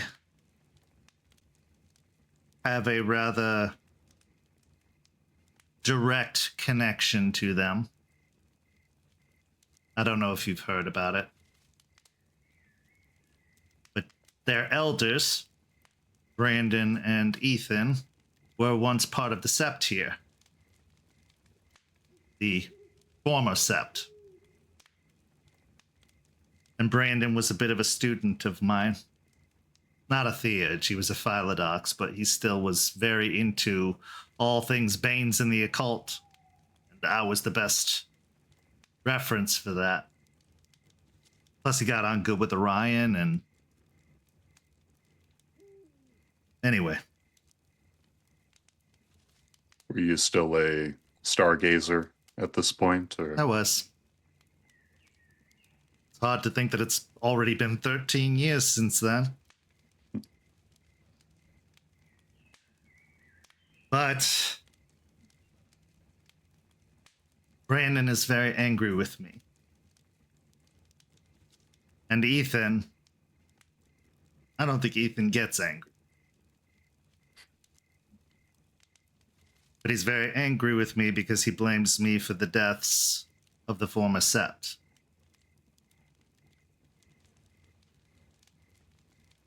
And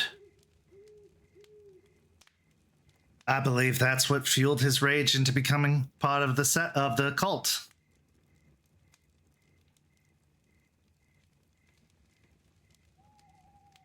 I still stand by my choice and my advice to stay to fight the impending threat because I don't know if you've ever heard what a wormhole is, but it's very, very bad. It brings Banes to this place without the need of inhabiting others, as well as much nastier creatures that stalk the Umbra. Very physical. Kent. Obviously, Izzy would identify worm anything as bad, but would he have any extra context? Yeah, I didn't That's think so. a very powerful but very rare occurrence and not something you encounter in most day-to-day Guru life, if ever.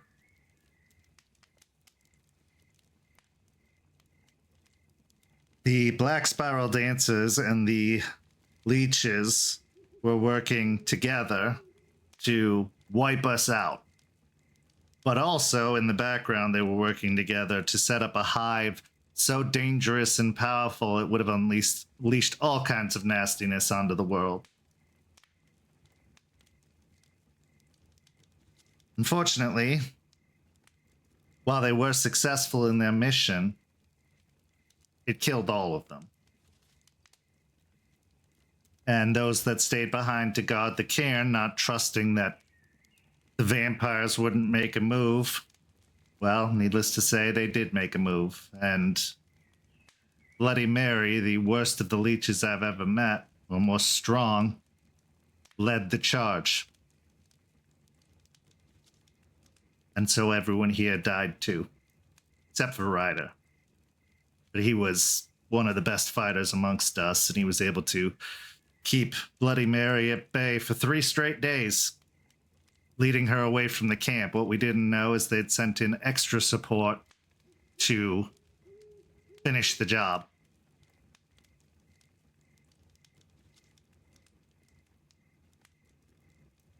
I miss them all terribly, and yes, sometimes I have doubts. What if I had taken the safe route? What if they had lived? But I think the loss of this place and the increasing threat it would create would have killed a part of them, if not all of them, eventually. And questioning that makes me feel like I'm dishonoring the sacrifice they did make.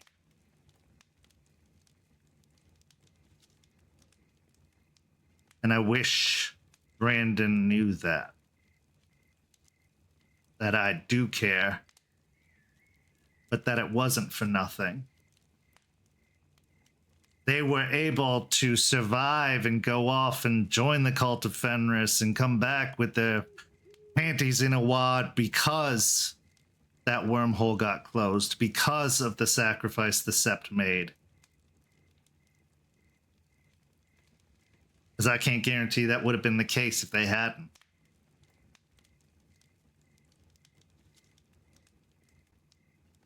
So, Brandon,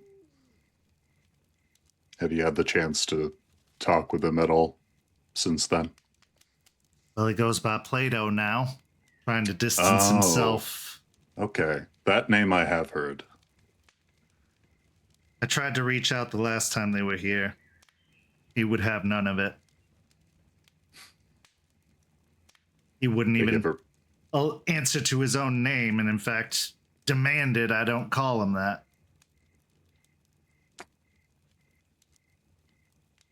Sounds like a hard demarcation line. If you could, what would you say to him?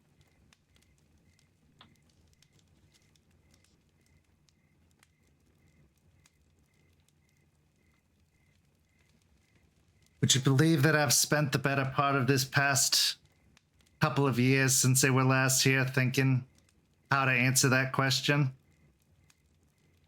Because before that, when I had just thought they'd left and nothing else had happened, I would have scolded him rightly and said we needed them. But now, all I can think is,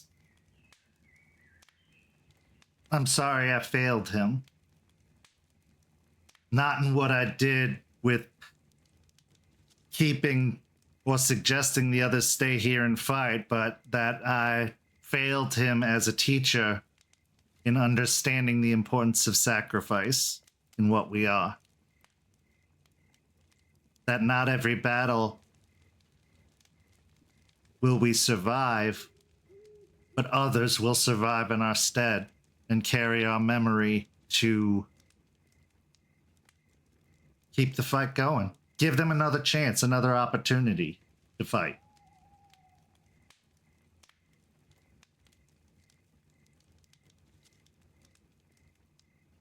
Though I feel like that would fall on deaf ears, as it has before. Not to speak from my own experience, but if Plato, if Brendan is indeed any semblance of a pupil that I find you to be as a teacher, there has to be something that might at least acknowledge what you have to say. Couched in rage, sure, but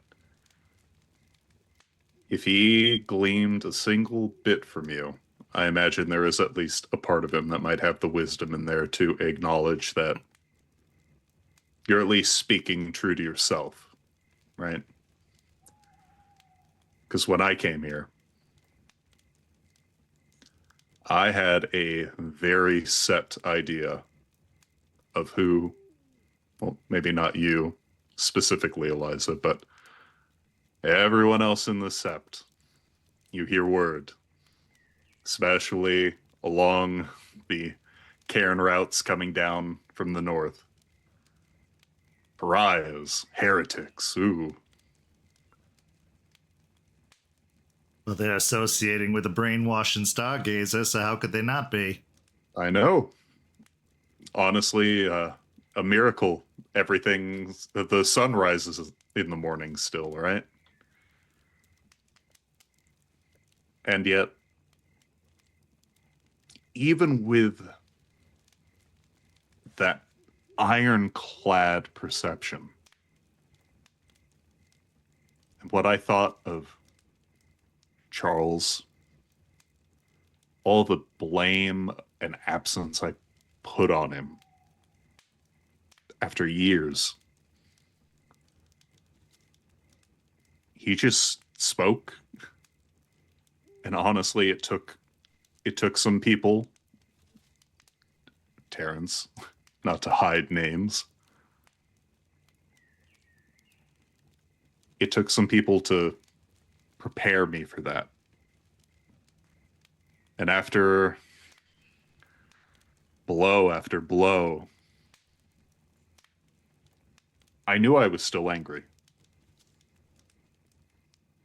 But if I cared about anything, if I cared about Gaia, if I cared about what I wanted to accomplish as a member of a pack or a leader of a pack, I knew that I had to be the one to listen. And mind you, it took a long time, but eventually I did get there.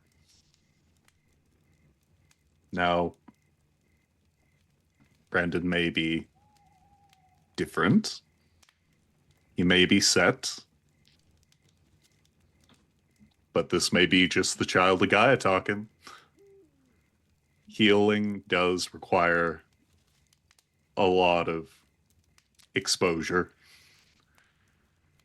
a lot of bareness, truth, and pain. You know, the fever blots the sickness. I hope And you're while right. I hope I'm right too, because the alternative and the one I feel like I have to prepare you for, and the one thing I feel like I am trying every fiber of my being to ignore in this moment, Eliza, is to ask you, what are his weaknesses? How does he fight?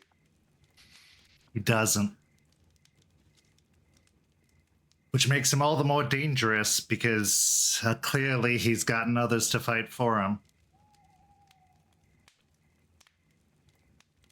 He has a brilliant mind. And I don't know how much more he's changed since he's been gone, but a brilliant mind doesn't fade easily. And when put to a very specific purpose, no matter how dastardly it is, it becomes sharper than any claw and more dangerous than any amount of silver we can encounter.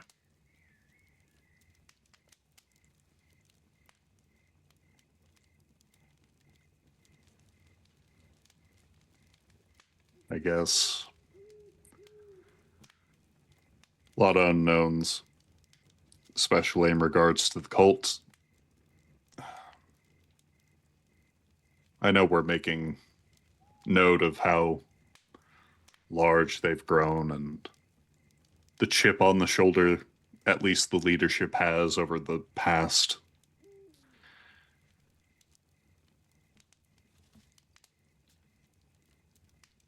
I would prefer there was no more violence between us. I would prefer to be able to make them see reason, realize that we are fighting the fight, that it isn't about how, it's just about the drive. That you can make a difference without burning everything down, because what you're burning down is also of Gaia. You're sounding like a child of Gaia right now. I spent many years with the children of Gaia before I became a stargazer. I know, I'm just pulling your leg. Though, like Unicorn does teach, we have to try, even if it hurts. And we also need to know when extending a hand is not the correct call.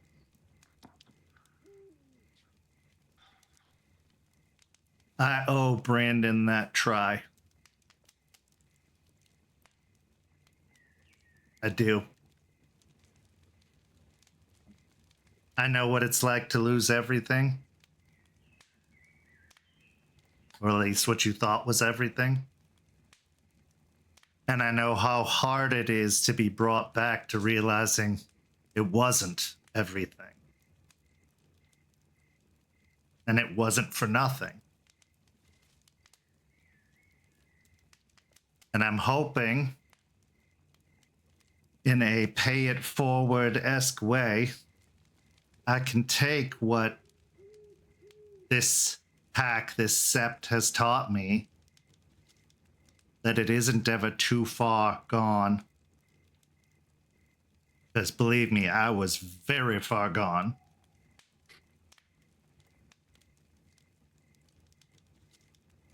That there is a way back.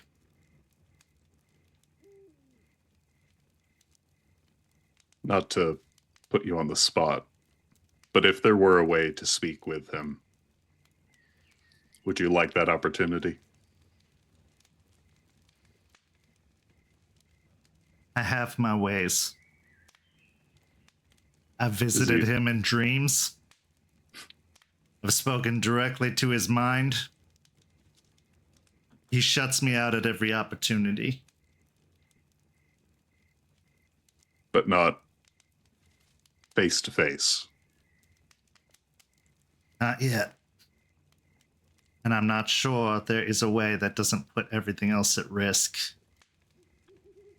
Well, I don't know if you saw the recent reports from the Hellhounds, and with that, Izzy will fish out his phone and flip through some album before showing photos. Apparently, Delphine was right up here the whole time. But right. But specifically, Willow went back with her family, and as part of the Quinn and Stakes scouting info, they apparently took something, which might be a good bargaining chip. And if it's that big enough of a bargaining chip, that might be a reason for Brandon to show his face. You might also be present, depending. And then the rest of the pack will be there. And you can attempt something, and with that, he will show what no doubt are pictures of the plant currently sitting at the cigar factory. it's a very nice offer. But it would be selfish of me to take it. Because that plant represents far more than my relationship with Brandon. That plant is a piece of the old patron spirit. Grandmother Willow, that once was the patron of that very sept that they belonged to. Oh. He will look down at the phone. Huh. The one that was destroyed when the can was destroyed?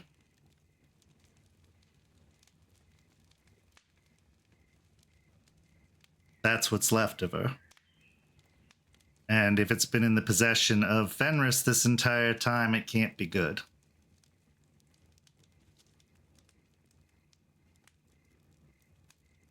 Spirits aren't set in their ways as much as people like to think they are. They can be coerced. They can be converted. No, my dear Isidoro, I believe that plant must be destroyed. But it's not of my judgment to say we should wait for our dear Sept leader to actually give the word. Because you're right, it is a good bargaining piece, and the minute we don't have it anymore, we lose something. But it is not something to trade, because we are literally trading a spirit if we do.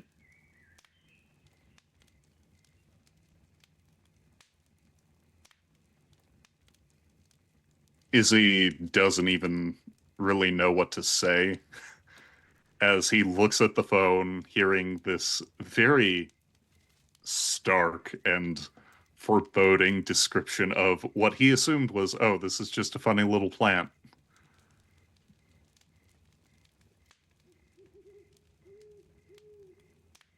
Okay.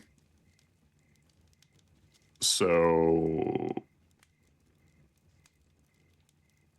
it's bad, and it's at the cigar factory. Should we remove it? Well, I don't know how bad it is. I just know that being in the possession of the cult for so long definitely had an impact on it for sure, but I think that no matter where it is, it's not going to be great. And I think that being under lock and key will prevent them from coming after it. But knowing Grandmother Willow the way I did, she was, pun intended, rooted to the spot. And so the spirit isn't going to go telling stories or running off, and they're likely not even that powerful of a spirit in their infancy as that plant is.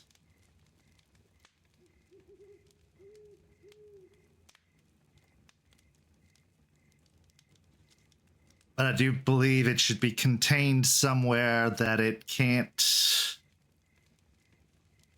potentially influence any who would be near it. Until we know for sure. Izzy idly begins typing up a message.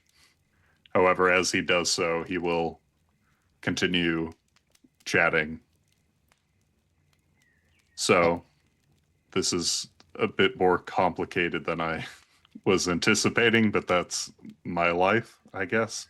Well, it also makes things very interesting if Ethan is going to be their guest, because Ethan was the one who wanted it.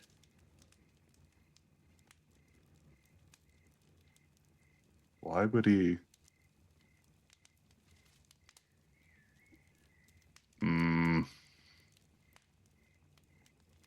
From what I understand, talking to Alara, it was that he was trying to preserve the spirit of Grandmother Willow, thinking that she was going to be laid waste to once they came to destroy the cairn. He didn't realize how much of a stubborn old root she was. And it took literally the patron of Storm to uproot her. I do not get spirits at all. Why can't we just either chat with the cult or beat them to a pulp?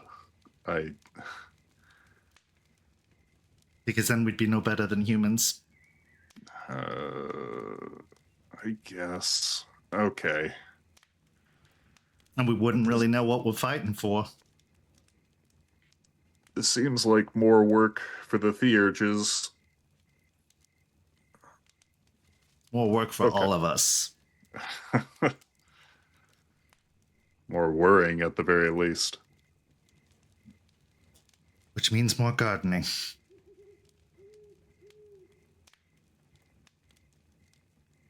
So, at the very least,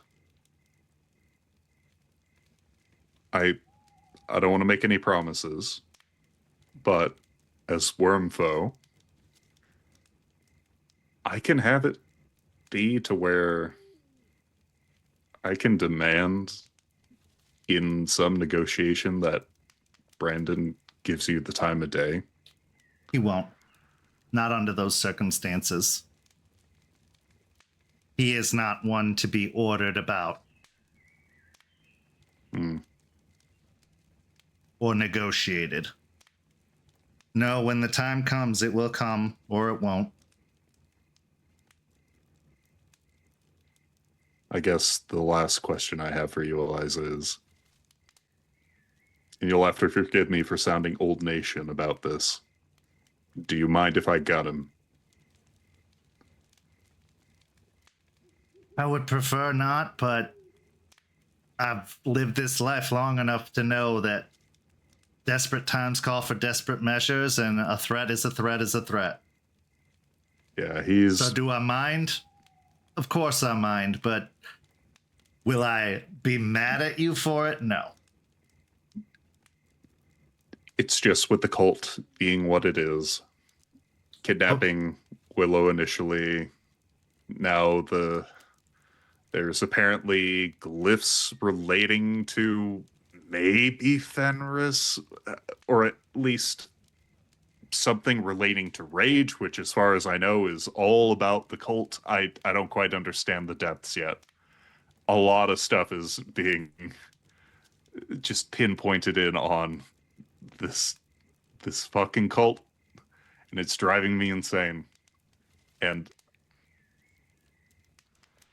I don't know. I just feel like the rage, the impatience is really starting to get to me.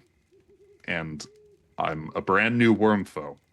I've yet to sully my claws with blood and all that, but at the same time, I really fear that I'm gonna make a mistake, and I'm gonna strike when I shouldn't have, or be patient when I should have struck. I heard a saying once, and it may have come from a movie or book or something like that. The greatest warrior is the one who never has to unsheath their sword.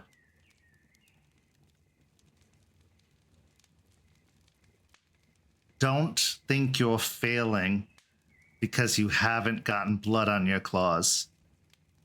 You are succeeding because you haven't gotten blood on your claws. Now, should the time come that you have to, it doesn't mean you failed. It just means that's what the situation required. And I will tell you directly to your face, if you're in a position to kill Brandon, they've already lost. Because he will put everything else in your way first.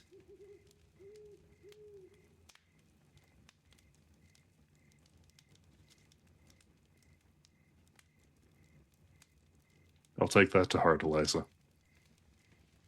I'm sorry if I've dowered the mode with all this stuff. Not at all.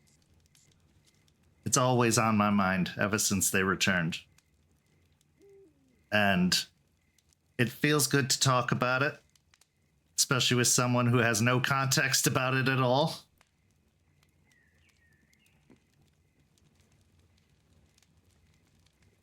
Besides, I told Aspen I wouldn't do anything silly or desperate while she was gone. I'm sure she's made us all promise that in some form or another, and I'm sure she is hating every second of this.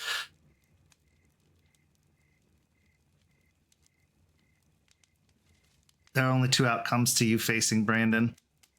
Either something worse is on its heels, like they're launching an ambush while you're distracted somewhere else, or, as I said, they've lost. But even if they did lose, I believe he would run. You are that certain that he's that much of a coward? He did it once already. Twice, if you want to count running from Storm, although that was a pretty wicked storm.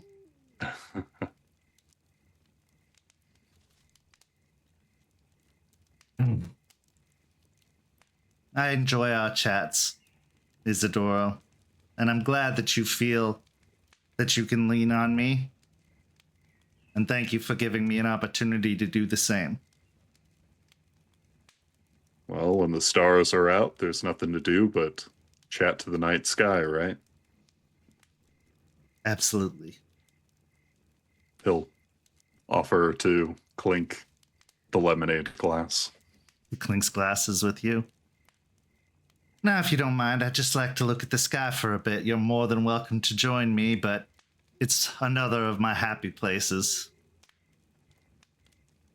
You joined me in meditating at the apartment. I think I can get a bit comfy here and try not to fall asleep. And with that, he'll lean back in the chair. Even if you do, it means you're truly at peace under the night sky.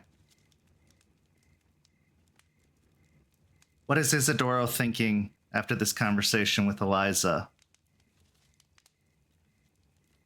He is highly concerned about this development with the plant. He thought, oh, it's going to be a keepsake, a trophy, but now, no, it's possibly a corruption piece, and the actions of Ethan are making more sense in context with this whole development, and so he's very worried about the Hellhounds and how they might react However,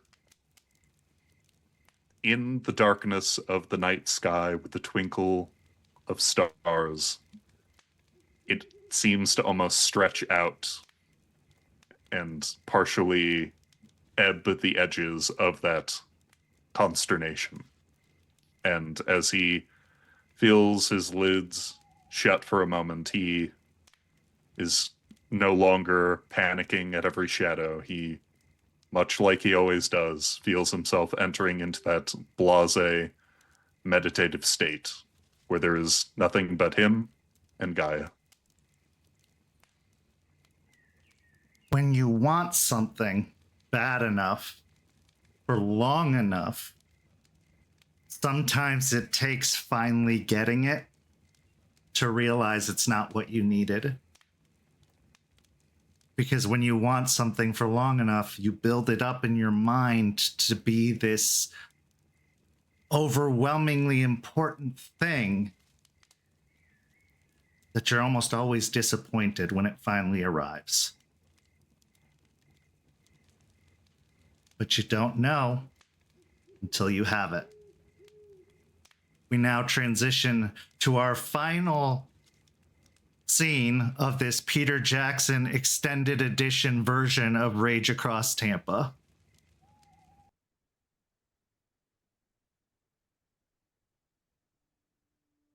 Aspen and Jester. We start our scene with the two of you together in one of your rooms, probably Jester's, because Aspen will do anything to get away from those fucking falcons. You're discussing what you've learned, what you've found out, either what Jester has observed while out skulking around, or what Aspen learned from their conversations with some of the Silver Fangs, especially Anastasia. So bearing that in mind, the scene is yours. Now, Artie and Charles are not present. They are both doing their own things. Artie doing his ambassadorial emissary duties of trying to make sure everything's cool with the Sept and trying to push for things to hurry up a little bit more. And Charles is doing what Charles is doing, constantly being hounded by the Sept. So the scene is yours. Aspen will look over at Jester, kind of just laying on her back, staring at the ceiling. I hate it here.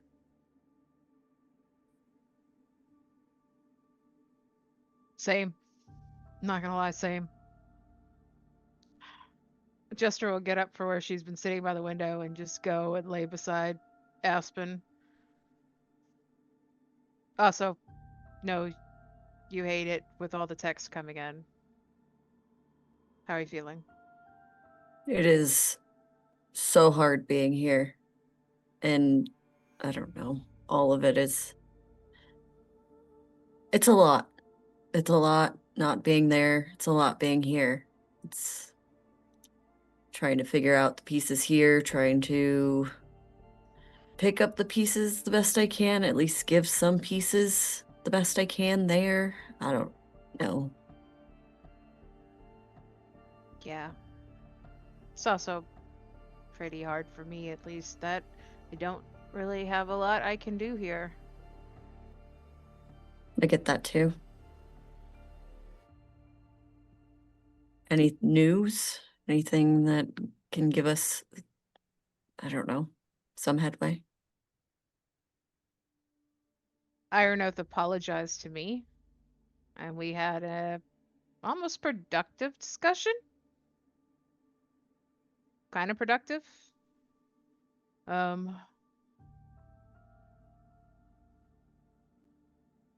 He and his wife have an arranged marriage, and I think she might be conniving to do things. I don't know. He also didn't quite come out and say it, but in not so many words, does not feel completely safe in these halls. He said he always carries that silver dagger around just in case. She'll lean over, sit up on her elbows. She's dangerous. Like, really dangerous. Yeah, she seems the type. Power hungry. Conniving. She's got plans that I don't understand, and she's desperate. She wants this place to stay what it is by any means necessary, and a desperate guru, as we've seen, is a dangerous guru. Yeah. Wait. Stay the way it is, like now with like the king and his like Hirano and just things slowly crumbling to death kind of state? Because that's really questionable. Not exactly. She has a tear. It's on her staff. That's what that is. I guess Oh. she tried to do something about it. I don't know, she talks around things more than I do, and that's saying something. But That had to be a productive conversation. it was awful. Now I know what other people feel like talking to me sometimes. But no, she doesn't want Charles there. She talked as if the king was a lost cause. She wants her daughter there, which I could see gives her a grasp at power. But it seemed like it was she wanted something else, someone else. Mm-hmm. Mari? No, she thinks she's incompetent. Interesting. So does that mean there's like she's this entire like third faction? Affection unto herself? I think she's just grasping for anything that'll help her be where she is. Ah.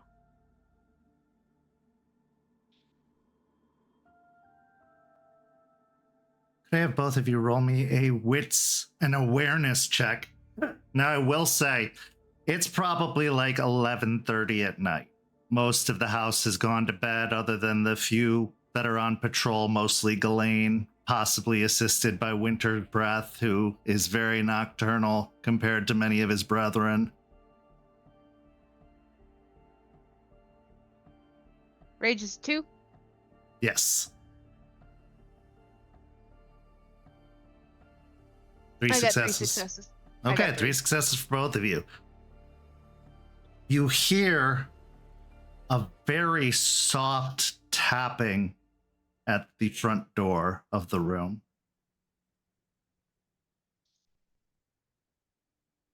It's not time for Charles to come yet, is it? No. Okay. No, that's more like 3 in the morning. Well, I'm not expecting anybody. I'll get up. You? Not that I know of. Maybe it's Artie. Maybe. I'll go and open the door, peek through it.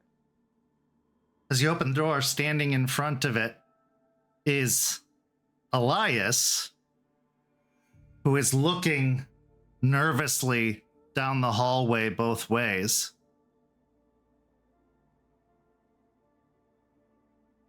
I apologize for bothering you, but this is of the utmost importance and discretion and hurry. I What's have happening? Queen Consort Mari ready to meet with you. Oh, I'll turn around. Not here. We have to go to the rookery. Okay. I'll open the door for him to come in while I go and grab some shoes. He steps in and quietly closes the door behind him to the point that you don't even hear it latch. Oh, good, Miss Weiss. I was going to come for you next. As she's getting shoes on, Aspen will stand up. Elias, it's good to see you. I have a lot of questions for you.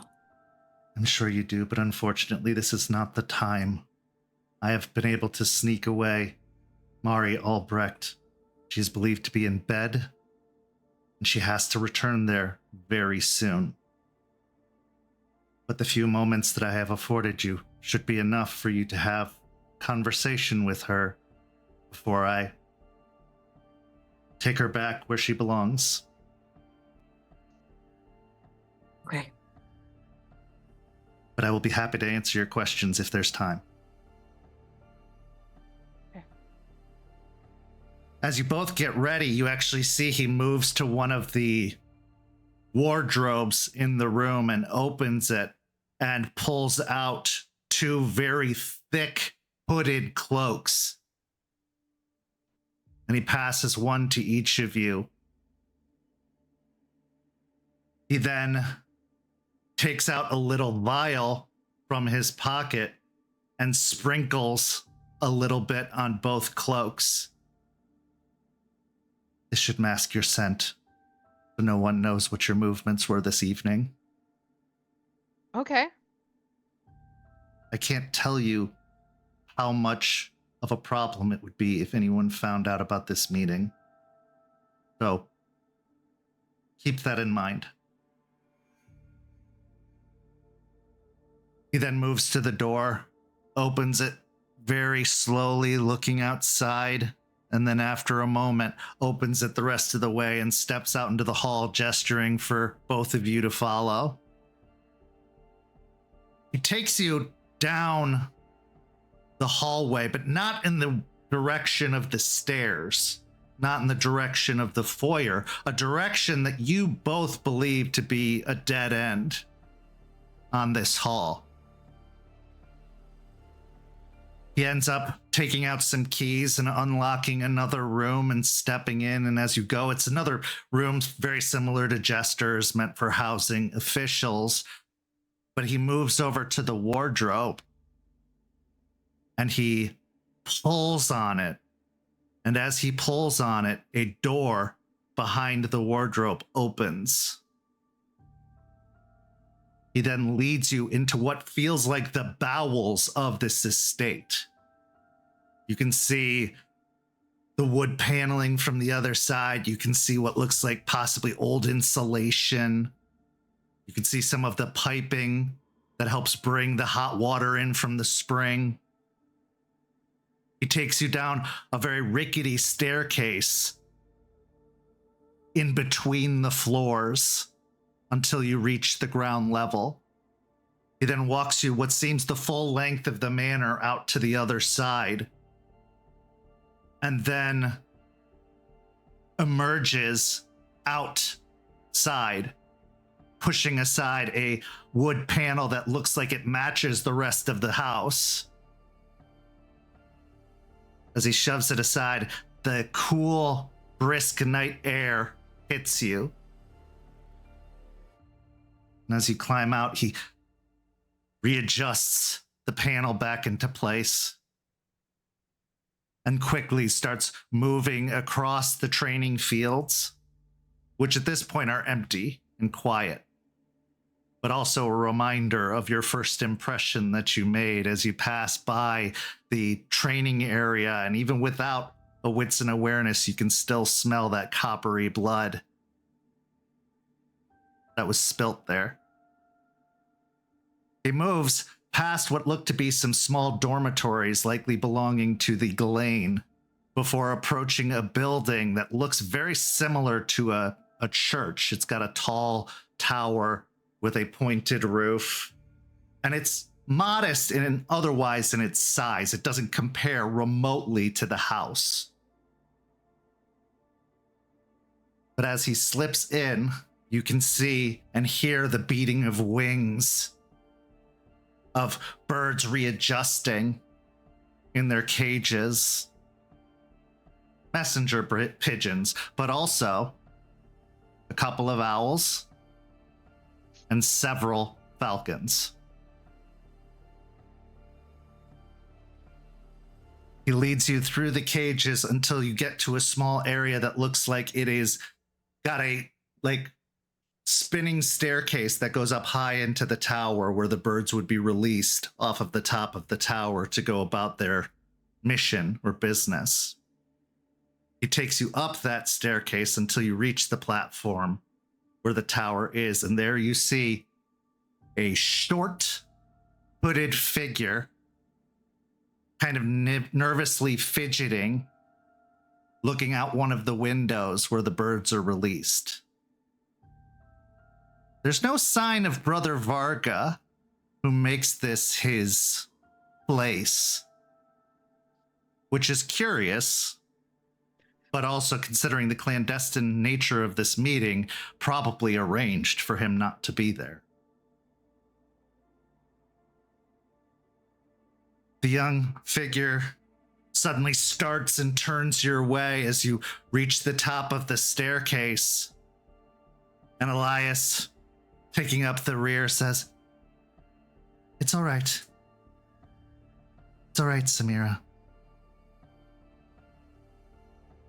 She reaches up for the hood and pulls it down, and you see someone who barely looks 16, with darker tannish skin, very dark hair that looks like it's a little bit loose, but constantly looks like it's styled. You can see where a hair clip would have pinched at the kind of ripples of her hair. You can see that she was ready for bed. She's even wearing a bed gown underneath the robe.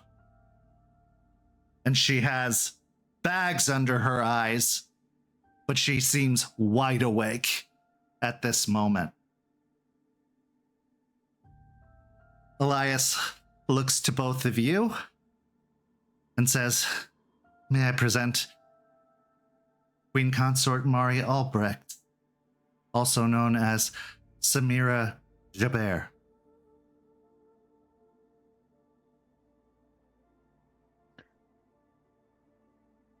I'm gonna pull my hood down and give her a comforting smile, mostly. Hello. I'm Jester Silvertongue. Can I call you Samira? Yes, please. It's nice to meet you, Samira. She looks like she wants to go for a curtsy in response in your greeting, but then just says, "It's nice to meet you as well." Aspen will pull down her hood and smile at her. And you are? Aspen, nice to meet you. Oh, Aspen. Jester, I heard you had arrived. I'm sorry I haven't been able to greet you as of yet. They didn't think it was the right time yet. But Elias said that you wanted to meet and said that this was the best way how, so here we are.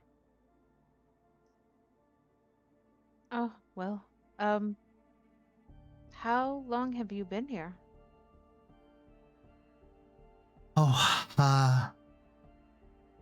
maybe like 8 months? Oh. Were you at any other Septs before here? No. This is the first Sept I've been a part of. They brought me here after I changed. So you've been a guru for 8 months. Yes. It's probably a lot for you. So it's a lot for all of us when we first change. Yes, I'm still not entirely sure I understand what's happening, but I try to pay attention to Brother Varga's lessons, and Seraphina is very sweet and very patient with all of my questions, though her answers don't always make sense to me, but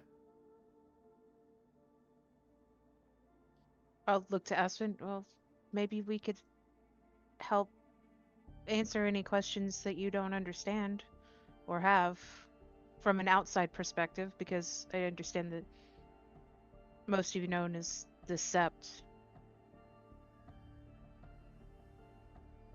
who's Mari? Ah, They keep calling me that and saying that it's my guru name now, and I don't quite understand what that means. I mean, it's not a cool name like Jester Silvertongue, and the king's name is Albrecht. Treats me like an adopted daughter, which is great. I was an orphan before this, but who's Mari? well, Mari was a tribe member of mine. We're known as Black Furies. I don't know if they've I told you anything about that. think I remember they gave me a long list of names, saying that I would have to know them, but it would be okay if it took some time. Yes, she was a part of King Albrecht's pack, his original pack. They were very close, very, very close. He cared for her a great deal. Unfortunately, she died in the last Great War with the worm. I think I thought we're still fighting the worm. we are. When I say last, I meant previous, not like the end. So they lost? From what I understand, they sacrificed much but defeated many, many Black Spiral dancers, including this very powerful one that most of them followed called Zizak. You see Elias actually wince at the mention of Zizak, but the fact that your voices are low, he relaxes a moment later. Okay. We haven't gotten that far yet. I'm still At the beginning. trying to understand what all of this means. I get it. Trust me, I've been a Garu for 8 years now, and even Zizak wasn't one of my first lessons. It was years and years later, after learning about Mari. Mari was a great Garu. She stood up for people who were children and women who were abused, and she fought against injustice like a lot of Black Furies do, and she helped King Albrecht become king and fight off the worm. But she did die, and I think you're named after her in honor of her. Oh, well, it is a great honor then to have the name. Do you like it? I mean, it's not that far from my actual name, I suppose, and I think having a dead guru's name is a little Weird? bit, but don't we all carry dead people's names with last names and whatnot? So I can get used to it. You don't have to. You could just ask to be called Samira. I know plenty of Garu who have deed names that prefer to be called their given names. Oh, no, no, no. Alina says we must preserve the name Albrecht. That it's very important, that lineage is important. And she always says it with this look on her face of, I don't know, disgust. She doesn't really say it to me. She says it to Brother Varga and Elias and the others. Does it seem like the disgust is towards you? I don't know. You are safe with us. I just want you to know that. You can speak however you'd like. Okay. I'm not treated bad. It's just a lot. When they found me, they took care of me, they feed me, they clothe me, they educate me. I mean, I have a roof over my head. That's a first in a long time. And I understand that the king is very sick and very old and likely doesn't have much longer, and that he needs someone to carry on as queen. And like something out of a storybook, but they said that I would be queen and that they're going to teach me how to do it well, and that I'll have advisors and helpers and they'll guide me through it. But that the nation is in trouble and this should help. Okay.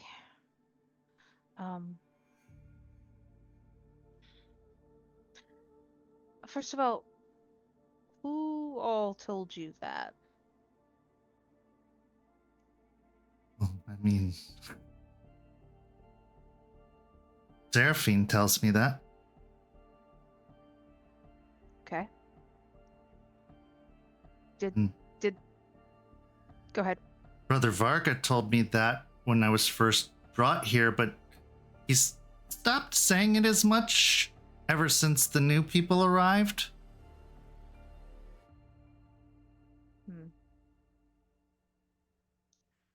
Interesting.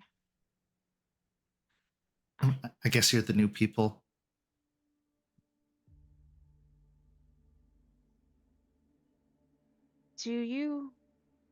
Did they explain what we're fighting? Yes. They said we are fighting the worm, and it took me a while to understand what that was, but they broke it down into simpler terms. It's deforestation and needless poaching and hunting for sport, and factories that are making chemicals instead of natural products that harm the environment, like the ones with big smokestacks. Basically all of New York. I understood it in those terms. Okay. I mean, it's a little bigger than that, but it's a start, I guess. Well, they also So- talked about Banes and dancers, Spirits. but they said we'd get back to that. Spirits, yes, they talk a lot about spirits. What's your moon? Did they tell you what your moon was? She looks very nervously over to Elias. He's in a room. Okay. So did they tell you why the king is so sick? What caused it? Yes. They say he's fought for a very, very long time and that it'll wear on. And an individual if they fight for so long, and that most Guru aren't supposed to live as long as he did. And so they say that he's lost his will to fight. And I guess I can see it when I'm with him. He's so quiet. I mean, he's nice to me. He's kind and polite, and well, he talks to me about things I don't quite understand, like I'm someone else. But like old stories. Like I should know them, but I don't. Did you pick your tribe? Did Falcon come to you? Oh, yes. Yes, Falcon was there when I changed. So that's what they tell me. I can't remember most of the change. But you don't remember it or anything? Oh no, I know Falcon. I've seen Falcon a few times. Anastasia will take me to talk to Falcon from time to time. What does he say to you? He mostly just plays 20 questions with me and asks me questions back when I try to ask him questions. He's very vague and kind of cryptic.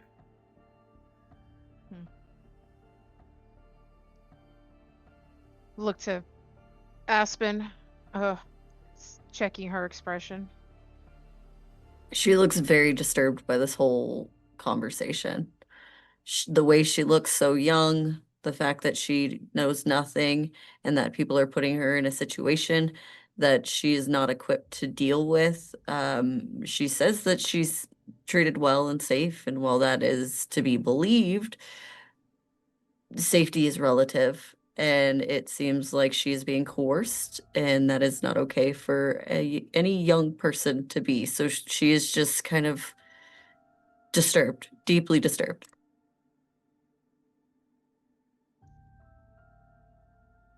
Mari, I know everybody has been very nice to you here, but I want you to think about some things.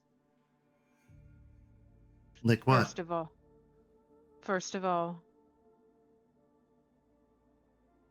yes, the king is sick and he is sad, but it isn't just because he grew old for the fight.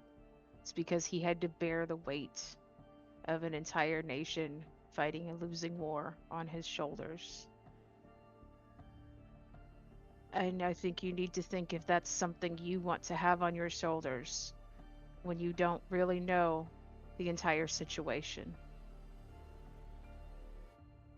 Well,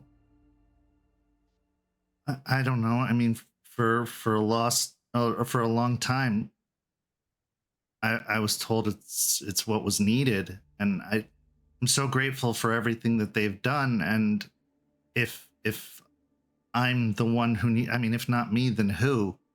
And then they started talking about this other guy, Charles, saying that he was going to be king, but then others disagreed with that, and some are saying that he gave up his claim, and it's, I don't know, it's been an argument lately. Who says that? Well, Victor says that a lot. He says because he left and had to be dragged back here like the whelp that he is, he gave up his claim and would not be fit to be king. And she looks really nervously to Elias, and Elias just gives an encouraging nod.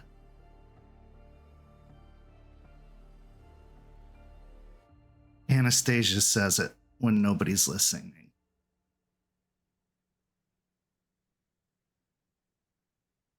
Okay, thank you. Thank you for that information.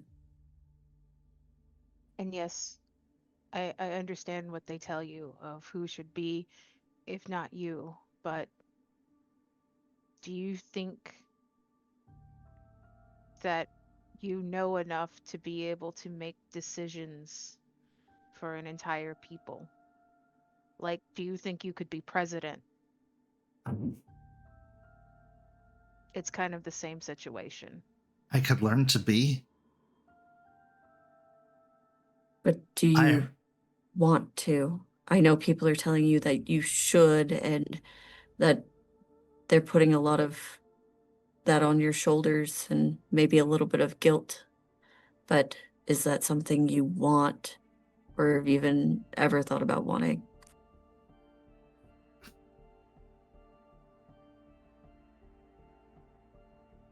Feels like a lifetime ago, but even 9 months ago, I was fishing for dinner out of dumpsters and just hoping not to get beaten up or mugged before the next day or whatever I managed to scrounge. I couldn't have even imagined it. I think that's part of what makes it all so confusing is this seems like a dream, but I can't decide if it's a good or a bad dream. And I want to help. They've done so much for me, and I know it sounds like they're guilting. They're not guilting me. They're just, I can see that they're in trouble. I can see that they're hurting and that they're scared and that they're worried about the future. And I hear the talk about the worm and how it's coming to destroy. And I heard about like this thing that happened in Michigan. And Yes, but you were 8 months a guru. That is impossible to understand everything you need to know to be put in that position. And I need you to understand that these people should know better and should know that. they say I have time, that Jonas is still alive and that I can keep learning while he is. And when the time comes, I'll be ready. Do you know what they want Charles to do to become king? No, they don't. They don't talk a lot about Charles around me. I just hear it. I can hear things so well now. Charles is King Albrecht's grandson. So why wouldn't they want him to be king? Because he doesn't want to be. Because in order for him to fulfill some sort of destiny and become king, he has to challenge and fight and kill his grandfather. They've talked about challenges before. It's how disagreements are settled and how leadership is often chosen. It is, but a lot of those challenges, it leads to might makes right. Which, for you, an Arun, isn't so bad a thing. I've heard most Septs are led by Arun. Can I tell you something that might be upsetting? And I don't want it. It's not about you. Okay. A lot of the ones here were desperate because the king is sick. And they saw you as a means to that end.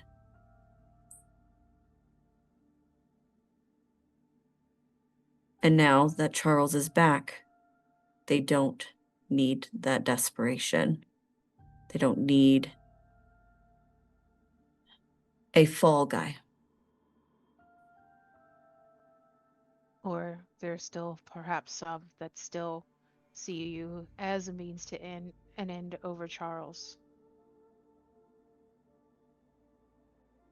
I know I don't know a lot, but is Is that a bad thing? I mean, if what they know didn't make it better, maybe not knowing is good.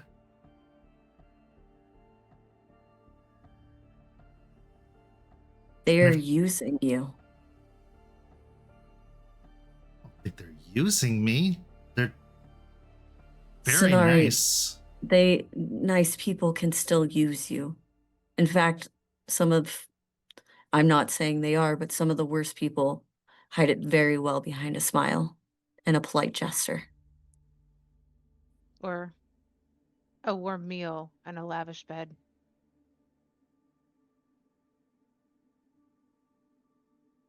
We're not Well- saying that we're not saying that they're awful, but we are saying that it might be good for you to think about these things.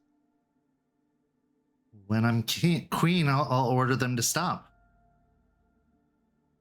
But if they're the ones advising you and you take their advisement because they have been nice to you and you haven't really learned the whole situation of what is going on in the world, you might trust them and it might lead to very bad things happening. And then that will fall on your head and not theirs. Maybe you just don't know them that well. You just arrived. You haven't really had a chance to talk to them. Like, maybe if you talk to them, you'll see that they're not as bad as you think. No one with the education and the age that they have on you would ask you to do this in good faith. I promise you that. Even if it wasn't Guru, no one would ask a 16-year-old girl who doesn't know what's going on to be put in a position like this. In many Septs, training goes on for at least 6 months to a year. Should be more, but we also tend to run out of time because things get really dangerous. But even in those times, the newer Garu aren't expected to lead the entire Sept. Perhaps one that shows more merit and responsibility will be chosen to lead a pack of newer Garu, but they're not expected to be elders or to make any sort of decisions involving an entire Sept. But what if not doing it means you lose? What if not doing it means all of this is over and gone? These Guru who've spent so much time, sacrificed so much, fought so hard. It's not your burden to bear, and nobody should put that responsibility on you. But it'll be someone's. It's not meant to be yours. The someones that it is meant to be should be aware and more educated on what is happening and have more experience on what is happening. This life is terrible, Samira, for all of us.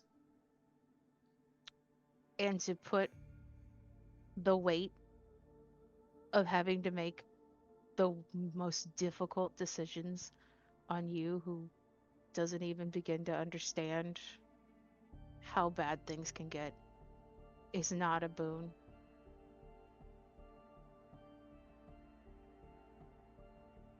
They said that Guru would come and try to convince me that they'd be better as king, or that I'm not strong enough. Neither of us want it. But you don't want me to have it either. No. I don't think, it's not that I don't want you to have it. I don't think people in power and elders who know this life should be putting you in a position to where you feel like you have to. And you could say that you feel like you should, or you've made that decision on your own. You've not even gotten the full education of what being this is. But isn't that the essence of Guru culture? None of us asked for this or wanted this, but we have to do it because Gaia picked us. None of us asked for it, that's true. But that's what makes the choices we have the ability to make more important. We didn't get to choose to be Garu. We didn't get to choose to fight in this war. But we can choose how we fight. And we can look at things in the past and want things to change. Fenris? Like the Stargazers? Let me guess, you've been told they were evil and they abandoned everything. Traitors?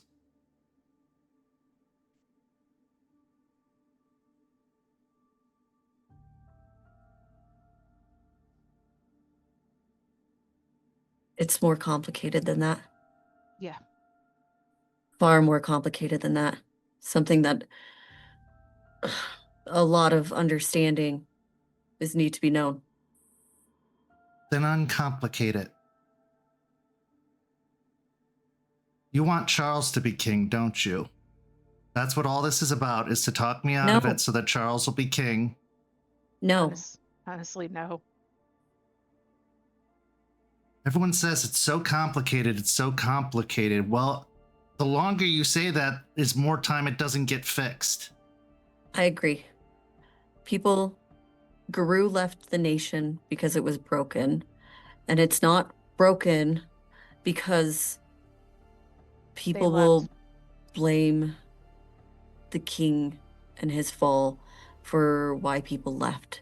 It was because of how everything was moving, how Guru interacted with each other, how there was no one taking care of each other. It was the fight and nothing else. And people thought that there should be something different. And so some of them left, and some of them left and moved into not great ideologies. And some of them left because they wanted to try something else. I'm not saying it's all perfect, but it's not as simple as betraying something. You said earlier that you were told that King Albrecht outlived or lived too long because we're not supposed to live that long. That's not true. Well, okay. Supposed to. Yeah, okay, go ahead. Go ahead. No, finish what you're saying. I'll wait.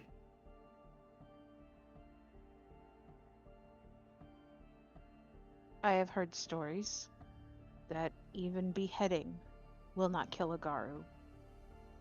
They have to be utterly destroyed by silver, by fire, or being torn to pieces. And yet we are dying before most of us even reach, and before even our brains fully develop, before we reach 25 or 30. Does that seem right to you? Not what you've been told before that. What does that seem right?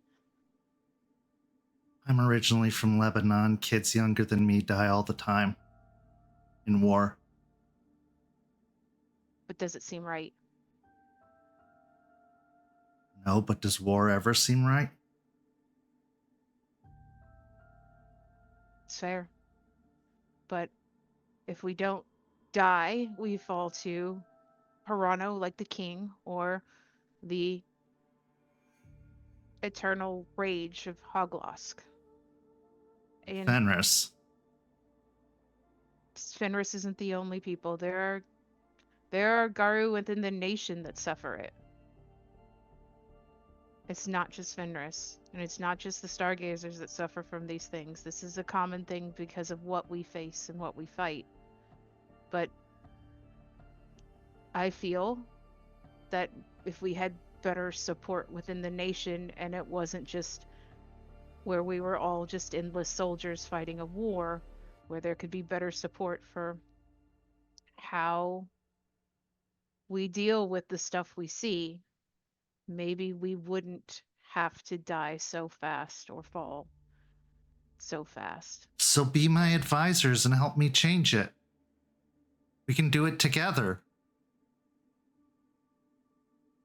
If you know what needs to be done, I'll make it happen. Just tell me.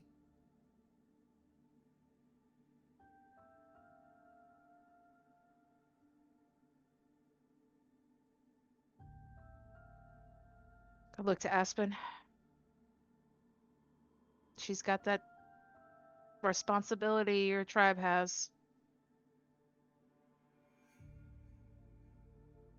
It's not okay.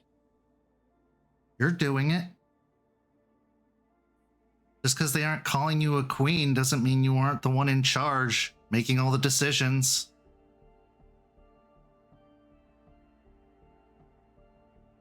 If it's not okay, why are you doing it? I don't do things the same way, but I don't think you'd believe me. Then help me. No, I do believe you. You're from the South, right? They said they're doing things different in the South. Then show me. Teach me. I don't think the nation should have a king or queen.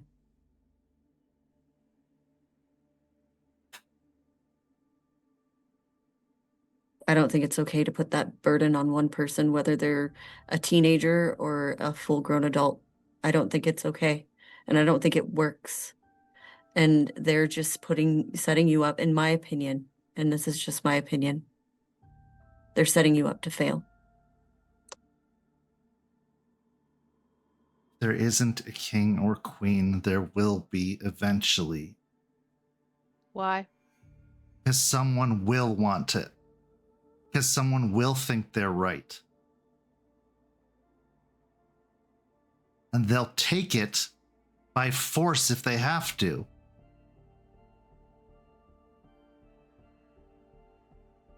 That's how it's worked in the past. It's not how it has to work now.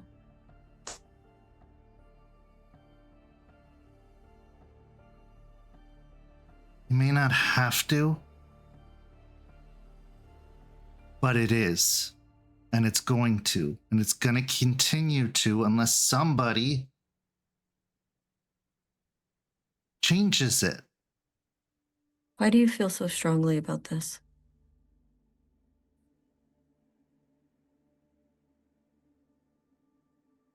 Because I don't want to die.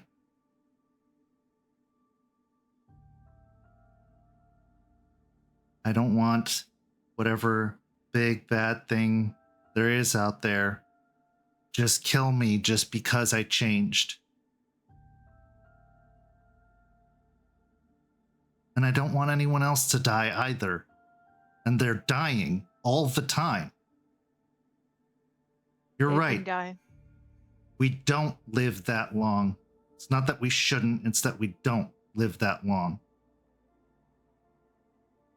Because bad things happen. And bad things happen because there's no one doing the good thing right now. Samira, we've been dying and losing long before Jonas Albrecht fell to Hirano.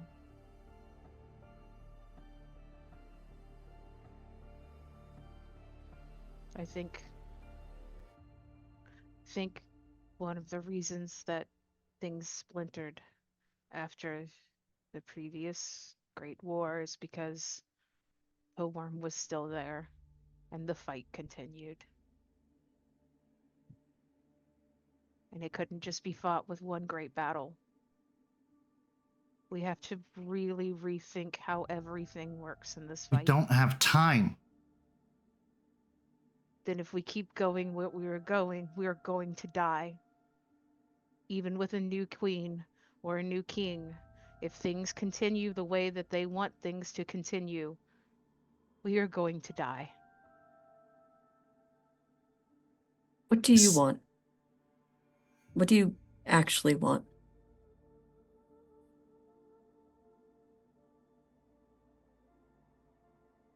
Don't know. Because being this, I would say not this, but it's better than what I had. Do you want a life that isn't all of this? Just this? I don't think I could have a life that isn't this, knowing this exists. You can. Then maybe that's what you two should do. I do. I'm a lawyer. I have a life. I have other aspirations and things outside of just being a guru. Because that's what we deserve. I wanted to not be starving. I wanted to not be living on the street. I wanted to not be afraid all the time.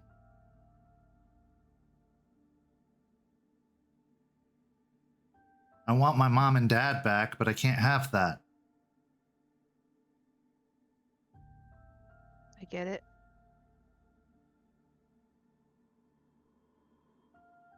I don't need a fancy job or a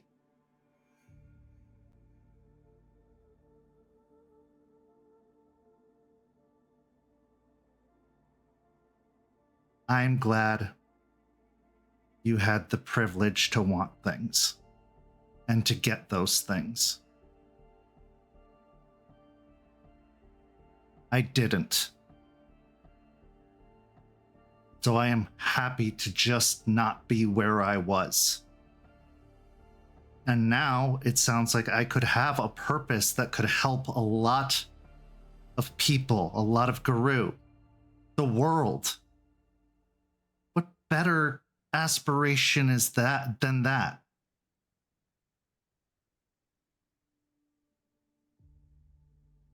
It's scary, sure, but what isn't? I'm sure you were scared when you took the test or whatever, climb the bar, whatever it is that you had to do. But you did it, and you succeeded, and you're now a lawyer, and that's wonderful.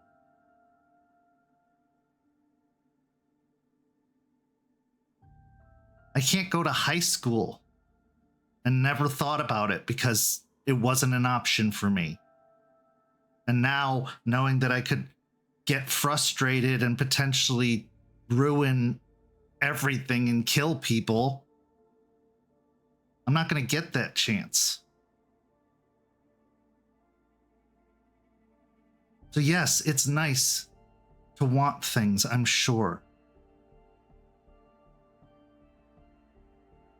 I don't get to want. I have what I want. Yes, you do. You can want, and you should want. You can go to school. You can do many things. You can have the things that you want, maybe not the things that you wanted, but you can have the things that you want. There is a way that that can happen. I want to protect the people who've been nice to me, who gave me a chance. You can do that too. Doesn't mean that you have to be queen. And just so you know, I'm living the life I wanted, fighting for Gaia. I grew up in a abusive home with an alcoholic mother.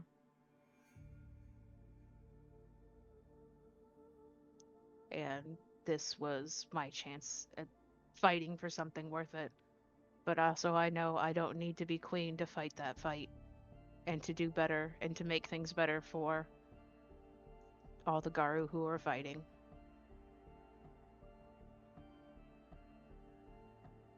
I don't need to be queen, but I have the opportunity to be. And if no one else wants it and everyone else keeps tossing it away, acting like it's such a bad thing, There's a reason for that, isn't there?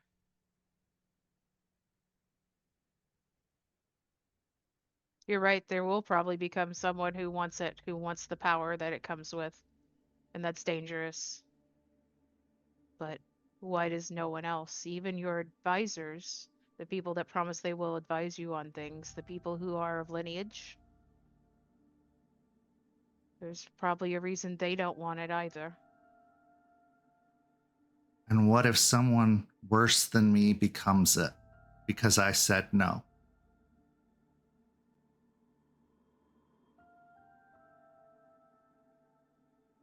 Falcon gave us the silver crown so that we could have order amongst disorder, so that we could unify.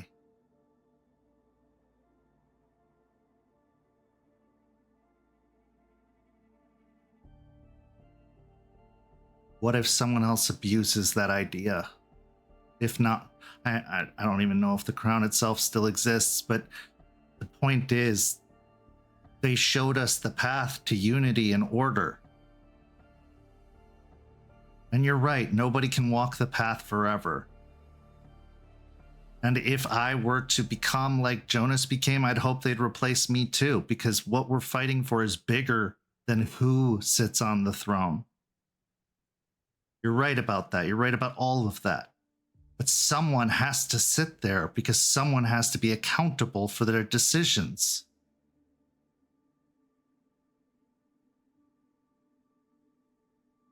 If you share accountability, then no one is accountable. Or everyone is accountable. You really think everybody thinks that way? Do you think most think that way? Because the world can't do it. Why should the guru be suddenly able to? Because they think they're better than humans anyways, so they should act better. Also, I think there's a way to do it to where the burden is shared and it's not one person's responsibility. There's plenty of ways to make that happen. Plenty of ways to make that happen. And to answer your question, if somebody were to take it because they feel entitled or they feel like they have malicious intent with it, then we do what Guru do and we fight like hell to make sure that doesn't happen or to make sure that they're stopped. Unless the other guru agree with them and respect the strength they show. Then that shows an even bigger problem. Did you ever think that maybe guru want to be led?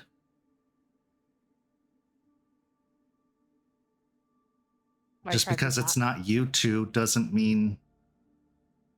My entire tribe does not.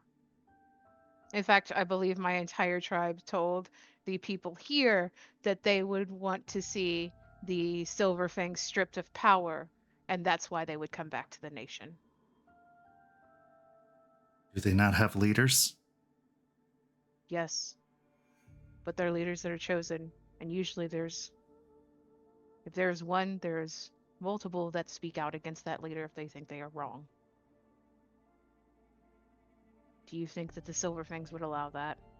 Would you allow that? You said you would earlier that you would order your advisors not to do something when you were a queen. You said they were manipulating me. I would say, stop manipulating me. But if I had good advisors with good ideas... How can you tell the difference? You. If you're going to be queen, how can you tell the difference between those who are manipulating you and those who have good ideas?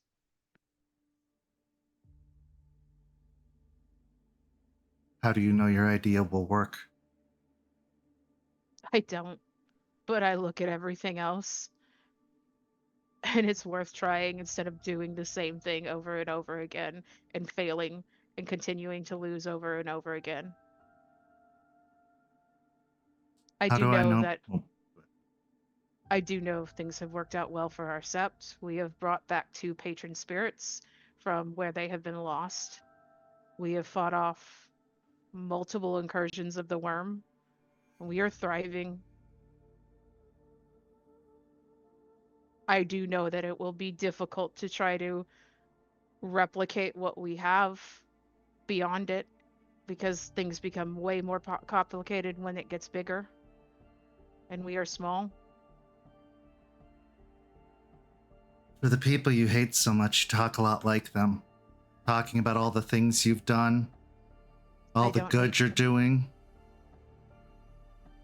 She's Galliard. She likes to tell stories. It's different. And I don't hate them.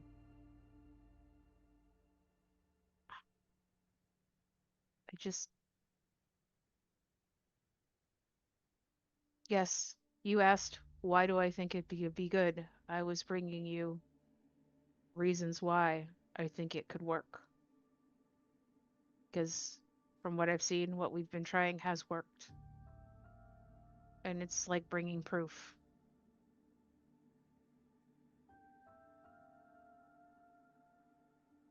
Then I guess we have to see who the nation agrees with.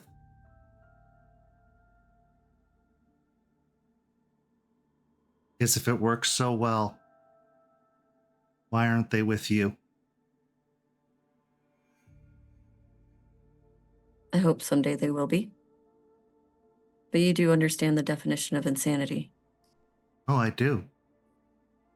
What are we doing here? The insanity is to try and make King Jonas better. He's not getting better. Also, the insanity is to put someone else on the throne until it happens to them as well. As everyone has said, and just like Jester said, I don't hate them either. I think they're stuck in hard situations, and I don't envy them for that.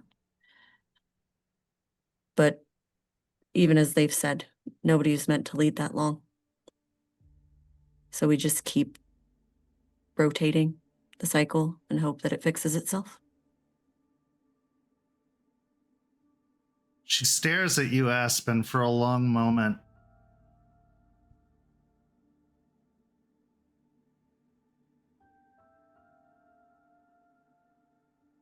Say you don't hate them. You don't want to be them either.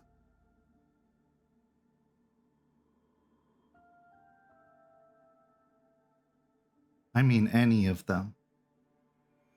I stare at her. Intrigued. I don't think people who would do things like this are my people.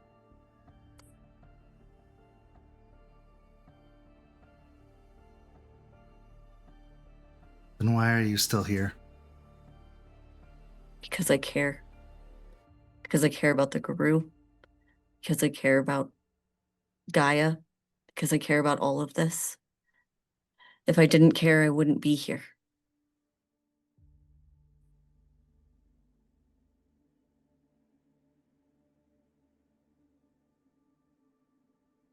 She considers that for several long moments and then looks over to Elias. I'm tired. I'd like to go back to my room now. Elias nods deeply, giving an apologetic look to the two of you. I'll smile at Samira. It was very nice meeting you. And we may not agree, but I do hope you will think over things we have said and consider them, at the very least.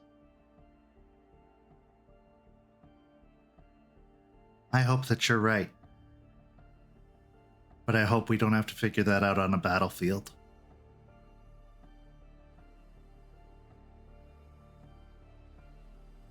With that, she turns and is ushered by Elias down the stairs.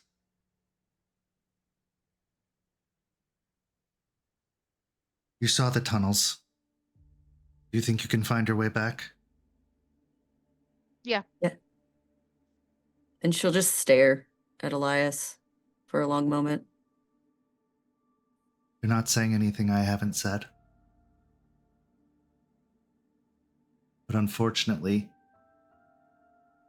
many voices drowns out 3. Yeah. Poor kid. I should see her to her room. Please be careful going back in. With that, he scurries down the circular staircase, and you can see out the window the 2 shapes moving quickly and carefully across the moonlit grass.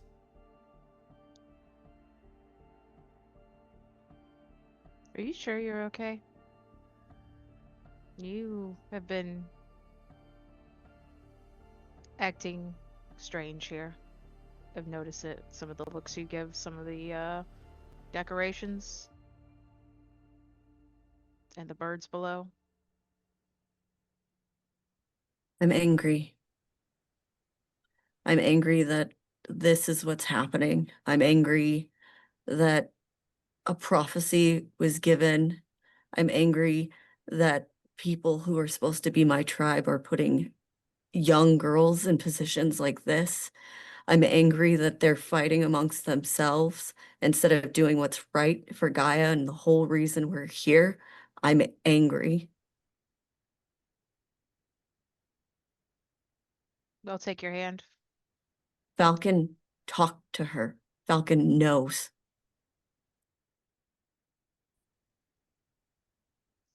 It's pretty fucked. You have every right to be angry. I'm angry too at all of it. It's not even my tribe though, so I have... It's expected of me to be angry at stuff like this. But I'm not saying none of your anger is undeserved. I think it all is. Glad you're I here. just, of course. I just don't know what we're gonna do about all of it. Gotta do something. Yeah. But what? We're kind of between very difficult situations. Yeah.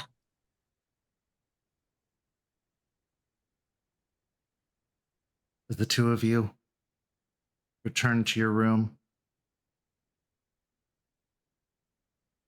sometimes getting what we want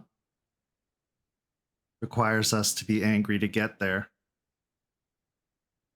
Sometimes getting what we want makes others angry. Because in no situation, not one, will everyone agree. That's why it's usually a majority. And sometimes the majority is wrong. This is where our story comes to a close this evening, but not without 2 final scenes. Our first scene takes place in the moonlit woods surrounding the Vermont estate, the Morning Kill estate. We see a wolf moving carefully through those trees. And in the chill of the night, you can see their breath coming out as a small fog. It lopes along, looking each way. And then a snap of a twig draws its attention off in one direction. It gets down low. It starts crawling along its belly. Eventually, it approaches the source of the sound. Keeping a good distance away, it moves off of its belly and moves to a tree closer to the source of the sound.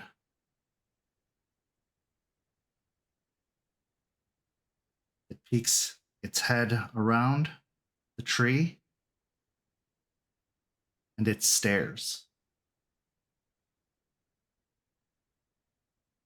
It stares at a source that will be revealed at a later date. In our second scene, we see the city of Tampa once more. We see the gouts of smoke rising throughout the city. We see the flashing of the red lights of police cars and fire engines and ambulances. From our bird's eye view up above, as more of these little fires break out, as more of the lights flash throughout the greater city, it all comes together to form the glyph of anger.